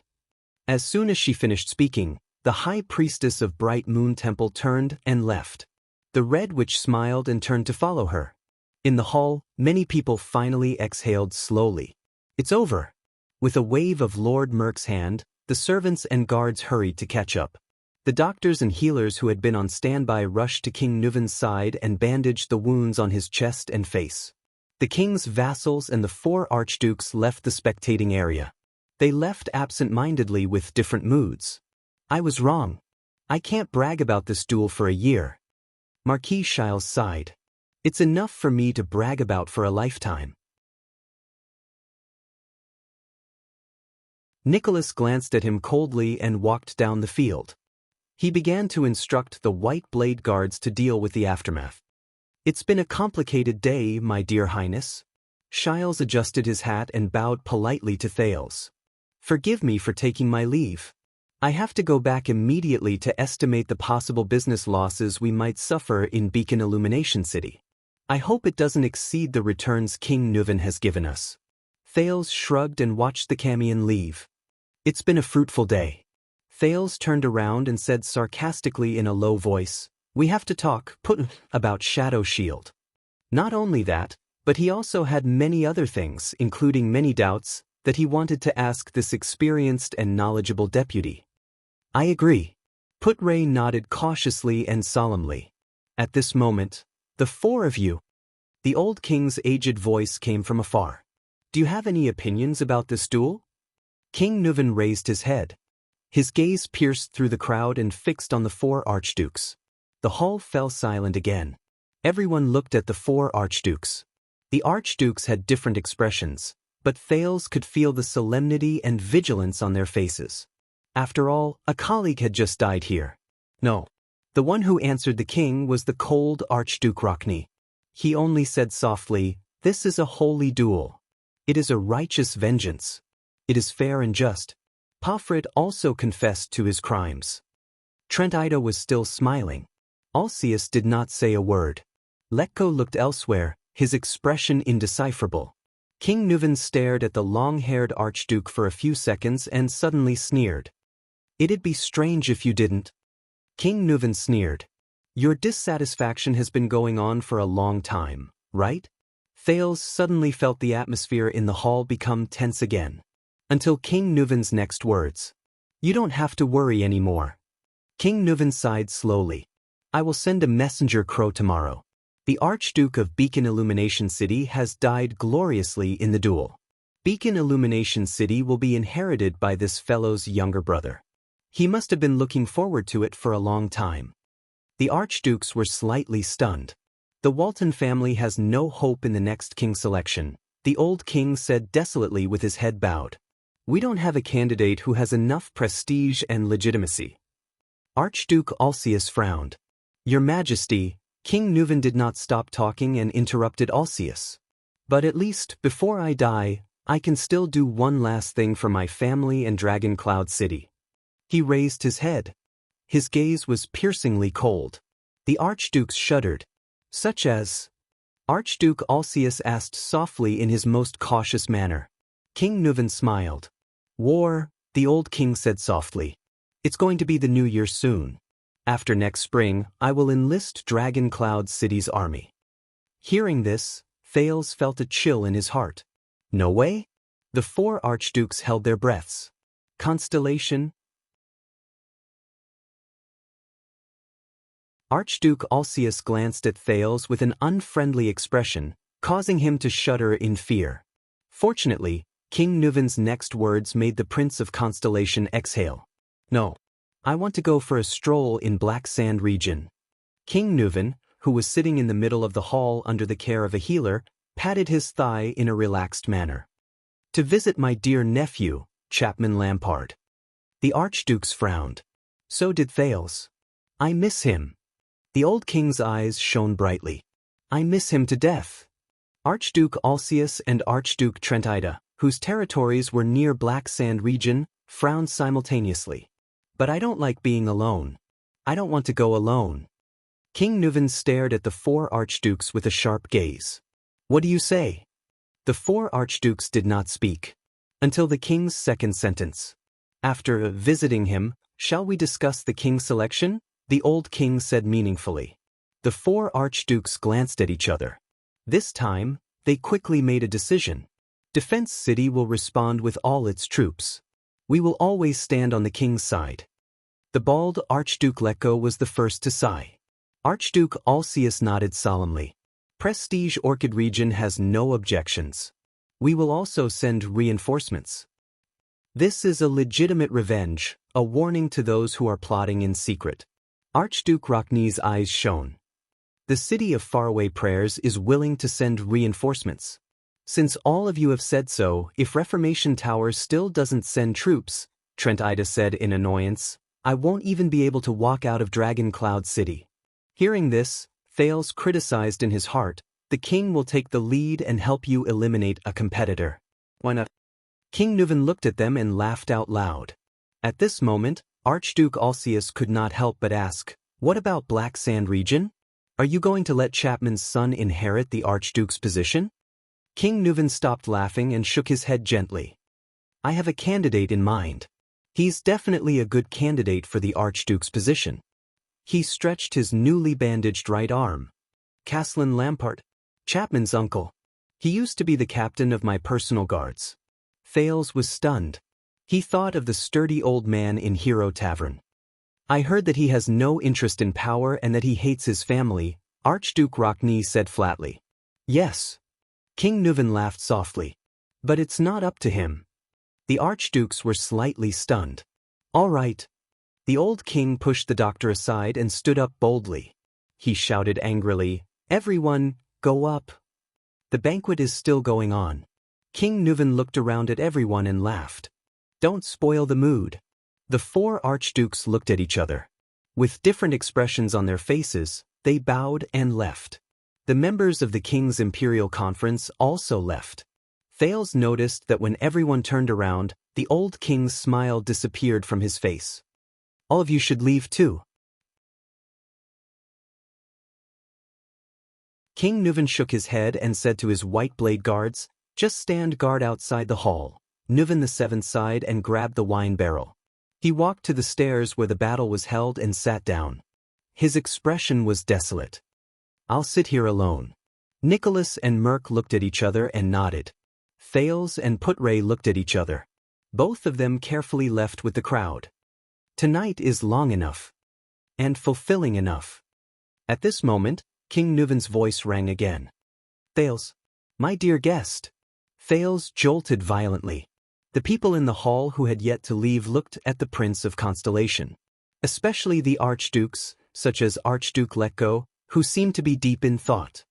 Why don't you stay? King Nuven patted the stairs beside him. His expression was calm. I still have to thank you properly. Shall we have a drink together? Thales opened his mouth and looked at the king awkwardly. What a joke. After I offended a bunch of archdukes, after you broke an archduke's neck, after you forced the other archdukes to join the war with you, you want me to have a drink with you? What I need to do now is to disappear quickly and keep a low profile. Once the time is up, I'll return to my country immediately. Even if you want to attract hatred, you can't do it this way. He turned around and looked at Putre. The latter shook his head slightly. It's an honor to drink with you, but I'm only 7 years old. Thales turned to look at King Nuven. He said politely and embarrassedly, and I'm very tired, but... Bulsh *T, 7 years old. King Nuven interrupted him with a displeased expression and raised his wine glass to the second prince. When my father brought me to drink for the first time, I was only 5 years old. As the future king, how can I not know how to drink? Thales looked dazed. He was ready to find another excuse. Or do you want to reject the king of Extet's invitation? King Nuven revealed a contemplative look. Even you, like that fellow lying on the ground, look down on a king who doesn't have much time left? The atmosphere in the hall became strange again. Thales' heart suddenly raced. He could only lower his head and sigh. Then he turned around and took a step forward. Under Putre's worry, Nicholas' frown, Shile's smile, and the 4 archdukes' peculiar gazes.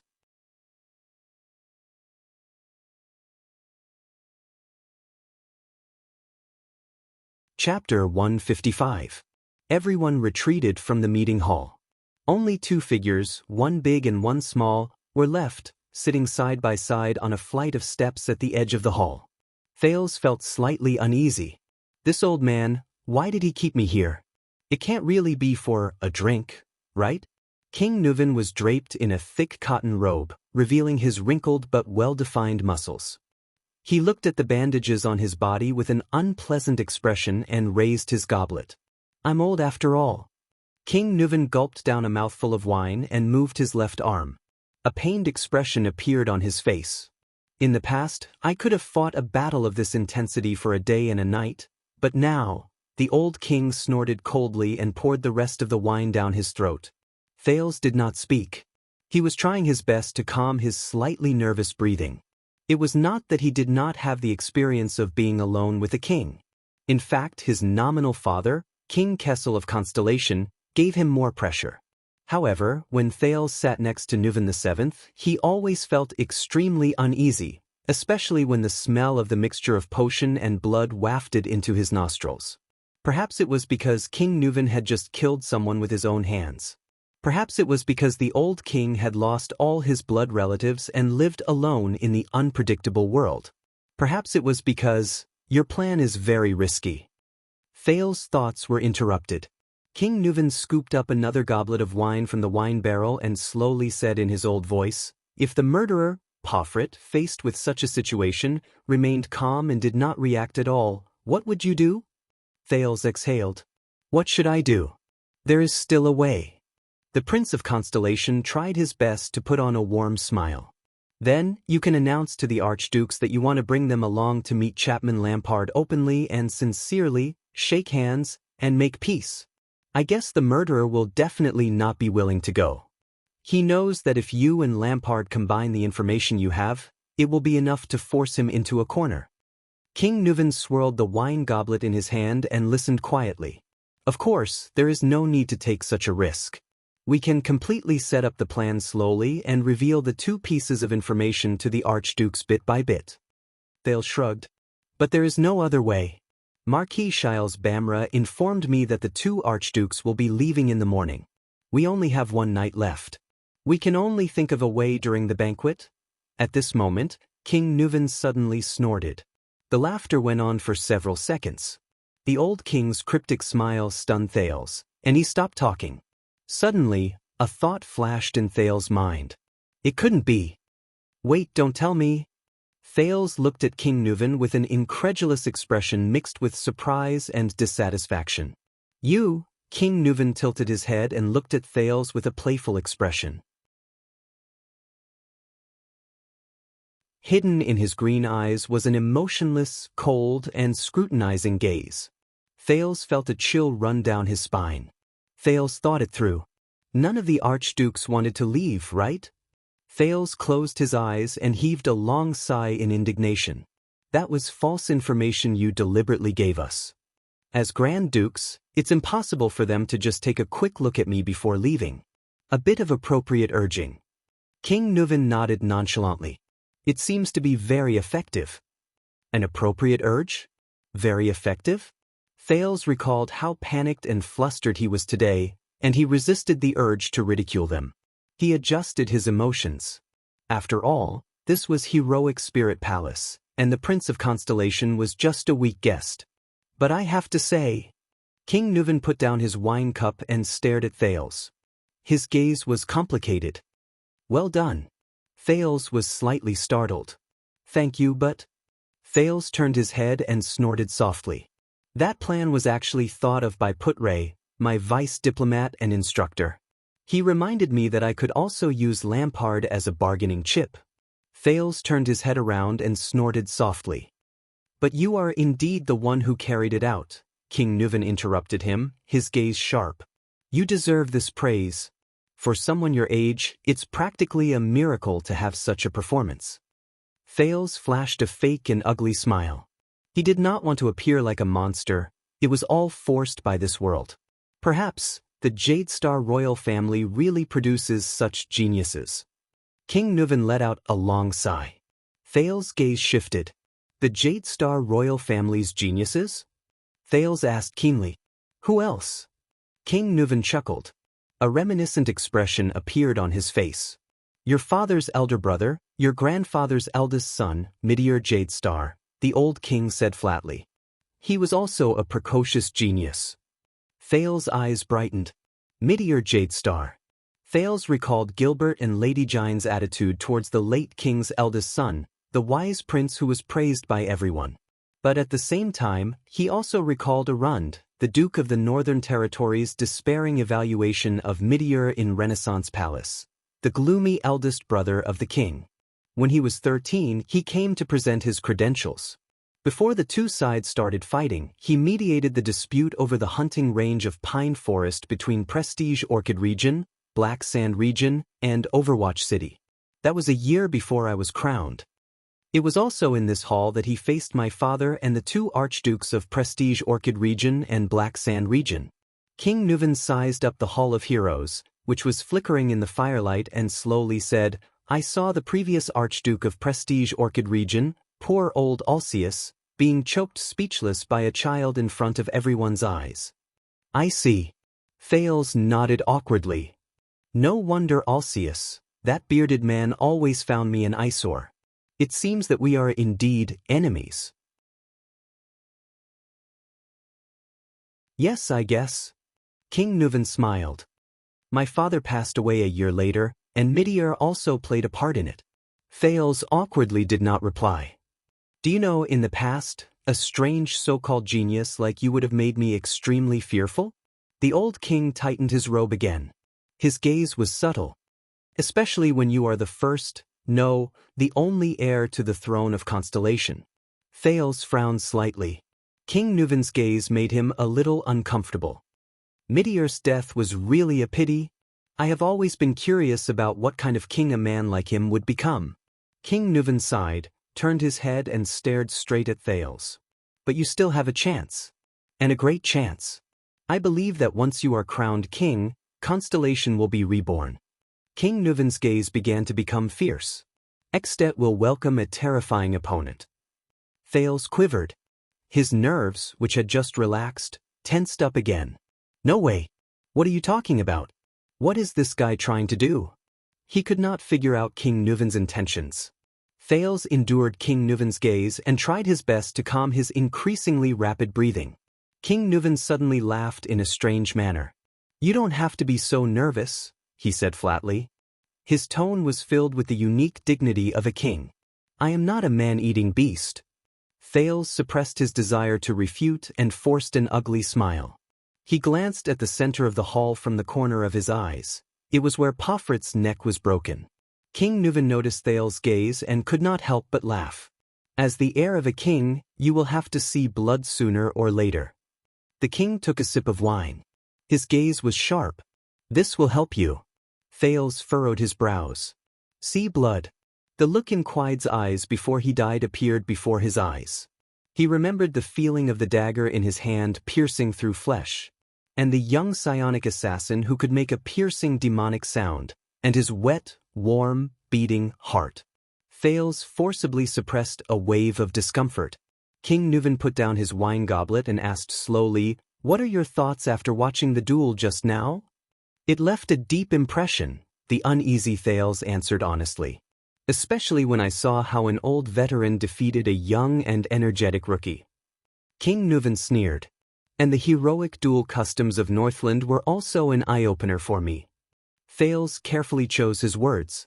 Of course, There was also your courage as the king of a kingdom to step into the duel arena. When I initiated the duel, I saw your expression. King Nuven stared at Thales with a profound gaze.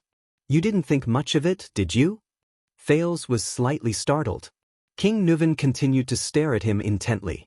All right. Thales took a deep breath and said sheepishly, you know, considering your age, after all, this matter concerns such a large kingdom. What if something goes wrong? A few seconds later. Under Thales' nervous gaze, King Nuven suddenly said something out of the blue. You know, the Walton family and the Jadestar family's relationship and connection started a long time ago. Thales was puzzled. King Nuven gently extended his right hand and flashed the black ring on his little finger. Do you know what this is? Thales frowned. Then he shook his head honestly. This is triumph. King Nuven smiled mysteriously. It is also one of the origins of our two great families. Thales could not help but be stunned. Triumph? He watched as King Nuven took off the ring, turned it to the inner ring and showed it to Thales. Thales narrowed his eyes. At the inner ring that King Nuven pointed at, he saw a pattern engraved on it. It seemed to be a winged horse? This is the coat of arms of the Pegasus. King Nuven said flatly, it has been the family emblem of the Carlus family since Emperor Camelot established the empire. Thales was slightly startled. Pegasus? Imperial family? Carlus? More than 600 years ago, when Extet and Constellation had just been established, King Nuven's tone was profound and distant. Because of King Tormund's bloody methods against the existing nobles during his expansion, Extet and Constellation broke out for the first time. Tormund's bloody methods. Thales remembered something. Raikuru and Tormund, the king of Dragon Knights and the king of Renaissance, the Northlanders and the Empire, led the elite soldiers from the Battle of Eradication and met each other at the outskirts of Cold Castle. In the end, the two former kings each took a step back and signed the first peace treaty in the history of our two kingdoms. They agreed that the two kingdoms would govern the north and south separately, expand separately, and not interfere with each other. King Nuven exhaled. That was the earliest contact between Extet and Constellation. Thales narrowed his eyes. He remembered what he saw in the library yesterday afternoon. King Nuven was probably talking about the peace treaty signed by Tormund and Raikuru. If I remember correctly, Calendar of Eradication Year 11, Raikuru and Tormund, Extet and Constellation's agreement to deal with the border issue? That's the name, right? What the history books did not record was that the two former kings exchanged an ancestral treasure in private as a keepsake of the treaty. King Nuven put the ring back on his finger. This ring is the keepsake that King Tormund gave to King Raikuru. King Nuven inhaled and said to Thales, it was passed down from Raikuru to his nephew, then to the Walton family. King Nuven took a deep breath and said to Thales, this ring was the keepsake that King Tormund gave to King Raikuru. It has no name, but all the previous archdukes called it Triumph. The king's tone was a little ethereal. His gaze drifted to another place. Triumph. Thales frowned slightly. It's a good name, he said cautiously. It sounds inspiring. Inspiring? King Nuven could not help but laugh. As I said, it was originally an ancestral treasure of the king of Renaissance, Tormund. It came from the first emperor of the final empire, who is also one of your ancestors. King Nuven stroked triumph. His gaze was sharp as he said, Kessel Carlos VI. Thales' gaze shifted. Kessel? An emperor with the same name as my father? King Nuven raised his gaze. This ring once belonged to the famous Emperor Kessel VI. It was passed down to King Tormund, who then gave it to Raikuru as a testament to their alliance. This Kessel VI did not have a good reputation. His life was neither long nor short, but it was full of ups and downs. Countless opponents fell under his schemes and schemes. King Nuven inhaled and said solemnly, and his greatest achievement was to restore the prestige of the Carlus imperial family during the chaos after the collapse of the ancient empire. His greatest achievement was in the chaos that followed the collapse of the ancient empire. He restored the prestige of the Carlus Empire and recaptured the City of Triumph from the hands of the rebel army and the feudal lords. That was how the final empire was established and lasted for 300 years. Thales nodded. The emperor who seized back the City of Triumph, the founder of the final empire. I see. That's why it's called Triumph. Do you know the nickname of that emperor? King Nuvan suddenly raised his head and looked at Thales with a ruminating gaze. Thales was slightly stunned. He then continued to shake his head. King Nuvan's expression as he looked at Thales became more and more subtle. This made the latter extremely uneasy. This small ring has a wide range of uses. King Nuvan sighed and gently flicked the Ring of Triumph. This time, Thales was truly stunned. A wide range of uses?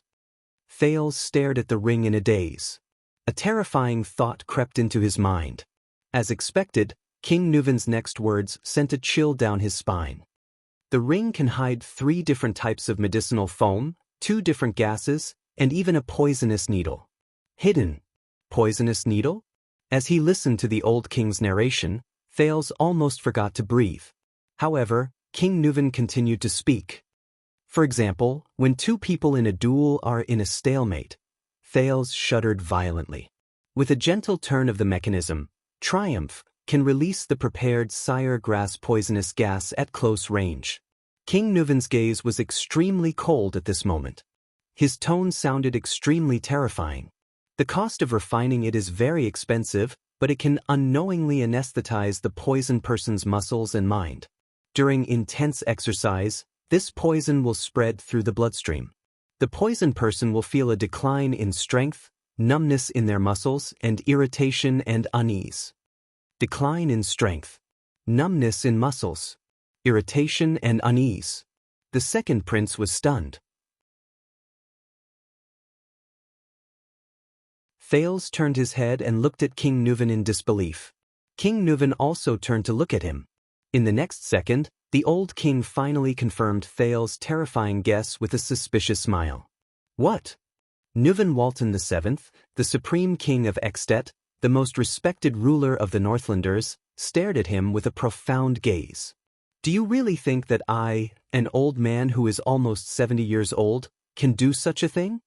To be able to easily defeat a man in his prime whose stamina, reflexes, strength, and speed are at their peak, and who has received Northland combat training all year round. Thales stared at King Nuvan in shock. Nuvan flashed a meaningful smile. Thales' mind was in a mess. He replayed every scene of the duel in his mind, and then he grabbed the fragment that best fit the description in front of him.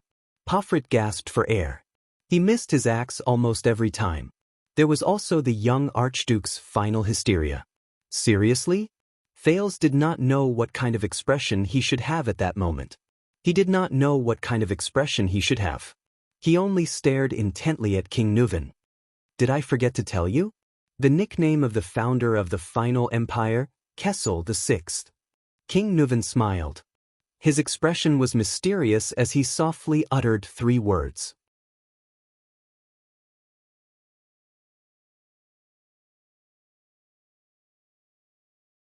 Chapter 156. Thales stared at the black ring with an unpleasant expression on his face. It was the triumphant return of the Emperor of Poison. He did not know what emotions he should use to face this matter. The ups and downs of the duel, the brilliant reversal at the end, the duel that could be said to determine the fate of the 2 kingdoms. Actually, a few seconds later, he said with difficulty, "So, in the duel, triumphantly returned like this?" King Nuvan smiled softly. His gaze was cunning and pleased. As you said, he returned Thales' words to the second prince, word for word. After all, this matter concerns such a large kingdom. What if something goes wrong? Thales' thoughts were in a mess. The image of Nuvan VII that he had just built up in his heart from that duel was a heroic, old, and heroic image of Nuvan VII. It collapsed with a loud bang. What replaced it was an old, scheming, and cunning king who was twirling the ring behind the long table. Remember, young Thales, King Nuvan said meaningfully, a king should never be hot-headed, replace rationality with impulsiveness, and resort to an uncertain gamble for the sake of pleasure. You are not only yourself, but also the entire kingdom. Thales ignored his words. His brain was spinning rapidly at that moment. After a long while, Thales recovered from the shock and tried his best to grasp a few clues from his chaotic thoughts. Based on his understanding of Northland along the way, once this secret was leaked, King Nuven would become the target of thousands of curses. This was enough to destroy the reputation of the Walton family and the rule of Dragoncloud City, and even endanger the dignity of the entire Extet and all Northlanders.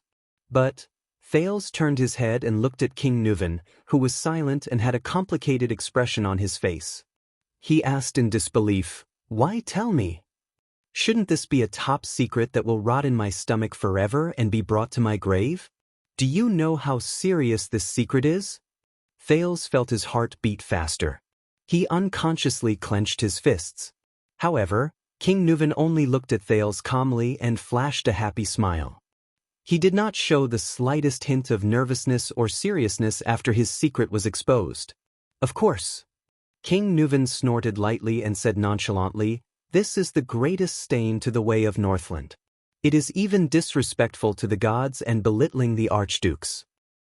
Even the most lowly Northlanders would despise the king they once loved the most because of this matter. Once the new king ascends to the throne, he can even use this reason to banish the Walton family from the ranks of archdukes forever." After he finished speaking, King Nuven narrowed his eyes and looked at Thales with a dark expression. "Now, you know the secret, don't you?" the king said playfully. Thales furrowed his brows. He met King Nuven's gaze. The doubts and uneasiness in his heart grew deeper. "Your Majesty Nuven, what exactly do you want to do?" At that moment, Thales felt that the old man in front of him was like a dark, bottomless whirlpool. He himself was like a small boat in a whirlpool. A few seconds later, "This is a show of sincerity," the old king said lightly. "Sincerity?"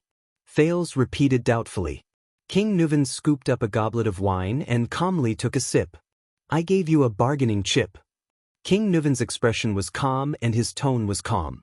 "And as long as you hold on to this bargaining chip, you can destroy the Walton family at any time." "What do you mean?" The puzzlement in Thales' heart only increased. At this moment, King Nuven's tone changed again. "Previously, you seem to have mentioned this to Nicholas." King Nuven did not care about Thales' expression. He said softly, "After you cooperate with me to find the mastermind, you want some benefits from me?" Thales' eyebrows twitched and he gritted his teeth slightly. "This is your so-called benefit?" Thales asked with some difficulty. "Of course not. How can this be considered a benefit?" King Nuven could not help but laugh. "This will only make you uneasy, especially when you are still in Dragoncloud City, within my jurisdiction. Because of this secret, you will constantly worry about your own safety." Thales took a deep breath. He felt his mouth and tongue dry. At this moment, he felt as if he was sitting on pins and needles. The Dragon Spear family is never stingy. The old king stopped smiling. His words only made Thales' heart tremble. "So, after seeing you yesterday afternoon, are you satisfied with your reward?" Thales raised his head abruptly. "Yesterday afternoon?" Thales frowned. King Nuven looked at him with a profound expression. "Yesterday afternoon." The expression on Thales' face changed. "Yesterday afternoon. After he came out of the Hall of Heroes, he got lost in Heroic Spirit Palace. Then, under Thales' incredulous gaze, the old king stroked the ring on his finger and said slowly, "Why? Do you think a foreign prince who has just arrived here, to be able to wander around my Heroic Spirit Palace freely and unfettered?" King Nuven glanced at Thales. His eyes flashed. "And coincidentally wandered into Rikuru's library?" Thales' heart skipped a beat. He stood rooted to the ground, stupefied. "Merc lured you there on purpose," King Nuven said calmly and flatly. "So, you have met my granddaughter, Thales." In the next second, Thales sat on the stairs in a daze, listening to the calm King Nuven say softly, "Your future wife, and the queen." The hall became quiet again. Thales stood rooted to the ground, dumbfounded. The scene in the library appeared in his mind. the unruly and capricious little princess who beat and scolded her servants at will, Alex Walton. But then, another figure that left an even deeper impression appeared, the unkempt little girl with a pair of black-rimmed glasses, her face covered in dust, lying on the ground reading a book. Little rascal. King Nuven did not speak again. He calmly took another sip of wine. Thales spent a whole minute sorting out the current situation. But what's going on? Thales' breathing quickened. He raised his head. What do you mean by this? King Nuven inhaled softly and raised his head to look at the fireplace on the other side of the hall. He looked at the shelf on the fireplace. The ferocious weapon passed down from Raikoru the hero to the Walton family. The Soul Slayer pike. Among the lies you told Alcius and the others, at least one of them was right. King Nuven's eyes burned with an unknown emotion. For the continuation of the Walton family, the old king turned his head. His sharp gaze was fixed on Thales. His expression was firm. I have to bet on a strong man, a future king. Thales' face was pale. He clenched his fists tighter and tighter. He suddenly figured something out. King Nuven did not speak. He was waiting for Thales' response. The Walton family is dying, Thales said quietly after a while. You want to use marriage to force the Jade Star royal family and Constellation to ensure the continuation of the Dragon Spear family? You want me to marry your granddaughter? Thales subconsciously raised his voice. You want me to let Constellation take over this burden? King Nuven held his wine cup and stared at the Soul Slayer pike. He snorted lightly as if he did not care. But the king's old voice rang again. What I am giving you is a once-in-a-lifetime opportunity. A bargaining chip that you cannot refuse. Thales suddenly shuddered. Think about what you can get. King Nuven's eyes were deep and cold. As blood relatives of the Archduke of Dragoncloud City by marriage, the supreme royal family of Constellation. From then on, you can intervene in Extet's internal affairs. At that moment, Thales felt a chill in his heart. One of you and my granddaughter's descendants will inherit the Walton surname and power, and become the future Archduke of Dragoncloud City. King Nuven's tone was cold, as if he was talking about something that had nothing to do with him. And you, Thales Jadestar, you will do what Midir IV and Chara the hero could not do with their combined strength. You will become the supreme king of Constellation. King Nuven's expression did not change. He said something that made Thales' heart flutter. You will also become the regent of Dragoncloud City, the first territory in Extet. Thales stared at King Nuven in a daze. Even if he had memories that were incompatible with the rest of the people in this world, even if his brain was working frantically, he could not immediately react to this news. And before that, the old king's expression was unprecedentedly serious. If you still want to hold the Walton family as a bargaining chip, still want to use Dragoncloud City to restrict Extet, Thales exhaled dejectedly and continued King Nuven's words. Constellation and I must do our best to ensure the Walton family's rule and status in Dragoncloud City, and protect the Dragon Spear family from dying out in Extet, right? King Nuven revealed a satisfied smile.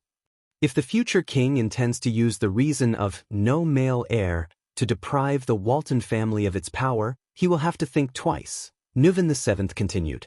The shield of the Western Peninsula's attitude in the south is that he is moving your cheese. King Nuven revealed a determined gaze. What you need to do is to show the existence of Constellation and maintain the rule of the Walton family. Even if there is only one little girl left, and no matter how much the other archdukes oppose her, you will be able to obtain the greatest bargaining chip and advantage when you face Extet in the future. This will also strengthen the Jadestar family's weight and status in the country at the same time, and increase the royal family's prestige, given your current situation. Thales suddenly remembered the conversation between them when he first arrived at Mindy's Hall, when Gilbert used a scheme to set up an alliance between him and Serena Corleone. Thales subconsciously repeated Gilbert's words in a low voice. Using benefits to win over allies, this is the essence of politics. I can still live for another 8 or 9 years. By then, Constellation should have begun to recover its strength. King Nuven nodded approvingly. After that, the last direct descendant of the Walton family, my granddaughter, your wife, will be under your protection. Thales did not speak for a long time. Marriage alliance. Constellation and Extet. Jadestar and Walton. What if I say no? He raised his head coldly and looked at King Nuven. What if I don't want to be dragged into this dangerous quagmire? Those who dance with the dragon often have their lives hanging by a thread. Also, the second prince said flatly, so far, those who want to form an alliance with me have either caused me great harm or were harmed by me. Thales remembered what Zayan Covendier told him on the day he left for the north. If you are in the same boat as a jackal, you will run the risk of your boat capsizing. King Nuven stared at him. There was a strange and indistinguishable color in his green eyes. Thales stared back at the king without showing any sign of weakness. This has nothing to do with your wishes. Finally, the old king nodded slowly. The messenger crow carrying the king's warrant will fly to Eternal Star City tomorrow. Your father will decide on this matter. Thales could not help but tremble. What if my father also doesn't agree? Thales gritted his teeth and heard his own hoarse voice. Doesn't agree to drag Constellation into this quagmire. Oh, about that, the old king replied nonchalantly. I gave you the secret of triumph, didn't I? Thales' pupils shrank and he stared at him in a daze. Constellation can use this bargaining chip to destroy the Walton family at any time. This is enough to win his trust. King Nuven slowly enunciated his words in his old but powerful voice. When you discover a treasure, you may be worried that it is a trap and give it up. But when you have the ability to destroy it at the same time, will you still be convinced by your own concerns and choose to give it up? Thales was momentarily speechless. In the face of such a king of Extet, faced with such a situation, even someone as slick as him felt that he could not handle it. His instincts also told him that King Kessel would definitely agree to such an alliance. But the effectiveness of triumph as a bargaining chip will gradually fade with your death. Thales took a deep breath and followed the old king's words. The benefits of using triumph will become smaller and smaller. In comparison, Kessel, my father will definitely be more inclined towards the benefits that can be brought about by a marriage alliance, and will be more inclined to support the Walton family and ensure the Walton family's position, and obtain a nail that has been nailed into the kingdom of the great dragon, reversing Constellation's decline after the bloody year. King Nuven raised his eyebrows. He scooped up another goblet of wine from the wine barrel and poured it down his throat. I guess the nobles in Extet will not be happy, Thales said dejectedly. Including every archduke. Of course not. Every one of them can't wait to see the Walton family decline. King Nuven's eyes flashed. He put down the wine goblet and wiped his mouth. But I am the king of Extet, and I will remove the last obstacle for our cooperation, King Nuven answered him calmly. The men of military age in Dragoncloud City will not be at peace for the next few years. Getting rid of Lampard is just the beginning. Thales instantly figured it out. From Nicholas probing to the king's so-called test. So, Thales sighed when he said this. You've already planned everything out. Don't lump me together with those shameless, scheming scum. King Nuven snorted in dissatisfaction. This is not a conspiracy, but, to use a Far Eastern term, an overt plot that you can't refuse. Yes. Thales lowered his head. An indescribable sense of loss rose from the bottom of his heart. All these schemes, conspiracies, and overt plots, or something like that. All of you are very good at this. Just like the first time he met King Kessel in Mindy's Hall, Thales once again felt the helplessness and powerlessness of having one's fate and choices firmly in the hands of others. The powerlessness of going with the flow and drifting with the wind. King Nuven stared at him quietly. After a while, under the illumination of the firelight, the old king slowly opened his mouth. You are a special child, Thales. King Nuven sighed. There was an obvious sense of vicissitudes in his voice. I can feel that you have Soria's sharp determination, but also Mosul's impracticality. Sharp determination. Impracticality. Thank you for the compliment, Thales replied tiredly. He even chuckled. I think you probably think that the latter is more of the former? King Nuven faintly inhaled and slowly exhaled when he talked about his two deceased sons. You are not weak, Thales, even if you are only this young, the old king said earnestly. From my observations of you and the reports from Nicholas and the others, you are a survivor. You have all the qualities to become a powerful warrior. But what you need is time, and you need to hone yourself. King Nuven clenched his fingers into a fist and knocked on the left side of his heart. And a sufficiently hard, cold, and unwavering heart. A hard, cold, and unwavering heart? Thales frowned. He could not stand it anymore and asked, Don't you feel tired? The court, the country, the archdukes, conspiracies, tricks, assassinations, all of these. God knows what the hell is waiting for you. Ever since I escaped from Red Street Market, until now. Mystics, Blood Bottle Gang, Blood Clan, Iris Flowers, the Black Prophet, the 6 great clans, Extet. Time and time again, I have to face malice, danger, and tiresome conspiracies and schemes. Even though Thales struggled through them time and time again, he still felt that he was reaching his limit. This pace of life made Thales mentally and physically exhausted. Even his life as a child beggar in the abandoned house did not give him this kind of difficult road ahead. Thales hesitated for a moment before blurting out, I guess if Prince Mariah is really the kind of person Poffert said he is, he would also feel tired.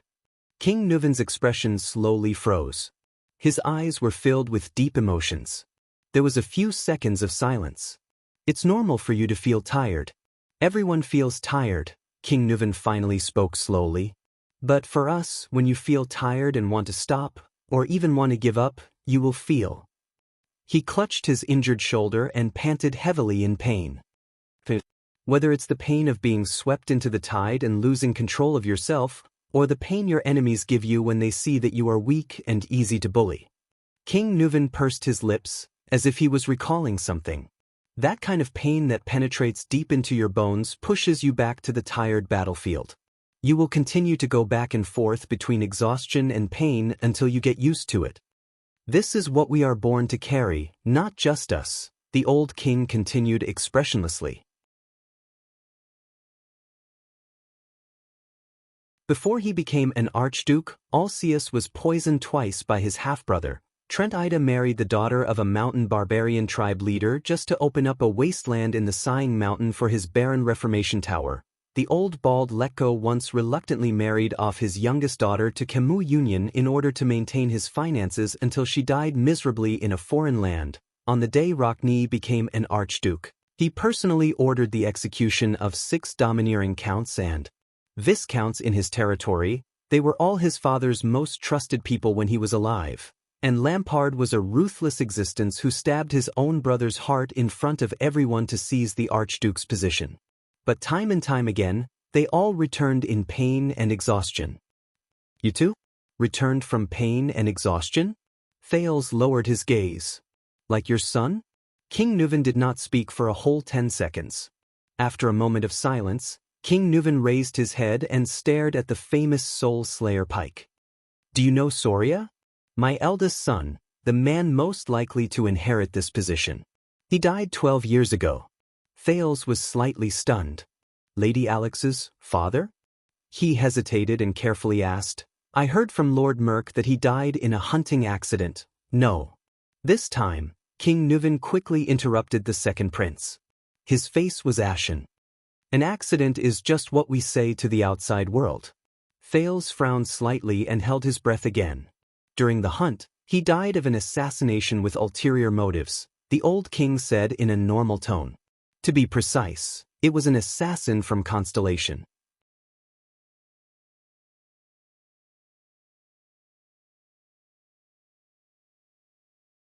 Chapter 157.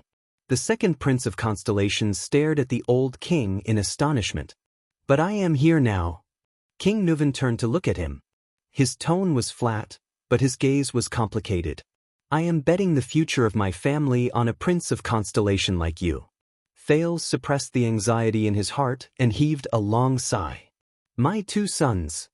King Nuven's expression was gloomy. Their fates, or rather, their misfortunes are strikingly similar. But I still want to stand here, manipulate the chips, and win a future for the Waltons. Hearing King Nuven's words, Thales secretly shook his head. Nobles and rulers are another kind of creature. They live on power.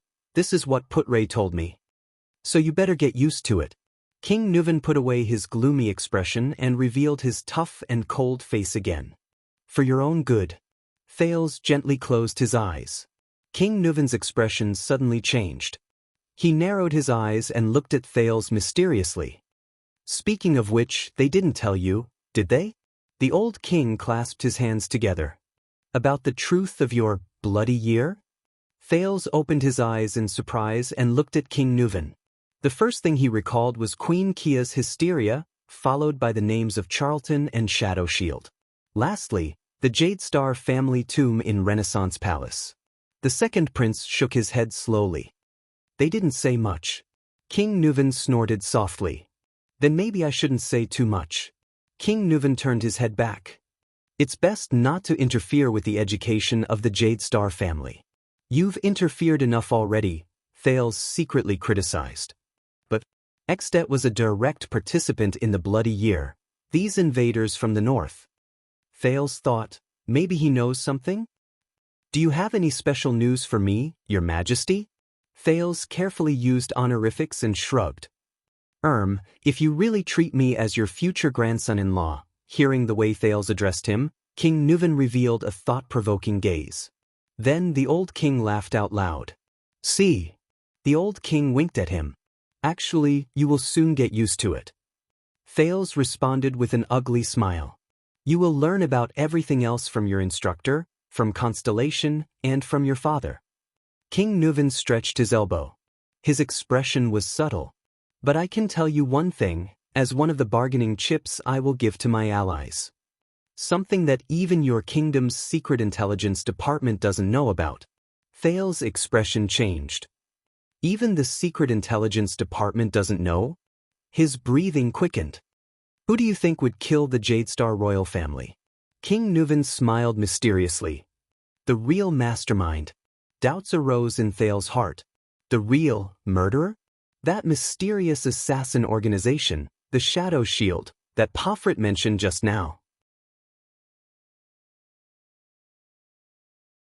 Gilbert had briefly mentioned it to him before, but he only said that King Kessel V had already taken all the revenge that could be taken.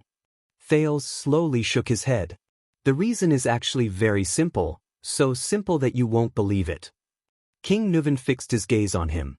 The members of the Jade Star royal family were almost simultaneously attacked by a well-planned assassination, except for one person.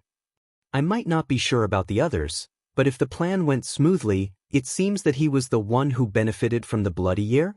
King Nuven said in a strange tone. The members of the Jade Star royal family, except for one person? Thales' heart skipped a beat, but he immediately reacted. You are not the first person to accuse my father in front of me and try to sow discord between us. Thales snorted softly. King Nuven continued to stare at him with a strange look in his eyes. He stared at him until he felt goosebumps. A few seconds later, King Nuven said sarcastically, Use your brain, future guardian of Dragon Cloud City. I'm not talking about your father. Thales furrowed his eyebrows and snorted. Who else are you referring to then? 12 years ago, all the Jade Stars were. Suddenly, Thales' body trembled and he froze. Wait a minute. Besides Kessel, there is indeed another Jade Star. He did not die of murder. A Jade Star who did not die from assassination, Thales recalled Gilbert's words. In the tragedy of the bloody year, there was only one prince who didn't die directly from assassination. It can't be. Thales felt his heart begin to beat faster. The pale-faced prince raised his head and looked at King Nuven in disbelief. 12 years ago, after we breached Broken Dragon Fortress, we captured Rudolph Nanchester, King Nuven said quietly with his hand on triumph. Rudolph Nanchester? Information related to him immediately appeared in Thales' mind. That is, he was the Duke of Land of Cliffs region at that time. King Nuven rubbed his ring and said flatly, that man was very strong-willed, but the Northlanders despised him for his cowardly act of refusing to send troops from the fortress and watching Prince Horus be destroyed. Thales recalled the conversation he had with Putray when they were at Raymond Pass to pay their respects to the former second prince, Horus Jadestar. He was one of the commanders of Broken Dragon Fortress and the previous Duke of Land of Cliffs region who witnessed the second prince's destruction. He was also the elder brother of the one-eyed dragon, Duke Koshter Nanchester. According to Putray, he was captured by Extet and later died in prison. We left him in the dungeon and ignored him. We waited for the start of spring before continuing our journey south to the hinterland of Constellation. As expected, King Nuvan's description was similar to Putray's. Until the king's next sentence. But when the news of the Jadestar royal family being assassinated came, Rudolph, who was barely alive, struggled to see me. King Nuvan's expression became more and more solemn. In the fortress, he shed tears and told me an unexpected secret. Thales clenched his fists and quietly listened to the king's narration. During the days when Rudolph and Horus guarded Broken Dragon Fortress together, your Duke of Land of Cliffs region discovered something that made him restless. King Nuvan's gaze became sharper and sharper. Horus Jadestar, the second prince of Constellation, and the Sword of Reversing Light, which you are so proud of, secretly recruited, organized, and trained a special mercenary team from different countries and regions. Since they were not part of the Royal Guards and Jadestar private army, and Prince Horus had always liked to make friends with all kinds of elites and brave men, no one in Constellation found out about it for many years. It was not until the day Horus officially used that team, King Nuvan said softly, that Rudolph discovered some clues. Thales could not help but feel nervous. Rudolph found out that the small team was given a mission that year. King Nuvan's tone became very cold. He enunciated each and every word clearly, how to lurk, hide, infiltrate, and even invade a fortress with the most airtight layout, the most heavily guarded, the most perfect defense, and the least possibility of being breached? Thales said in surprise. Fortress? The doubts in his heart deepened. King Nuvan nodded. His eyebrows were as dark as water. When Horus took the risk to attack and harass our supply line, Rudolph Nanchester, who had long been suspicious, found a lot of things in Prince Horus's bedroom, from coded communications to secret ledgers. King Nuvan pulled over his outer robe and took out a thick piece of folded paper from the inside pocket. He said coldly, "There's also this thing." Thales looked at King Nuvan in surprise.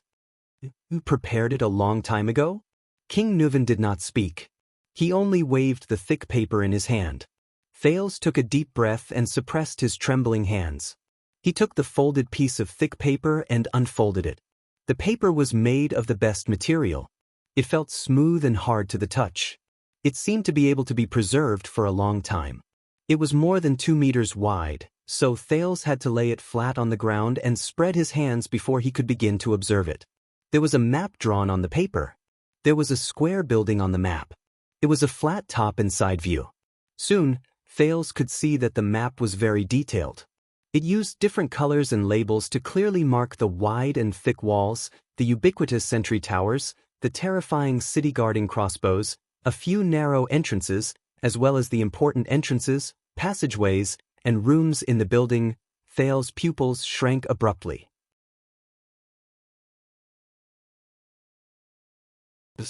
Could it be? Thales put his face close to the map in shock. He stared at every inch of the map, not missing a single detail. There were also densely packed numbers, patterns, and arrows next to the map, from the front door to the interior of the building. He read the words on the map in disbelief. Guard shifts, number of guards, hiding places, available entrances, patrol times at the front and back doors, evacuation routes. Thales was stunned. No, it can't be. A few minutes later, the second prince of Constellation gently climbed up from the map. The astonishment and shock on his face had yet to dissipate. King Nuvan took in the entirety of his expression. In view of the war with Constellation at that time, I hid this secret and sent Rudolph back to Dragon Cloud City to be detained in secret until he was sent to death row. King Nuvan, who had just revealed the shocking secret, sighed. You can use this information as a bargaining chip when you need it, King Nuvan said softly to Thales. Rudolph Nanchester, the coward who has always been reviled by the people, the Duke of Land of Cliffs region who did not help those in need, has been misunderstood for too long. He is the one who has been truly loyal to 82nd since the beginning. Thales rolled up the map in his hand. His frown deepened. Horace Jadestar. The mercenary team. Rudolph Nanchester. How is this possible?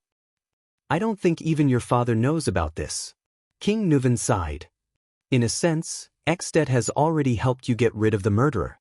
Perhaps you should go and thank Nicholas. Thales panted irregularly. He recalled the Jadestar family tomb in Renaissance Palace, 82nd's large stone jar, and the few small stone jars beside it. After a while, he snapped out of his daze. I don't think you forged this map, Thales said absent-mindedly. What do you think? King Nuvan said disdainfully. He then downed the wine in his cup. Thales raised his head and murmured, that mercenary team formed by Horace, who exactly are they? I don't know. Rudolph didn't go into detail. King Nuvan stared at his empty cup. He only mentioned that the leader of that mercenary team has strange skills. He also has a strange longsword. Thales sat on the steps in a daze, panting unconsciously. He was so shocked by this secret that he could hardly speak. Why did he do that? The second prince asked subconsciously after a while. I think he had his own reasons. King Nuvan shook his head slightly. His eyes were filled with melancholy. And that reason was very sufficient. What do you mean? His own reasons? Thales raised his head. You will know. Your father will tell you. King Nuvan sneered. But to Thales, this sneer was more sorrowful than mocking. The cause of the bloody year. The Jadestar disaster. Thales frowned and slowly clenched his fists. After a few seconds, he slowly loosened his grip. Thales lowered his head and exhaled sharply. He resentfully returned the paper in his hand to King Nuvan. Keep it. That thing is too ominous. The old king of Extet shook his head and pushed Thales' hand away. He said flatly, besides, that is, after all, the map of Renaissance Palace. Dragon Cloud City, 4:30 in the morning. In a shop on West Express Avenue in the dark night. Just pretend that the doctor you are looking for is really in Heroic Spirit Palace. God knows how he is going to sneak in. Under the weak illumination of the everlasting lamp, the butcher shop owner from the Far East, Gu, said to the man before him with a gloomy expression, but do you understand the price of saving someone from Heroic Spirit Palace? However, the man in front of him only lowered his head and carefully and seriously wiped the oddly shaped, pitch-black longsword on his thigh one last time, almost as if he was nitpicking every hair on his body. Gu exhaled and used his Northland retroflex accent to patiently emphasize to the man before him, you have to climb all the way up the slope, avoid the disciplinary officers and patrols on the street, go up through the nobles' districts that are heavily guarded by private soldiers, and then go over the many towers and sentry posts. Before you are discovered and shot through by arrows and bows, or hacked to death by hundreds of people with swords and axes, you have to reach the sluice gate that separates the city area from Heroic Spirit Palace. The man stood up and threw away the cloth he used to wipe his weapon. He raised the strange black sword in his hand and pointed it at the ceiling. Gu continued, then you have to climb over the 10-meter-tall sluice gate. Tonight is the night of Heroic Spirit Palace's banquet. The man raised his head and narrowed his eyes at his sword, as if he was observing the curve of the sword. His nondescript voice traveled into Gu's ears. That sluice gate will open at dawn. I don't have to climb the wall. My chances are higher than usual. How? Do you want to sneak past the palace guards inside and outside the sluice gate, and even between them, under the illumination of the moonlight and firelight, and under their wide-open eyes that are bigger than fists? Gu suppressed his breathing, but he could not help but raise his voice. Even if you break through the gate, you'll still have to face countless patrolling Heroic Spirit Palace guards. They're all elites selected from the local recruits and personally trained by the instructors of the White Blade Guards. They're fierce, loyal, brave, alert, and have sharp gazes. The man hung the strange sword back on the sword belt at his waist and tightened the cloth-wrapped weapon on his back. But Gu was still trying to stop him. Let's assume that you can avoid alerting them, but what about after you sneak into Heroic Spirit Palace? You will still have to face the White Blade Guards, the dragon's Imperial Guards. There might only be 200 to 300 people on duty, and they are scattered throughout the palace, but every single one of them is a veteran with rich frontline experience. There are countless superclass elites, and there are even supreme-class elites like the Star Killer who possess the Severing Soul's Blade. The man exercised his joints, turned around, and walked towards the door. Gu followed behind him and said in a profound tone, "Do you know what a veteran is? It's not as simple as having fought in a war and seen blood. According to Extet standards, once you are entangled by one of them." The man did not listen to Gu. He pressed his hand against the door, and a strange force surged. In an instant, the man understood everything on the street outside the door, from the patrols in the distance to the hounds in the vicinity. Even if it's you, you actually want to sneak into a heavily guarded, impregnable palace without any support, and even fish someone out. After talking for a long time, Gu sighed deeply and stroked his forehead. "You are really crazy." The man did not answer. He stood up, looked at the frowning Gu and nodded. "Gu," he said flatly, "next time, if you want to lie to me, find some other reason. At least, don't use the sensory mystic." Gu was stunned, and a puzzled expression appeared on his face. Only Gu himself knew that at that moment, there was already a storm raging in his heart. "What did you say?" The Far Easterner used what he thought was a flawless response and asked with a face full of doubt, "What reason?" The man patted Gu's shoulder. Gu frowned. "I don't understand the sensory mystic." The man revealed a stiff smile. "But I understand you, Gu." Gu was slightly stunned. "You are good at hiding all kinds of emotions, but I can recognize." The man pressed his black sword and shook his head gently. "A person who lives with a mask also lives with pain." Gu silently clenched his fists under his sleeves. "Also." The man turned around, pushed the door open, and left behind one last sentence. "Send my regards to Marat. We haven't seen each other for 12 years, I really miss him." At that moment, Gu's smile froze on his face. Gu stood rooted to the ground as she watched the man disappear into the darkness outside the door. Just like how he was in the past. The next minute, the man's figure appeared on the roof of a low house. Amidst the falling snow, he raised his head and looked at the sky, at the dark moon shrouded in clouds and mist. Then, his gaze swept past the districts of Dragon Cloud City that stretched up the mountainside, past a few gatehouses, all the way to the top, where the majestic palace stood. That was the Walton family, the residence of the Archdukes of Dragon Cloud City for generations. It was also the seat of the current common-elected king of Extet. Heroic Spirit Palace. The man recalled Gu's words just now.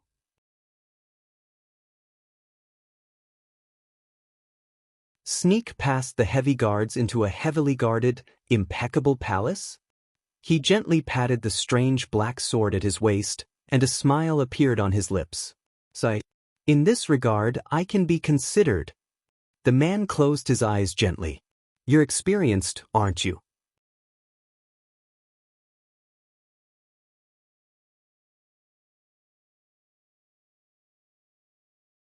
Chapter 158. Extet, Dragon Cloud City, Heroic Spirit Palace. Nuven the Seventh's administrator, Lord Burn Merk, stood quietly in the corridor outside the Hall of Heroes.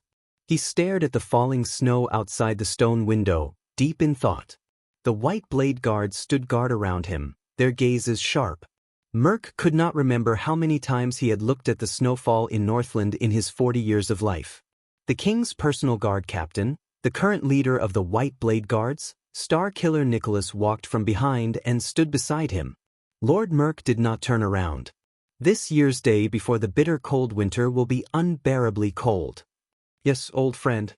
Nicholas looked at the snow outside the window, narrowed his eyes, and flashed a strange smile.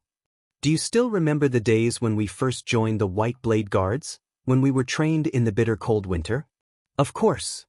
Lord Merk, who had been an administrator for many years, recalled the past and smiled. Caslin was just like you now. Every day, he would pull a long face and train us until we were half dead. We called him Iceberg behind his back. Even when we were sleep-talking at night, we would curse him to die early or not get a wife. Until his wife came to the camp to see him. Nicholas laughed. Monty's eyes almost popped out of his head.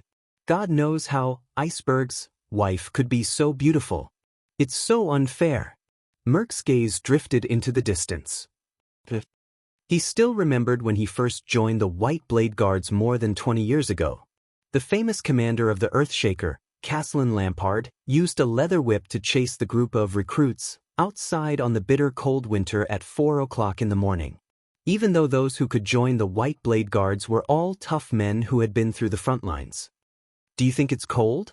The north wind and the bitter cold are the master of mountain's most generous gifts to the Northlanders. They make you stronger, harder, and more unstoppable.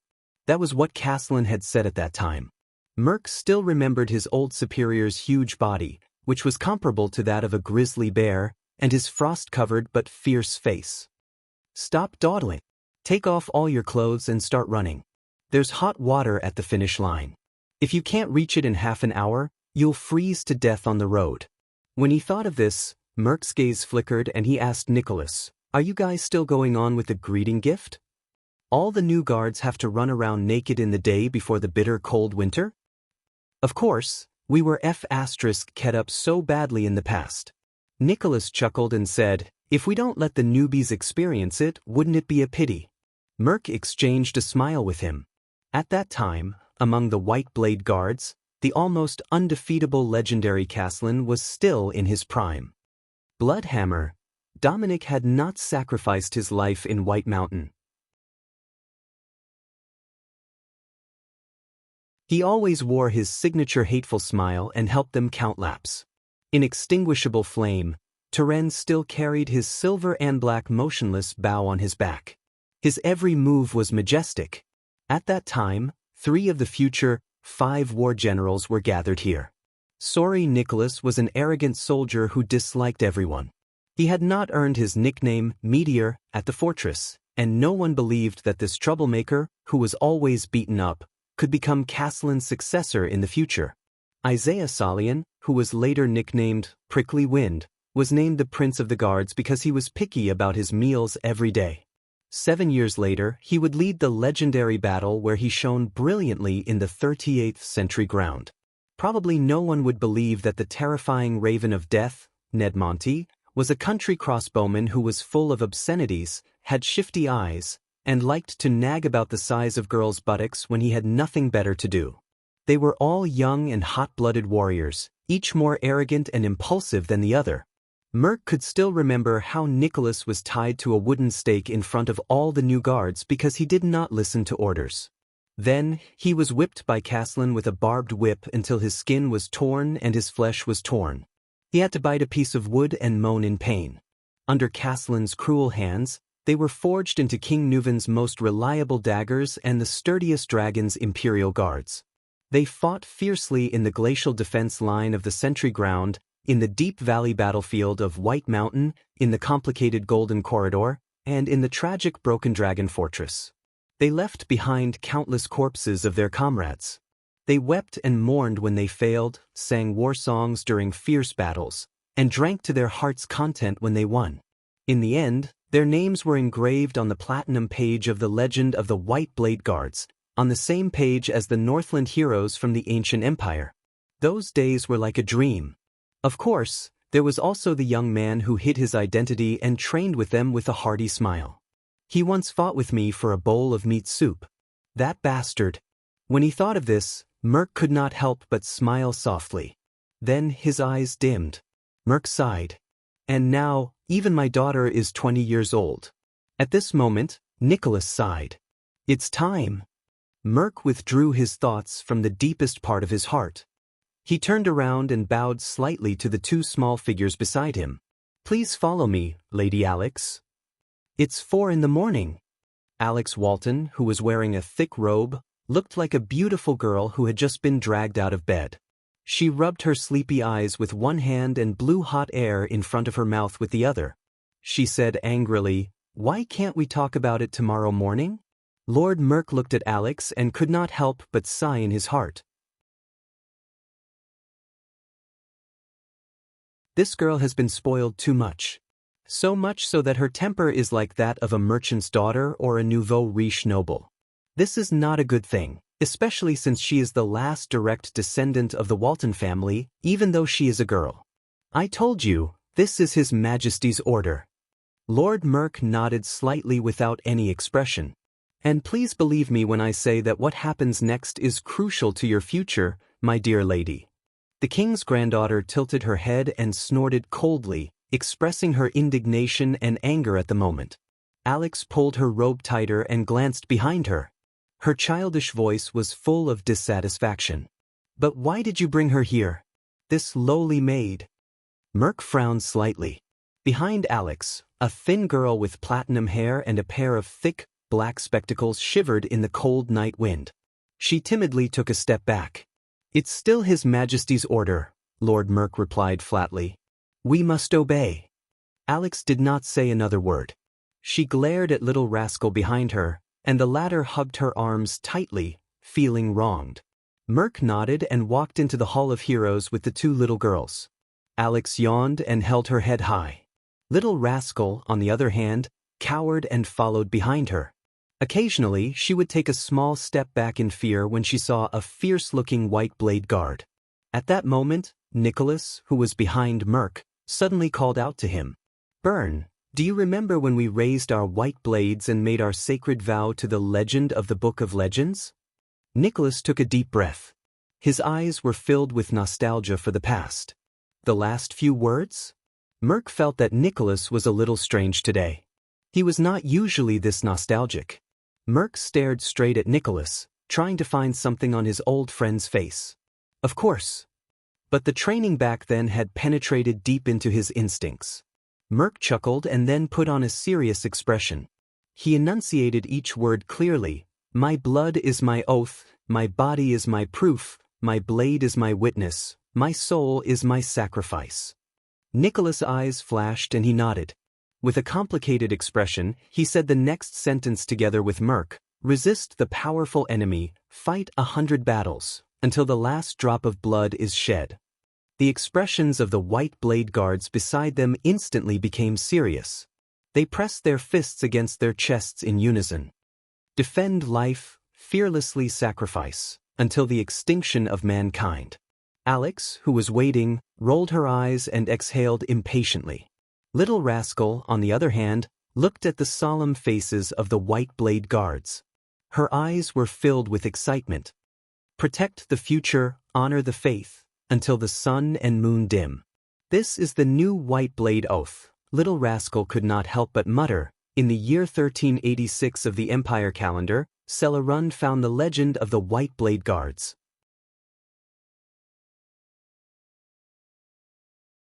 He rebuilt the famous White Blade Guards, combining the ancient White Blade Oath with the Empire's Knighthood Oath. Shut up, idiot. Alex cut her off fiercely. You're annoying. Little rascal's eyes reddened and she lowered her head.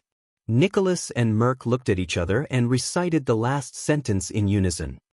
Pass on hope, shine with glory, until the eternal sleep of all things. Both of them were silent for a while. They looked at each other and smiled. Merk nodded. He brought the two little girls into the Hall of Heroes. The person he respected the most, Nuvan VII, who had just gone through a duel, was sitting on the steps at the edge of the hall. Next to the king was the envoy of Constellation, the subject of much discussion among the vassals, the young and precocious Prince Thales Jadestar. However, both of them were silent. They were not in a good mood, as if they had just had a rather unpleasant conversation.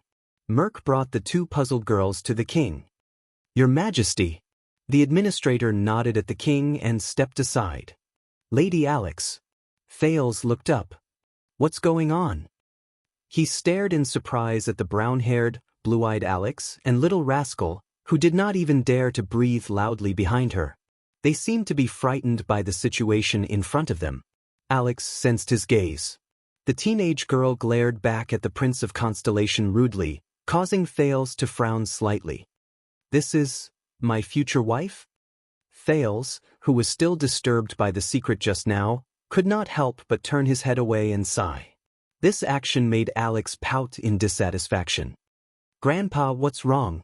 Alex Walton, the only remaining direct female descendant of the Archduke of Dragoncloud City, pouted and said to the indifferent King Nuven, "I'm very tired now." Little rascal hid behind Alex. She poked her head out and carefully and curiously looked at Thales, whose eyes were gloomy. "The boy. What's wrong with him? Is he unhappy?" Nuven VII did not answer his granddaughter. He only scooped up another goblet of wine from the wine barrel beside him and took a sip. "Merk," the old king's aged voice rang, "my granddaughter will marry this boy. As a former White Blade Guard and my administrator, what would you have done?" Merk frowned slightly.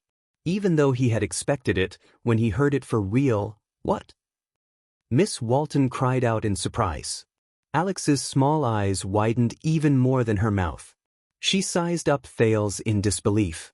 "Grandpa, you want me to marry this? You want him to be my husband?" Alex's breathing quickened. She looked at the listless Thales, the boy she met in the library in the afternoon and even lectured her on the spot. She felt a surge of grievance. "He's skinny and small, and he's not even as tall as me." Alex turned her head angrily and said to her grandfather in a hurry, "Let little rascal marry him." Behind her, little rascal's face turned pale and she shivered again.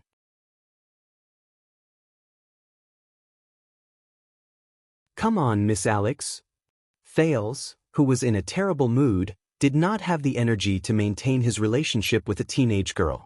Without raising his head, he said flatly, "Marrying you is not something to be happy about." Alex was stunned, then her anger turned to anger. "You," but at that moment, Merk's voice interrupted Alex, who was about to lose her temper. "Although the Honorable Prince Thales is from Constellation, if this is your wish," Lord Merk bowed his head respectfully and reminded Alex without batting an eyelid, "I will be loyal to him, just like I am to Miss Alex." King Nuven stared at him for a full 3 seconds. "That's right." King Nuven turned his head and said to Thales, "I believe you have met him. This is Burn Merk. When he was still a White Blade Guard, he was Soria's most trusted subordinate." "Soria?" Thales' expression changed. "King Nuven's eldest son?" He raised his head and looked at Merk. Merk also turned his head and nodded at him respectfully. Alex, who was panting with rage, wanted to say something, but Merk's stern gaze forced her to swallow her words. "It seems like this bad-tempered young lady is quite obedient to her father's old subordinate," Thales thought to himself. "Then, to thank you for your help, and to prove that there is no longer any enmity or conflict between us, according to Northland's custom, take a sip from my cup. Jadestar and Walton, we are friends from now on." King Nuven narrowed his eyes, raised his wine cup, and placed it in front of Thales. Thales frowned and looked at the old king with a puzzled expression. What is he trying to do? Reaffirm my identity to Alex and Merk? Or our relationship? Is this necessary? The Prince of Constellation thought for a few seconds and sighed. "You know, Lampard of Black Sand region did the same thing.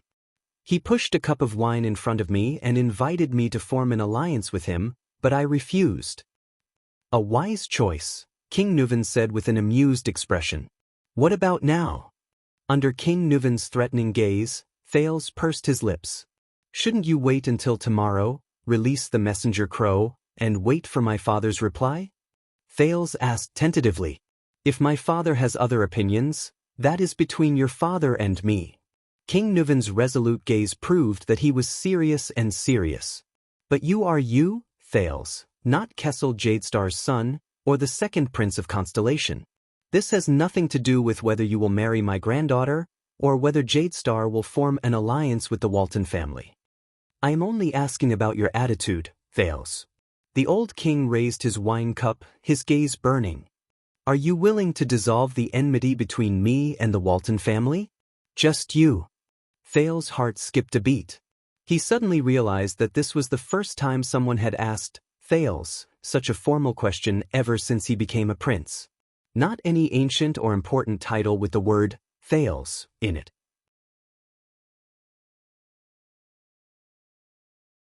Thales stared at King Nuven.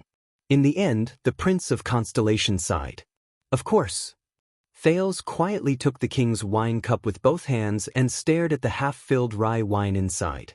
Under Merc's cautious gaze, Alex's angry little face, and little rascal's curious and nervous gaze, the old king smiled.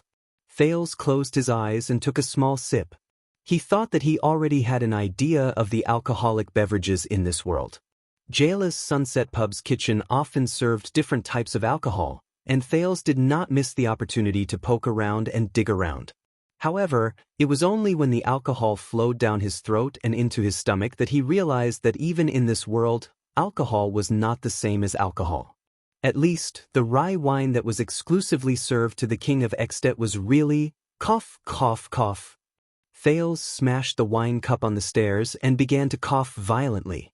The pungent, mellow smell of alcohol surged up, passing through his throat, mouth, nose, and straight to his brain. In his previous life in the memory fragments, he was the type who would collapse the moment he touched alcohol. Thales did not know if this body in this world would be better, but at least he knew that he was definitely not suited for rye wine. Cough, cough. Thales coughed so hard that his face turned red and tears came out. Ha! Nuven looked at him and laughed heartily. Maybe we should start with something lighter. Thales felt his face burn. It's okay. Caslin told me. Thales finally composed himself. He looked at the wine cup with a bitter face, snorted, and shook his head. Children who don't drink won't grow up. Merc's expression changed. Caslin? Hearing the name, King Nuven's smile suddenly froze. Little rascal seemed to have heard the name before. Her eyes behind her glasses lit up and she stared at Thales in high spirits. The king's expression was subtle. He looked at Thales with a strange gaze. Caslin? The old man who sells wine in Black Sand region? The smell of alcohol slowly left Thales' mouth and nose. He chuckled guiltily. Did I say something wrong? There. Under King Nuven's gaze, he stuttered, I heard from Putre that he used to be the captain of your personal guards and the former commander of the White Blade Guards. King Nuven's gaze stopped on his face, making the latter feel rather awkward. Until the king's voice rang again. The best in the history of Extet. King Nuven sighed. Although it's not fair to Nicholas to say that. Lord Merc, who was standing at the side, nodded slightly. At the same time, he gave Alex, who was about to burst into tears and was about to explode, a warning look in his eyes. King Nuven muttered, Caslin, you met him? Did he mention me to you? Yes. Thales smiled sheepishly and nodded. Caslin said that you used to be a good king. Nuven VII was slightly stunned, but he immediately slapped his thigh and laughed out loud. Ha ha.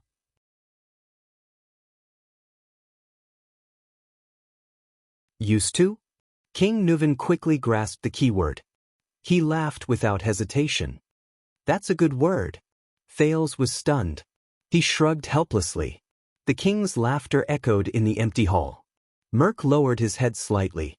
King Nuven stopped laughing. He exhaled as if reminiscing about the past. Tell me, that old man. What did he say about me? King Nuven snorted and asked. Thales carefully observed King Nuven's expression. He said that you are also human. You will also grow old. There will come a day when you will be bewitched by slander and beauty, and be controlled by desires and impulses. The smile on the king's face disappeared. His eyes flickered a few times, and his expression was uncertain. It caused Thales' mood to fluctuate. Finally, King Nuven let out a long sigh. I can't say that he was wrong. The hall returned to silence. Now, Thales, why don't you treat our beautiful lady to a drink? King Nuven suddenly spoke. He raised the goblet and handed it to Thales, then nodded slightly in Alex's direction. In view of your future relationship. Thales, who took the goblet, was slightly stunned. What's going on? Asking the arrogant young lady to a drink? Lord Merc, who was watching from the side, was also puzzled. Alex's expression changed. She looked at Thales in horror, then at the iron goblet. Then she shook her head firmly. No, Grandpa, I don't want to. King Nuven looked at her quietly, his eyes cold. Alex seemed to be frightened by the old king's gaze. Her voice slowly weakened. However, the king's granddaughter did not seem to want to give up. She frowned and suddenly her eyes brightened. She turned around and pulled little rascal over. Let her drink. After all, she's my maid. The unprepared little rascal was suddenly pulled out by Alex. The bespectacled little girl looked at King Nuven in horror, then at Thales. She was about to cry. No, Thales narrowed his eyes, watching everything unfold in confusion. At this moment, Merc's voice rang out. Lady Alex. The king's administrator looked at Alex sternly. His eyes were filled with undeniable anger. Stop fooling around. Alex's voice suddenly faltered. She seemed to shrink back in fear. That's your grandfather, your king. It's his order. Merc unceremoniously pulled Alex away. Go, listen to his orders, whether it's the wine or your marriage. Under Merc's stern lecture and King Nuven's urging gaze, Alex took a step forward, feeling wronged. She reluctantly took Thales' wine goblet. With reddened eyes, she glared at the innocent Thales, then looked at King Nuven pitifully, but the latter did not say anything. Thales spread his hands, indicating that he was powerless. Left with no other choice, Alex pouted, painfully and angrily gulped down a mouthful of wine. Alex angrily threw the goblet down and glared at Thales. A few seconds later, she coughed from the spiciness. The king chuckled.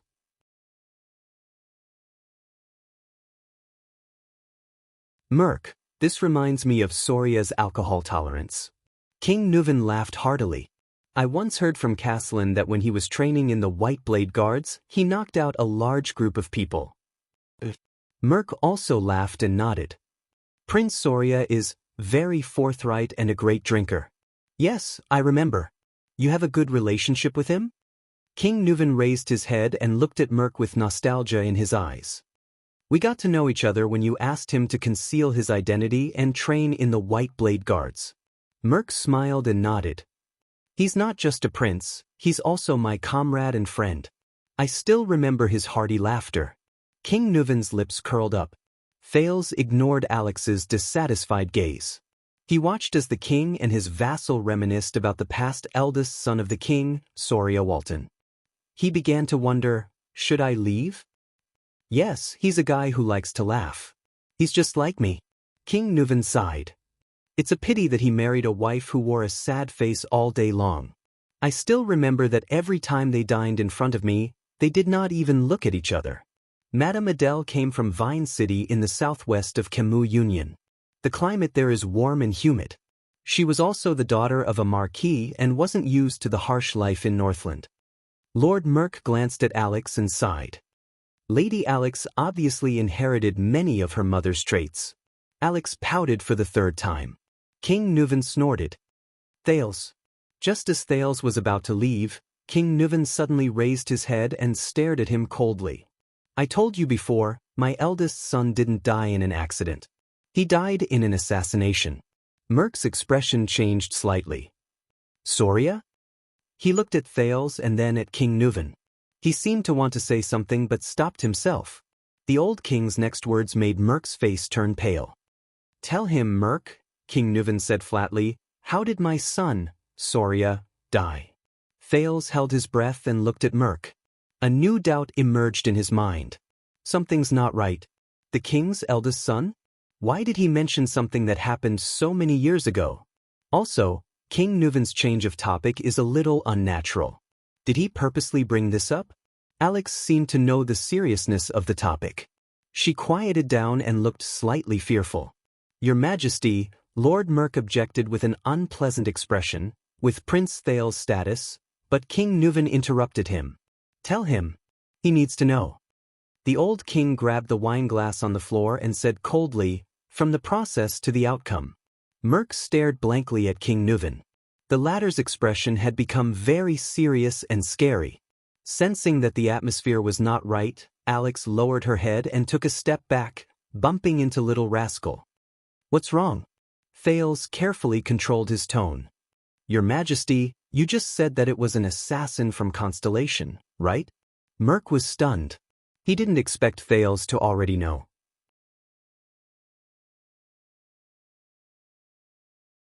King Nuven cast a stern glance at Merc. Thales rolled his eyes and observed the situation. He regretted not fleeing earlier. It seemed like the atmosphere wasn't too good. The administrator let out a sigh and finally said, "It was at the turn of autumn and winter 12 years ago." A thought struck Thales. 12 years ago? Wouldn't that be, Prince Soria brought Lady Adele and Lady Alex, who is less than a year old, out to Dragon Cloud City to hunt. Since I was originally in charge of Prince Soria's safety, Nicholas assigned me to bring a team of white blade guards to protect them. Merc lowered his eyelids. His voice was deep and pained, as though he was recalling that period of his life. But the accident still happened. Thales did not say a word and listened quietly. I don't know if it was a coincidence, but Harold Lampard, the eldest son of the previous Archduke of Black Sand region, was a guest in Dragon Cloud City at that time.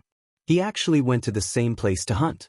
When Merc said this, he let out a breath, but his voice began to tremble slightly. That assassin is among Harold's entourage. Thales narrowed his eyes. The assassin snuck under Lady Adele's carriage and waited for Prince Soria to return after his conversation with Harold. Then, Merc clenched his fists and exhaled through gritted teeth. King Nuven was silent. He sat on the stairs without any expression on his face. His gaze was numb. I shot a signal arrow to ask for help. Thales could tell that the day Merc went through must have been very painful and difficult. The latter closed his eyes and his face twitched. Nicholas intercepted the assassin on the way, but he still managed to escape in the end. Prince Soria was severely injured and lost too much blood. He died on the spot. To protect Lady Alex, Lady Adele also, when he said this, Merc closed his eyes in agony. I couldn't protect them. Alex lowered her head and stared at the ground in a daze. Behind her, little rascal did not even dare to breathe loudly. A few seconds later, Lord Merc finally recovered. He gulped and said mournfully, "Although there is no evidence, the secret room is very sure after their investigation that assassin came from Constellation and was even directly under the orders of the palace." Thales furrowed his brows. No way. The assassination 12 years ago? But wasn't Constellation going through the bloody year at that time? His train of thought was interrupted. King Nuven raised his head slightly. His tone was heavy and sorrowful. Thales, 12 years ago, there was a reason why we sent troops south to Constellation. Constellation, Eternal Star City, an unknown underground place. Asterisk clang. Asterisk the sharp metallic sound of an iron gate being violently pulled echoed clearly in this dark place. 2 torches soaked in eternal oil were lit. 2 men dressed in guard uniforms appeared in a dark corridor. The torches lit up the cells with thick iron bars on their left and right sides. Following the noise and the light, there was a commotion in the cells. Damn it! Don't you have any sense of time? In one of the cells, a well-groomed but shabbily dressed man, suspected to be a nobleman, seemed to have just been woken up. He was lying on his bed and yelled with sleepy eyes, "It's definitely early morning or late at night." If this was in the past, in the Department of Foreign Affairs, the 2 guards holding the torches ignored him, as if they were already used to it. They respectfully moved to the sides and made way for a sturdy figure in the middle. "Your Majesty, King Adi, you're finally here." This was an unkempt old man with disheveled hair and a perplexed and fanatical expression. Stimulated by the light, he pounced forward and shook the iron bars with all his might. He roared madly, "Please consider my words. Even if you don't think for yourself, what about Prince Midir? Are you willing to hand him a constellation riddled with holes?" Under the direction of the sturdy figure, the 2 guards looked at each other, walked in front, and began to lead the way. The prisoners on both sides woke up one after another. They behaved differently, but most of them were either acting abnormally or screaming madly. "You're all going to die, huh?" This was an old prisoner lying on the ground. He roared madly, "Even if you're from the royal family, you're all going to die." How dare you? How dare you? The three figures ignored him and continued to move forward. Look who we've welcomed. A rather imposing, middle-aged prisoner leaned against the bars and squinted at the light. He seemed to be very clear-headed. Isn't this the fifth prince, the disgrace of the royal family? Why aren't you working hard on a woman's belly, working hard for your pitiful bloodline? Why are you here in the cold wind? It wasn't me, it really wasn't me. A prisoner hugged his head and wailed, I didn't even touch Prince Bancroft's wine glass. It's all Jenkins' fault, he's the one who poisoned me. Norfolk, yes, Norfolk. This was a prisoner with his back facing the corridor. He could be seen carving something on the wall as he muttered to himself, I know that he's planning something behind Duke John and Count Caribbean's back. Maybe it's related to the rebel army. I've suspected him for a long time, but that hateful woman, Sonia Cecere. The three of them continued to move forward. Brett. A prisoner with a scar on his face pounced on the bars when he saw who it was and shouted, How's the situation at the western front lines now? Did we regain Blade Fang's dune after you conquered the desert god's altar? What about the orcs? What about the 8 great tribes under the dragon skeleton throne? Tell me, tell me. The well-built figure turned a deaf ear to the voices on both sides and moved forward. 2 guards with calm expressions brought him to the next area. There were no prison cells with transparent bars here. Instead, there were sealed cells sealed off by thick, heavy iron doors. There was only one opening on each iron door, and it was the only connection between the sealed cells and the outside world. The 2 guards brought the newcomer to the innermost room.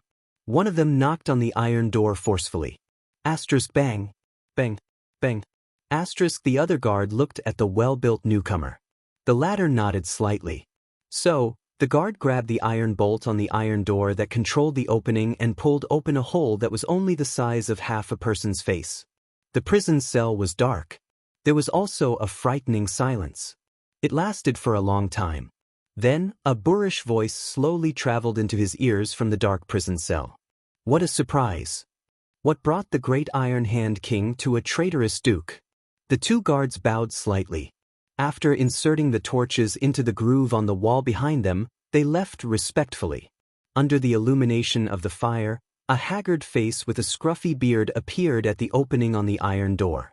The prisoner in this cell was the current Duke of the Northern Territory, Iron Eagle Valorund. He stared sharply at the person outside the door. Outside the door, the Supreme King of Constellation, Kessel V, sat down gently on a chair that had been prepared outside the cell. I want to talk to you about what happened in the past, Kessel said softly with an expressionless face, during the bloody year, the fall of the Northern Territory. Val's expression changed. He disappeared behind the iron door. Then, his suppressed laughter came from the cell. Under the flickering light of the fire, Kessel was silent and did not speak. There is nothing to talk about, the Duke of the Northern Territory said coldly after he had had his fill of laughter. When the war was at its most intense, I was not even in the Northern Territory. My father, brothers, wife, and sister were the ones who faced the war. If you want to talk, go talk to them in Hell's River. Kessel quietly looked at the bottomless darkness behind the opening and exhaled softly. What I want to tell you is the real cause of the war. Kessel V's voice was as powerful as before, but there was a hint of sorrow and depression in it. Extet's invasion. There was a moment of silence behind the iron door. What do you mean? Val's voice traveled slowly. The rebellion that year was terrible. The entire Blade Edge Hill and half of South Coast Hill, plus the Barren Bone tribe and orcs in Western Desert Hill, 1/3 of Constellation's land was burning in the flames of war, Kessel said calmly, as if he was describing something that could not be more normal. And after the rebels turned against us, we did not even have a ready-made army. So, your uncle was sent to recruit new soldiers. Val snorted coldly behind the iron door. Starlight Brigade. Kessel nodded, even though he knew that Val could not see him. Extet saw an opportunity. Nuvan VII frequently contacted the archdukes. The great dragon of the North's invasion was almost a foregone conclusion. They set a schedule for recruiting troops, and they would head south to Constellation at the beginning of spring next year. For a few seconds, both of them did not speak. But the Duke of the Northern Territory soon noticed that something was wrong. Wait, did you say the beginning of spring next year? Val's tone changed. Impossible, Extet clearly invaded that year's winter. This time, the silence lasted for a long time. Kessel heaved a deep sigh. Yes, that was their original plan. The king spoke in the dullest and most indistinct voice from the bottom of his throat. Because of an accident, they brought forward the invasion schedule. Val's face reappeared behind the opening. His face was ice-cold as he stared fixedly at Kessel outside the prison cell. He realized that there was something strange about this place. What accident? The Duke of the Northern Territory asked anxiously. Why did Extet bring forward the invasion schedule? King Kessel stared at the ground and did not move. Answer me. Val gritted his teeth. Answer me, Kai. Kessel inhaled deeply and raised his eyes to look at his former close friend. When we received the intelligence from Northland, the entire court was terrified. The rebel army, the Baron Bone tribe, and Extet, Constellation was powerless to fight on all three fronts, Kessel said slowly. So, our court came up with a plan. To delay Extet's invasion schedule. A chill that he had never felt before struck Val's heart. Delay? The Duke asked subconsciously. Kessel nodded expressionlessly and said, provoke a conflict between Dragon Cloud City and Black Sand region so that they will be too busy with their own affairs to invade. Asterisk bang. Asterisk Val suddenly pounced and grabbed the 2 bars of the opening. He gritted his teeth and stared fixedly at Kessel. Constellation sent out assassins and mobilized all their manpower to target the 2 heirs of Dragon Cloud City and Black Sand region, Soria Walton and Harold Lampard. Kessel's voice became increasingly hoarse, as though a force was devouring the strength in his strong body. That assassin should have pushed the blame for the death of one of the heirs onto the other party, creating a rift between Dragon Cloud City and Black Sand region that could never be mended. Hearing this, Val's breathing became heavier. But an accident happened. Because of some reason, that assassin was exposed, Kessel said slowly, and Soria, Nuven's eldest son, died.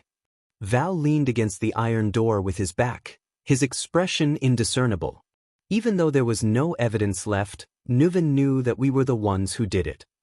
Kessel closed his eyes. What's worse is that this also exposed our true strength. It told them that we were powerless to resist the Northern Army. You know what happened next?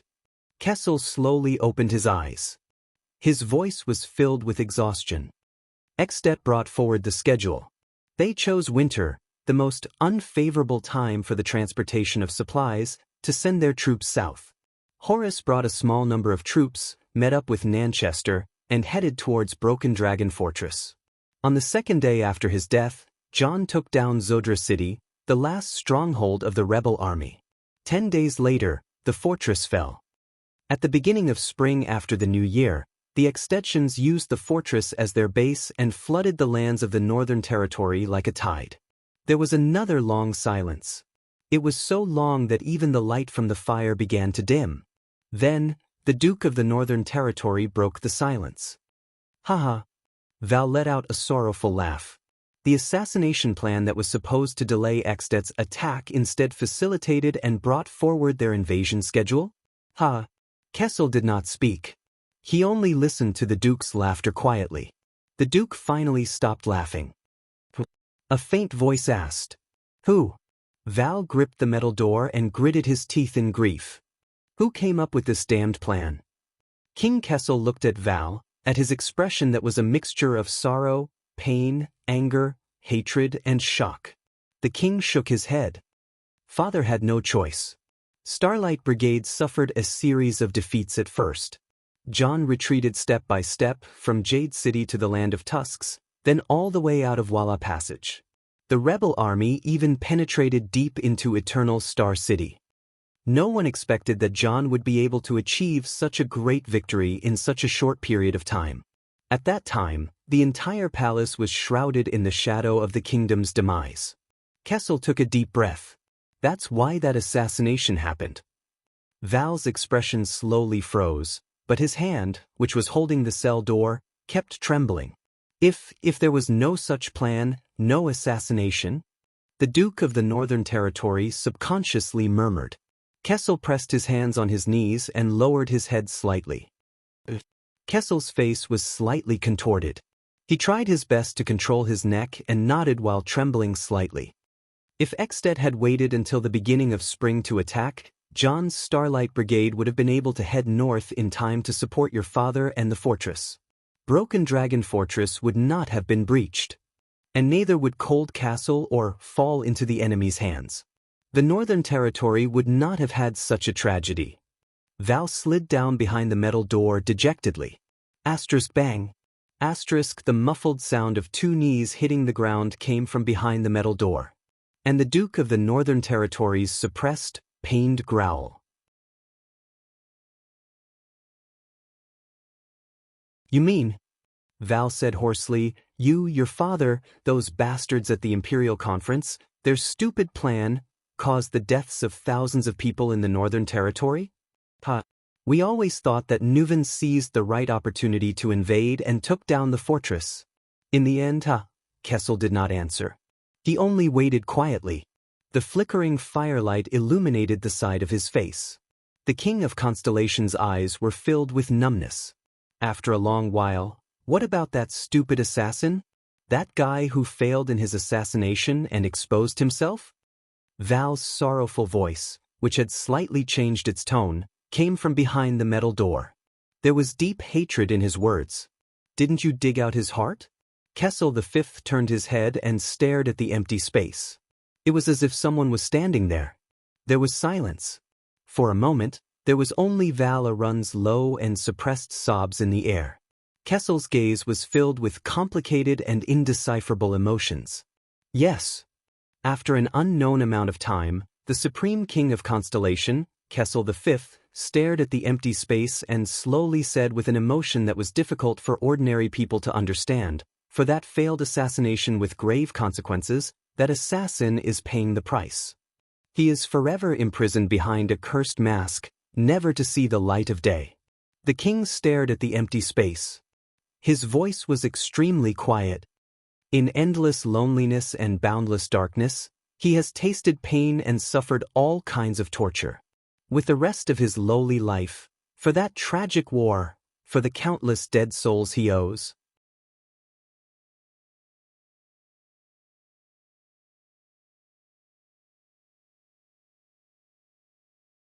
Chapter 159. There was silence in the Hall of Heroes. You know, Thales, when Soria died, Thales adjusted his breathing and heartbeat and looked at King Nuven. Anger, madness, hatred. It made me want to unleash the wrath of the Walton family and Dragoncloud City at all costs. The old king's eyes were lifeless, as if he was looking at another world through Thales. In comparison, gaining benefits and even conquering constellations seemed to have become secondary. Thales did not speak. It was inappropriate for him to say anything at that moment. King Nuven slowly raised his eyes and looked at the grief-stricken Merc. Merc, why didn't you protect him and Soria?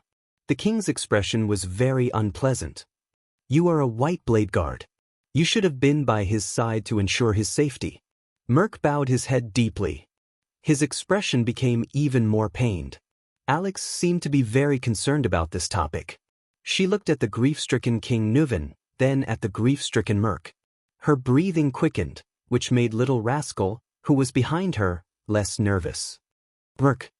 The king's granddaughter whispered pitifully, Not now, my lady.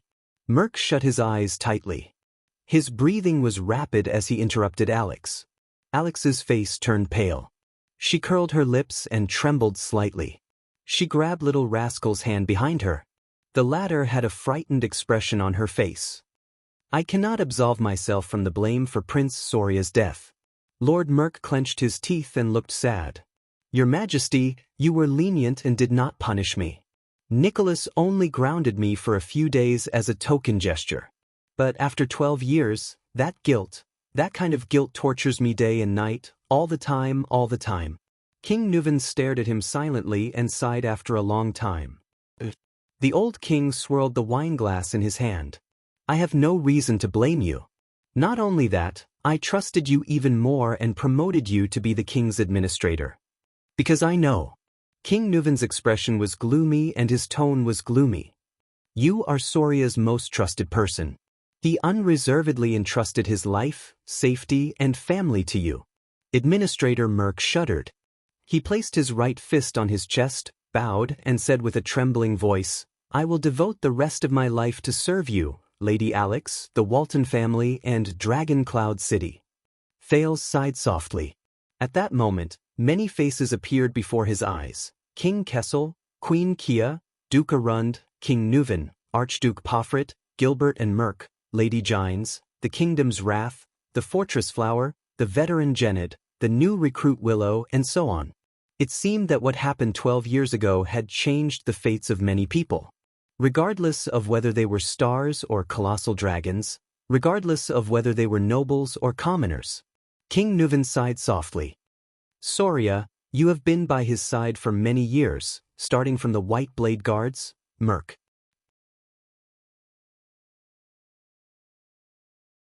Just then, Alex's lips trembled. She tugged at the corner of Merk's shirt. I think, Merk tried his best to calm himself down. He turned around and comforted Alex. Don't worry, Miss Alex. Soon. Alex shuddered again. Thales furrowed his brows. In the next second, Alex's eyes rolled back, and her whole body went limp. Asterisk thud. Asterisk little rascal, who was behind her, was startled and cried out. Merk's expression changed drastically.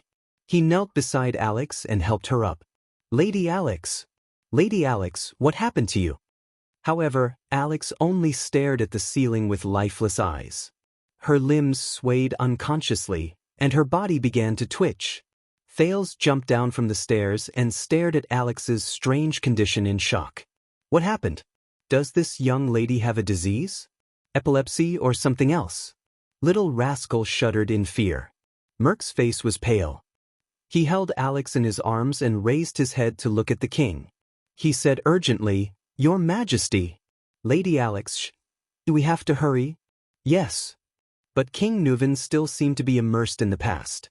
His gaze drifted as he pretended not to hear. He continued, I remember that you were the closest of friends and brothers, whether it was on the battlefield or at banquets. Seeing Alex's strange condition, Merk was extremely anxious and could not help but shout, Your Majesty. Alex, whose face was pale beyond recognition, opened her eyes and stared at Merk. Her gaze was filled with endless fear. She raised her trembling hands and scratched Merk's clothes in agony, like a drowning person grasping at straws. Thales watched in disbelief. It took him a few seconds to realize what was happening.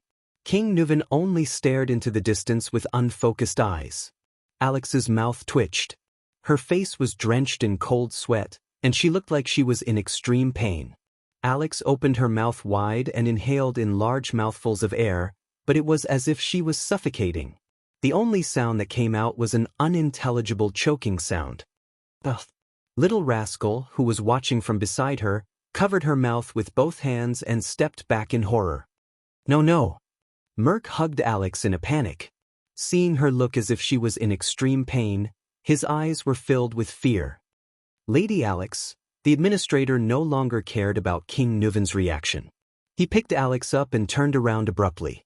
He roared at Little Rascal, Don't just stand there. Go get the doctor. Little Rascal was startled. Still in a state of shock, she turned around instinctively. But Thales reacted faster than her. The Prince of Constellation clenched his teeth and ran out of the hall. As he ran, he yelled, Is anyone there? Help. I need a doctor. However, a voice that was even colder and more terrifying blocked Thales' words of help from his mouth. Don't bother. It's a poison refined from blue vine grass. It takes effect violently and quickly. It takes effect within a minute.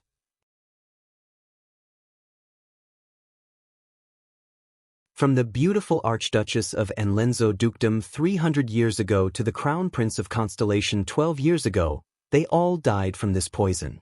Thales was shocked. He stopped in his tracks and turned around in disbelief. Lord Merk also raised his head in horror and looked up the stairs with the most incredulous gaze. There, King Nuven opened his ice-cold eyes. He stared at Merk and his convulsing granddaughter, as if he was uttering the most vicious curse. "She's already dead." As if to prove the old king's words, in the next second, Alex, who was in Merk's arms, jerked backwards, almost breaking her neck. She stared at Merk with her frightened eyes, as if she did not understand what was happening. Then, Alex Walton, the last direct descendant of the Walton family, slowly closed her eyes. Her body gradually became limp, and she stopped convulsing. Her hands hung in the air, swinging back and forth. Her head was tilted to one side, right at Little Rascal. Little Rascal looked at Alex's expression and screamed in fear. She fell to the ground on her butt. Thales subconsciously took a step back. His breathing quickened. What? Impossible. How could this be? Thales could not accept the current situation. He widened his eyes and fixed his gaze on Alex. After a few seconds, he turned to King Nuven, whose face was ashen and gloomy. Especially, the ring on the little finger of King Nuven's right hand that he was stroking. It belonged to the Emperor of Poison, Kessel Carluz VI, Triumph. And the goblet in King Nuven's hand. "It's you." Thales gasped for air and stared at King Nuven in horror. "You poisoned him?" "Of course." King Nuven snorted gloomily. "And don't forget, you're the one who handed her the goblet." Lord Merk's body trembled uncontrollably. He looked at the little girl in his arms. Thales clenched his fists so hard that they almost cracked. Handed her the goblet? He gritted his teeth and glared at King Nuven. He felt a strange emotion brewing in his chest. "Bastard!" Thales gritted his teeth and glared at King Nuven. But the king only curled his lips nonchalantly and looked at Merk again. A few seconds later, Merk, whose face was stiff as if his mind was blank, finally extended his trembling right hand and placed it under Alex's nose. Then, as if he had touched the hottest flame, Merk flinched and withdrew his right hand. Merk, who was holding Alex, fell to his knees. The administrator raised his head and looked at King Nuven. His eyes were filled with despair and pleading. No. Merk shook his head violently. His face was contorted as he stared at the motionless girl in his arms in disbelief. He looked at His Majesty in panic and fear, then at Lady Alex, who seemed to be asleep in his arms. At that moment, Merk's terrified face was filled with helplessness. Thales stared at the motionless Alex in a daze.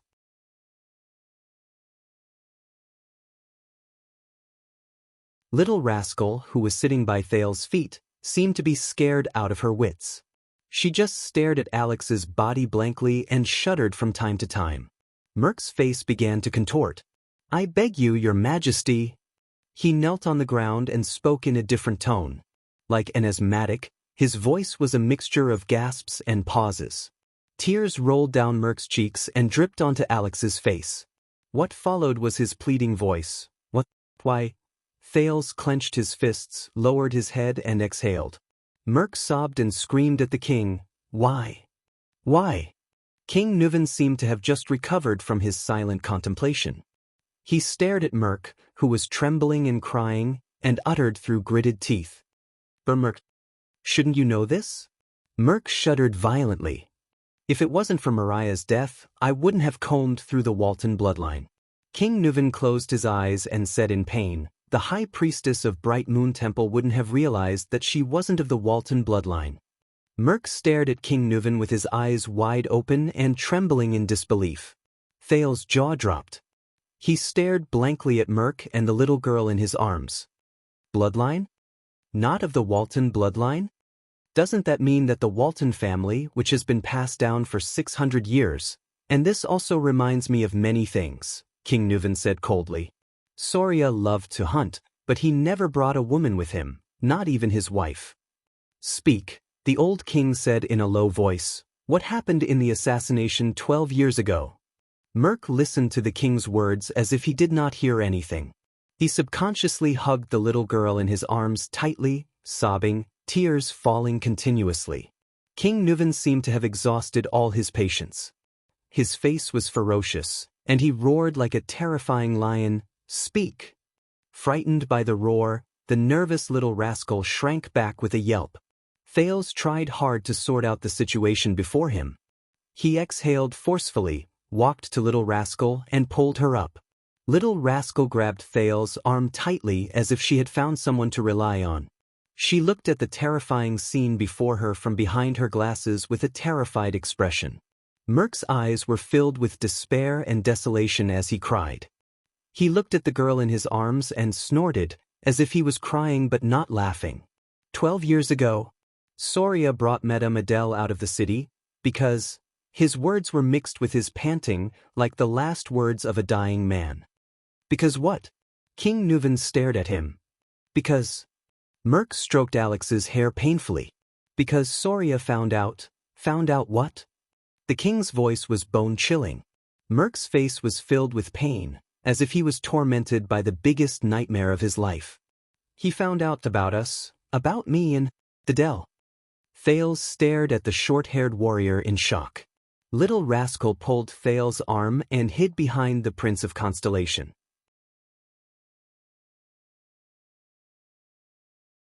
She gritted her teeth and watched the scene in disbelief. Yes. Merc wailed in despair. Alex. She is my daughter, Clang. King Nuven could not take it anymore. He threw the wine goblet on the ground with a force filled with hatred. The iron goblet clanked on the ground, accompanied by the administrator's sobs. Thales took a deep breath and tried to understand the situation before him. Only Merc's sobs and the old king's heavy breathing could be heard in the hall. Ha! King Nuven's suppressed laughter came from his throat. There was a hint of sadness in it. Soria's most capable subordinate? Best friend?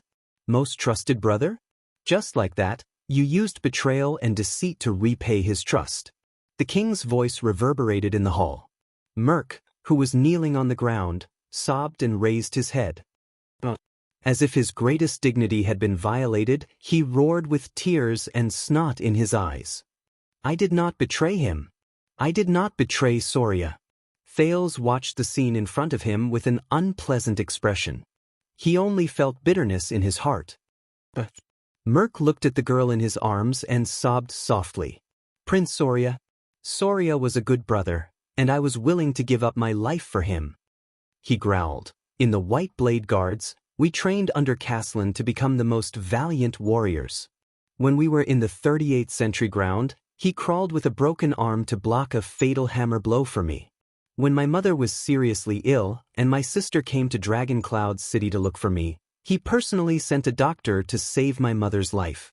When we were surrounded in White Mountain, he and I had our backs against each other. Those sharp-eared arrows pierced through my left shoulder and his right shoulder. We cursed each other's luck and fought back to back as we retreated. We persevered until Caslin came to help us. I still remember the day I went back to my hometown to get married. That bastard, Merc said with a smile through his tears. Soria brought his brothers from the White Blade Guards and came to our village with a tray full of rye wine and roasted meat. He raised the Red Dragon flag and the Cloud Dragon spear flag. The local counts and knights all came.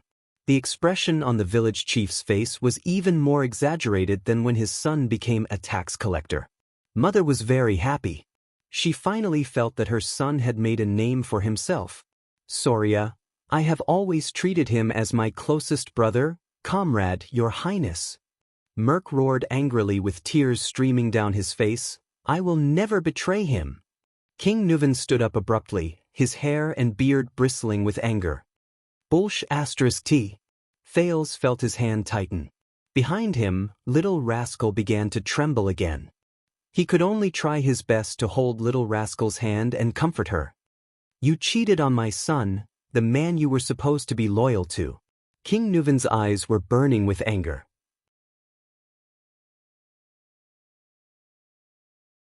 He said loudly, you cheated on my son, the man you were supposed to be loyal to, with his wife, and even gave birth to your child. You tarnished the Walton family's dignity and bloodline. Do you think this is not a betrayal?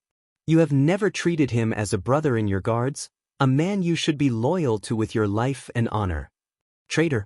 Kneeling on the ground, Merk listened to the king's words and looked at Alex, his daughter, in his arms.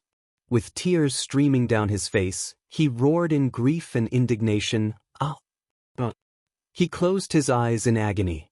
Thales gritted his teeth and frowned as he watched the confrontation between the king and his vassal. He felt a wave of sorrow in his heart. It's not like this. Adele, she was so good, so gentle, so. Merk lay on the ground. He clenched his right fist and pounded the ground miserably.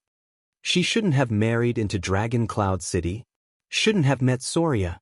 Should have met you. King Nuven's words were filled with terrifying emotions. Shameless traitor? Adele. That was a mistake. Merk's teeth trembled as he caressed his daughter's face. His expression changed several times as if he was looking at another person through her. Whether it was me and her or Soria and her, it was all a mistake. She shouldn't have left Camus Union, Vine City, the flowers, and the blue sky that she cherished. She only belonged there. As for Soria, he's a good brother and a good warrior, but he never cared about women.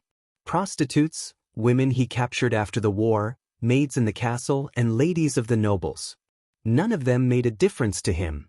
Merk put his face against Alex's and cried, "Soria, Soria, Soria." In Soria's world, there was only wine and battles, politics and victory. The only people he cared about were warriors, friends, and enemies. On the night of their wedding, Soria was dead drunk. I stood guard outside their bedroom. That sound was like a gun exploding. Adele's resistance and sobs. I guess Soria thought that it was a celebration after another battle. The next morning, Soria went hunting. He left me to watch over Adele. Her expression, that was not the expression a newlywed wife should have. Thales listened to Merk's desolate and painful confession with an unpleasant expression. Finally, one day I saw Adele trying to cut her wrist with a pair of scissors. I told Soria and tried to persuade him to treat his wife better. But Soria thought that she had insulted the Dragon Spear family. Every time, he would angrily pick up his whip and teach her a lesson. Soria said. At that time, I stood at the door, clenching my fists, listening to Soria's roar and Adele's screams. I was angrier than Soria, more in pain than Adele. Merk hugged Alex tightly. His eyes were closed, and tears gushed down his cheeks like a flood. Since then, Adele wanted to commit suicide more than once, and I stopped her more than once. But I hid it from Soria, because I did not want Adele to be hurt by him again. Adele? She's like a flower that has been trampled on and abandoned. Soria's attitude towards women is even more terrifying than the most inflexible Northlanders. When he's in the mood, he'll force her. When he's not in the mood, he'll ignore her and be indifferent to her. Thales closed his eyes and sighed heavily. Adele. She was too lonely, too pitiful. Merk stroked his daughter's hair, his eyes filled with sadness. She traveled a long way to come here, and Soria did not know how to cherish her. He only treated her as a puppet and a chess piece, a bargaining chip to form a marriage alliance with Camus Union. I tried everything. I just tried to make her happy, tried to stop her from committing suicide again. Agitated, Merk muttered incoherently, from magic tricks, to flowers, to finding girls from Camus Union to relieve her boredom, to trying my best to get Soria drunk at night when she did not want to. Adele was very grateful to me and happy that I did these things for her. She stopped trying to commit suicide and started to smile, even though she only smiled at me. My wife passed away in my hometown. When I didn't know how to raise the 5-year-old Croche in front of me, Adele was the one who took care of her. This made Soria's attitude towards her much better. We became more talkative. She teased Croche in the room, and I laughed foolishly outside the room. She asked questions in the room, and I answered her outside the room. King Nuven's expression was cold, but he did not say a word. Finally, that day, we won the war against the White Elves and the Alliance of Freedom. Merk sobbed softly. We returned to Dragon Cloud City in triumph, and Soria drank with us all night. But that day, all I could think about was her. Adele. Merk pressed his face tightly against his daughter's. His tears did not stop, and his right fist was almost crushed. They were all drunk. I went to Adele's room, wanting to listen to her voice as usual. But my wound burst open at that time, and Adele asked me to go in and bandage it. Thale's gaze darkened. Thale's eyes dimmed. A memory surged up from an unknown place in his mind. Hey, Brother Brainiac, you're actually reading a romance novel. What the hell is a romance novel? This is a bestseller written by an American sociologist. This book title. Strange, why would you read this kind of book? What are you thinking about? This? Don't think too much, it's just a classmate asking. No, could it be? Hey, hee, why are you blushing? It's hot? Huh. Why are you touching my face? I lied to you. Ha, it's so funny. Alright, don't be angry. I'll give you a vitality kiss. Ha. It's still very funny. What should I do? Hey, don't be stingy. Come, explain it to me. How do I explain it?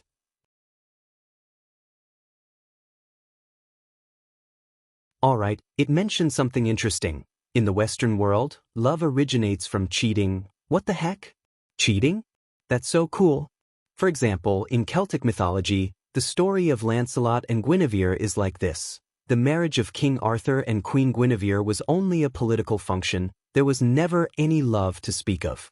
True love is the taboo love between a knight and a queen. That is emotional, impulsive, and pure love. Another example is in Don Quixote. One of the main character's dreams is to be a knight and have a true love with the wife of the king he serves, the mistress. This originated from the Middle Ages, especially the Crusades. Alright, you can shut up now. I'm still on the side of the king and Lon as a couple. Coyote, get lost. Queen Lily, get lost. I'm going to see it again. Oh, right, so are we having an affair now? Different social situations can't be compared like this, sister. The memory fragments slowly faded away. Thales looked at Merc before him and could not help but sigh deeply. Merc continued to sob on the ground. God knows how much I regret it. But Adele. Soria began to suspect not long after Alex was born. Soon he found out the truth. The administrator gently brushed his daughter's hair aside and said in a hoarse voice, I could see the pain and hesitation in his eyes. I really wanted him to kill me with a sword. That night, Soria told me that he was willing to let me and Adele go. He would clean up and cover up. When Merc said this, he hammered the ground in grief and indignation. Nuven listened quietly. The next day, Soria took us out with him to finally resolve this matter. It was that day the assassin, Thales, felt little rascal trembling behind him. The assassin's first strike wasn't fatal. The assassin saw Alex and didn't strike a second time, but Adele. Merc opened his mouth and howled in pain. Adele didn't know Soria's purpose. She thought His Highness wanted to execute us. So, when she saw Soria fall, she picked up a dagger. Hearing this, King Nuven seemed to have lost all his strength. He sat down on the stairs weakly. In the Hall of Heroes, only Merc was left sobbing in grief. You're tuning in to the Wang Lin's Journey YouTube channel. Don't forget to subscribe and join us on this journey to catch the most captivating stories.